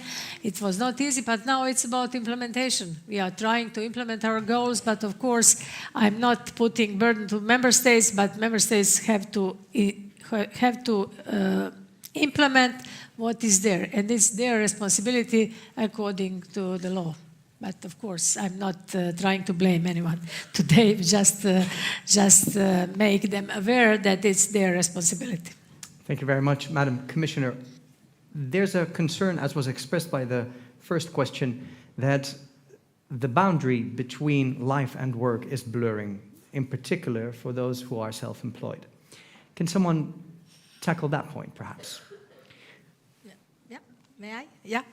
I just wanted to add, well, this I completely agree with what the Commissioner has said on the now it's a question of implementation, but also we have to move to the right to disconnect. And we did at the European Parliament in a report in the last mandate regarding exactly that. Because we really need to move to this right of disconnect, but now because more and more is becoming more digital, and this boundary is not existing anymore sometimes, so we really need to put it. And so now we are expecting the Commission proposal on the right to disconnect. I think this legislation should be key in order to establish those boundaries. But I would like to add one thing that it is also related with what you were asking, if I may, because we are all the time talking about working time, but we are only thinking on paid working time. Right. And this is very unfair, and this is a great problem, because someone was saying time we spend at work and time we spend in other things. But in these other things, there is also work. Work that could be paid, hiring someone, or could be just aid by social services and so on and so forth. And this work is completely unequal, not only between men and women, that it is unequal, but also within families depending on their economy and their income. So there is a lot of inequalities there, especially gender inequalities. Just look to time use. So we really need to take that into consideration when we are establishing our policies, our regulation, because unless we really realize how important is all this unpaid work and how unequally distributed it is, we will not solve any problem, or we will solve the problem for, yes. Quick follow-up. Do you, Lena, believe that unrecognized labor, pecuniary unrecognized labor, should be recognized in money terms? No. Or will that actually bring women back? That will bring women back. That's my opinion. I have studied that a lot. I don't want to put now my academic so when you say we need there. to take it into account, you're not saying payment. Into account in order to how unequally distributed it is, right. And if we are thinking on the cutting certain social services, having in mind that will bring effect. That work back to the families, and not every family could hire someone to do it. So that will create more inequalities, is what I'm saying, that we really need to take that into consideration. Otherwise, we will go to a social depletion of women in our multiple roles. Because you say this work intensity, but obviously if you add also this unpaid work, this social depletion of women it is, and then we live longer, but in worse conditions, right. And we are living before the labor market, and then having less money for our pensions and so on and so forth. So it's all related. Very good. Ivailo, assuming that you agree that there should be a clear separation between life, quote unquote, and work, are there any concrete strategies and measures that we can take to improve this situation? Oh, sure. Basically, I mean, I was going to say what Lena just said. I mean, a very good example, but it's not for self-employed. I mean, you're talking about self-employed and liberal services. Liberal professions, that's very much a decision. And by the way, the life, and we all know it, and we have it in our research, of the self-employed is much more difficult than the life of the employees, because you are entrepreneur, but you are on your own. Yes, and that doesn't make life easier. But otherwise, when we speak about, for example, remote working or hybrid working, indeed, and I'm a big supporter of the hybrid working. I mean, I see the opposite tendency in Europe to bring everybody back to the office. It doesn't increase efficiency, I can tell from experience. The thing is that when people work from home, they indeed work much longer. And that's where the right to disconnect comes.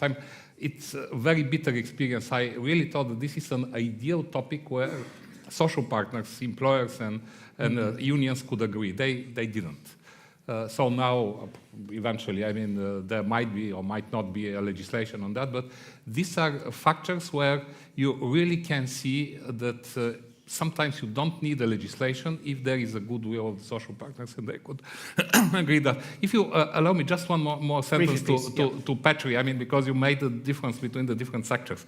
Again, what we clearly see in our research is that in the sectors where you have worse quality of jobs, you have much higher labor shortages. People simply don't want to work there. And this is agriculture, this is construction, this is transportation, this is hospitality sector. So there is a direct link between the lower job quality, which sometimes is subjective. I mean, nobody wants to work in the field during the heat. So it might be objective, but it pushes people away from this sector. So there is a very clear sectoral characteristic of this of the labor shortage. So it doesn't solve the problem if you lower the standard there. Thank you very much. Are there more contributions from the room at this point? Please raise your hand if you do want to contribute. Seeing none, very briefly, please, and then we return to the chair. Because you mentioned the self-employed and the work-life balance and separation. And first, of course, it's like that. That's a market economy in action. When if you have bad working conditions, you don't get good workers. That's exactly, and therefore, I mentioned that SMEs want to take care of their workers overall, generally. But the self-employed, it's very important to notice that there are self-employed who gets energy out of working, because it's motivating to make your own dream happen, and that actually gives you power. But then there are those who are in a situation when you have, for example, financial restraints, that you have to work, that you cannot separate work and free time, and that's I see as a problematic that that we need to tackle. But not all self-employment is training out people. Thank you very much. My apologies to those members of the panel who didn't get an opportunity to speak. I hope you understand the limitations of time. Now we return to the chair of this panel, Ines. In a few words, how do you reflect on this panel? Thank you very much. First, it's hard to summarize because so many things were said. I took lots of notes, and I'll try to be very concise. So let me start by saying perhaps the first takeaway that I take from this is that a lot of panelists said that better quality and better work-life balance actually helps productivity. And generally speaking, I would say the efficiency of the labor market, because better jobs attracts more people, retains more people, and it's a better match between firms and workers. So the first point, I guess, is that this is a plus for productivity, and this is something that is desperately needed in the EU. The second point is that the demographic change is really crucial and is changing Europe's labor markets in many ways. We have of course, that link between low fertility, longer life expectancy that creates many challenges, including on productivity, which we didn't discuss, but Beate said precisely that was an issue that they were working on. And early retirements, demand policies on lifelong learning, healthy aging, and manage legal migration. All those are challenges, but also opportunities that we need to take into consideration when looking at the labor market. Then, of course, a lot of the debate went on to discuss the differences, the gender differences, which remain and still exist, as women particularly carry most of the unpaid care burden. Generally speaking, they also take up most of the jobs in the care economy, even when they are paid. But sometimes those jobs are not as well paid as they could be, given the importance that they have for society. Quality jobs are also a lot, and we discussed, about being paid fairly, but also require good physical, social, and psychological conditions, and it's important to boost that. Social dialogue plays an important role. We have many people from different sides of the social dialogue, and it is important that we all discuss those issues. New work models like remote and platform work bring flexibility but also raise challenges. That was a very interesting point in terms of integration between workers and the firms, connection with fellow workers, and other considerations were about fair regulation, especially for SMEs and firms. Firms have, and I thought that was an interesting point as well, firms have an important really part to play in taking care of their workers.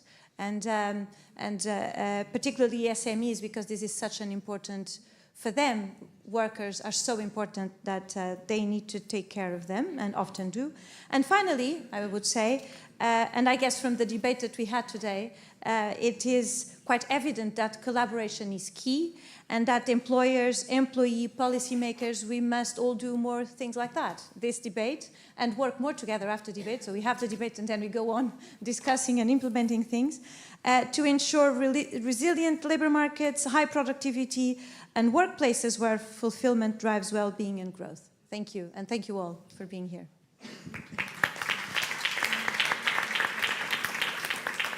Thank you very much, Ines.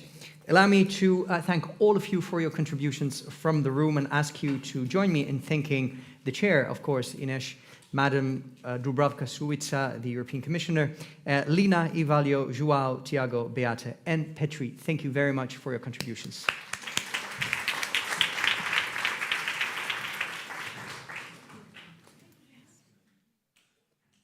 What remains on the agenda for today is the closing remarks, and for that reason I ask Ines to please stay on stage as our other guests return to their seats.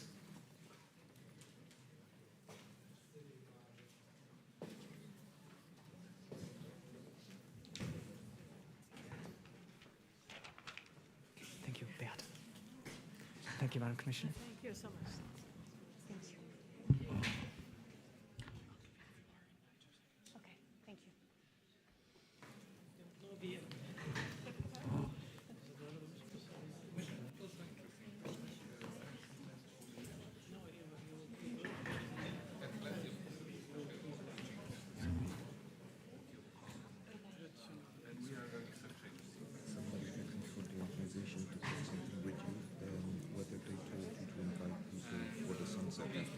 Sunset or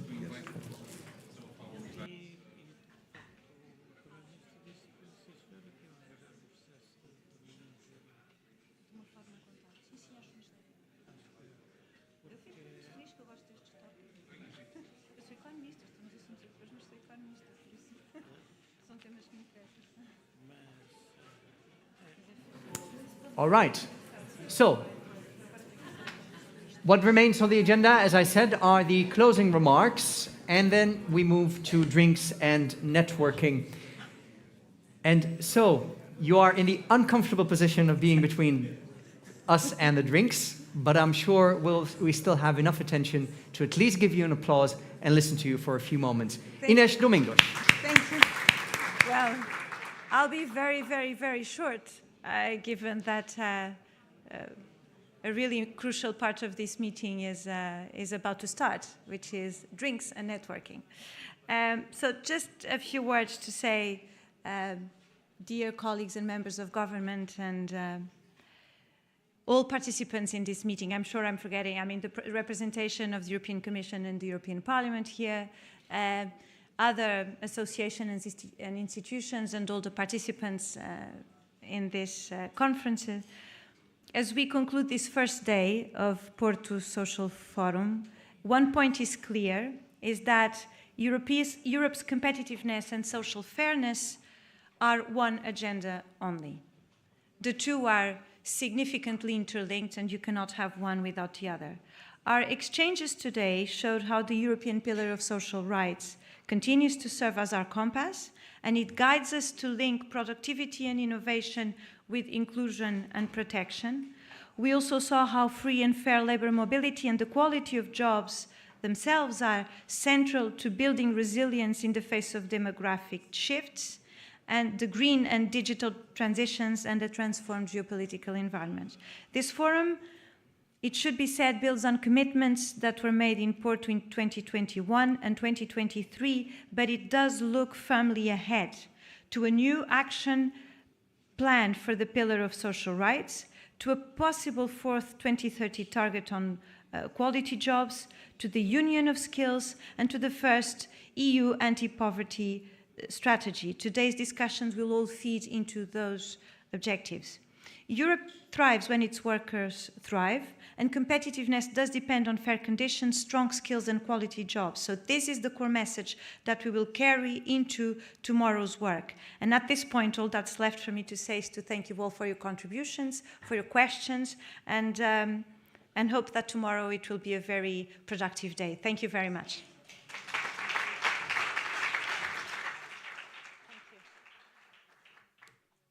Thank you very much. So, could I have the mic one more time? The drinks, and you're all invited to them, are on the first floor where we had lunch, but outside. I've already talked about my grandmother who aged like wine. My grandfather used to talk about a good work-drinks balance. So let's all work on that. Enjoy your drinks and see you tomorrow.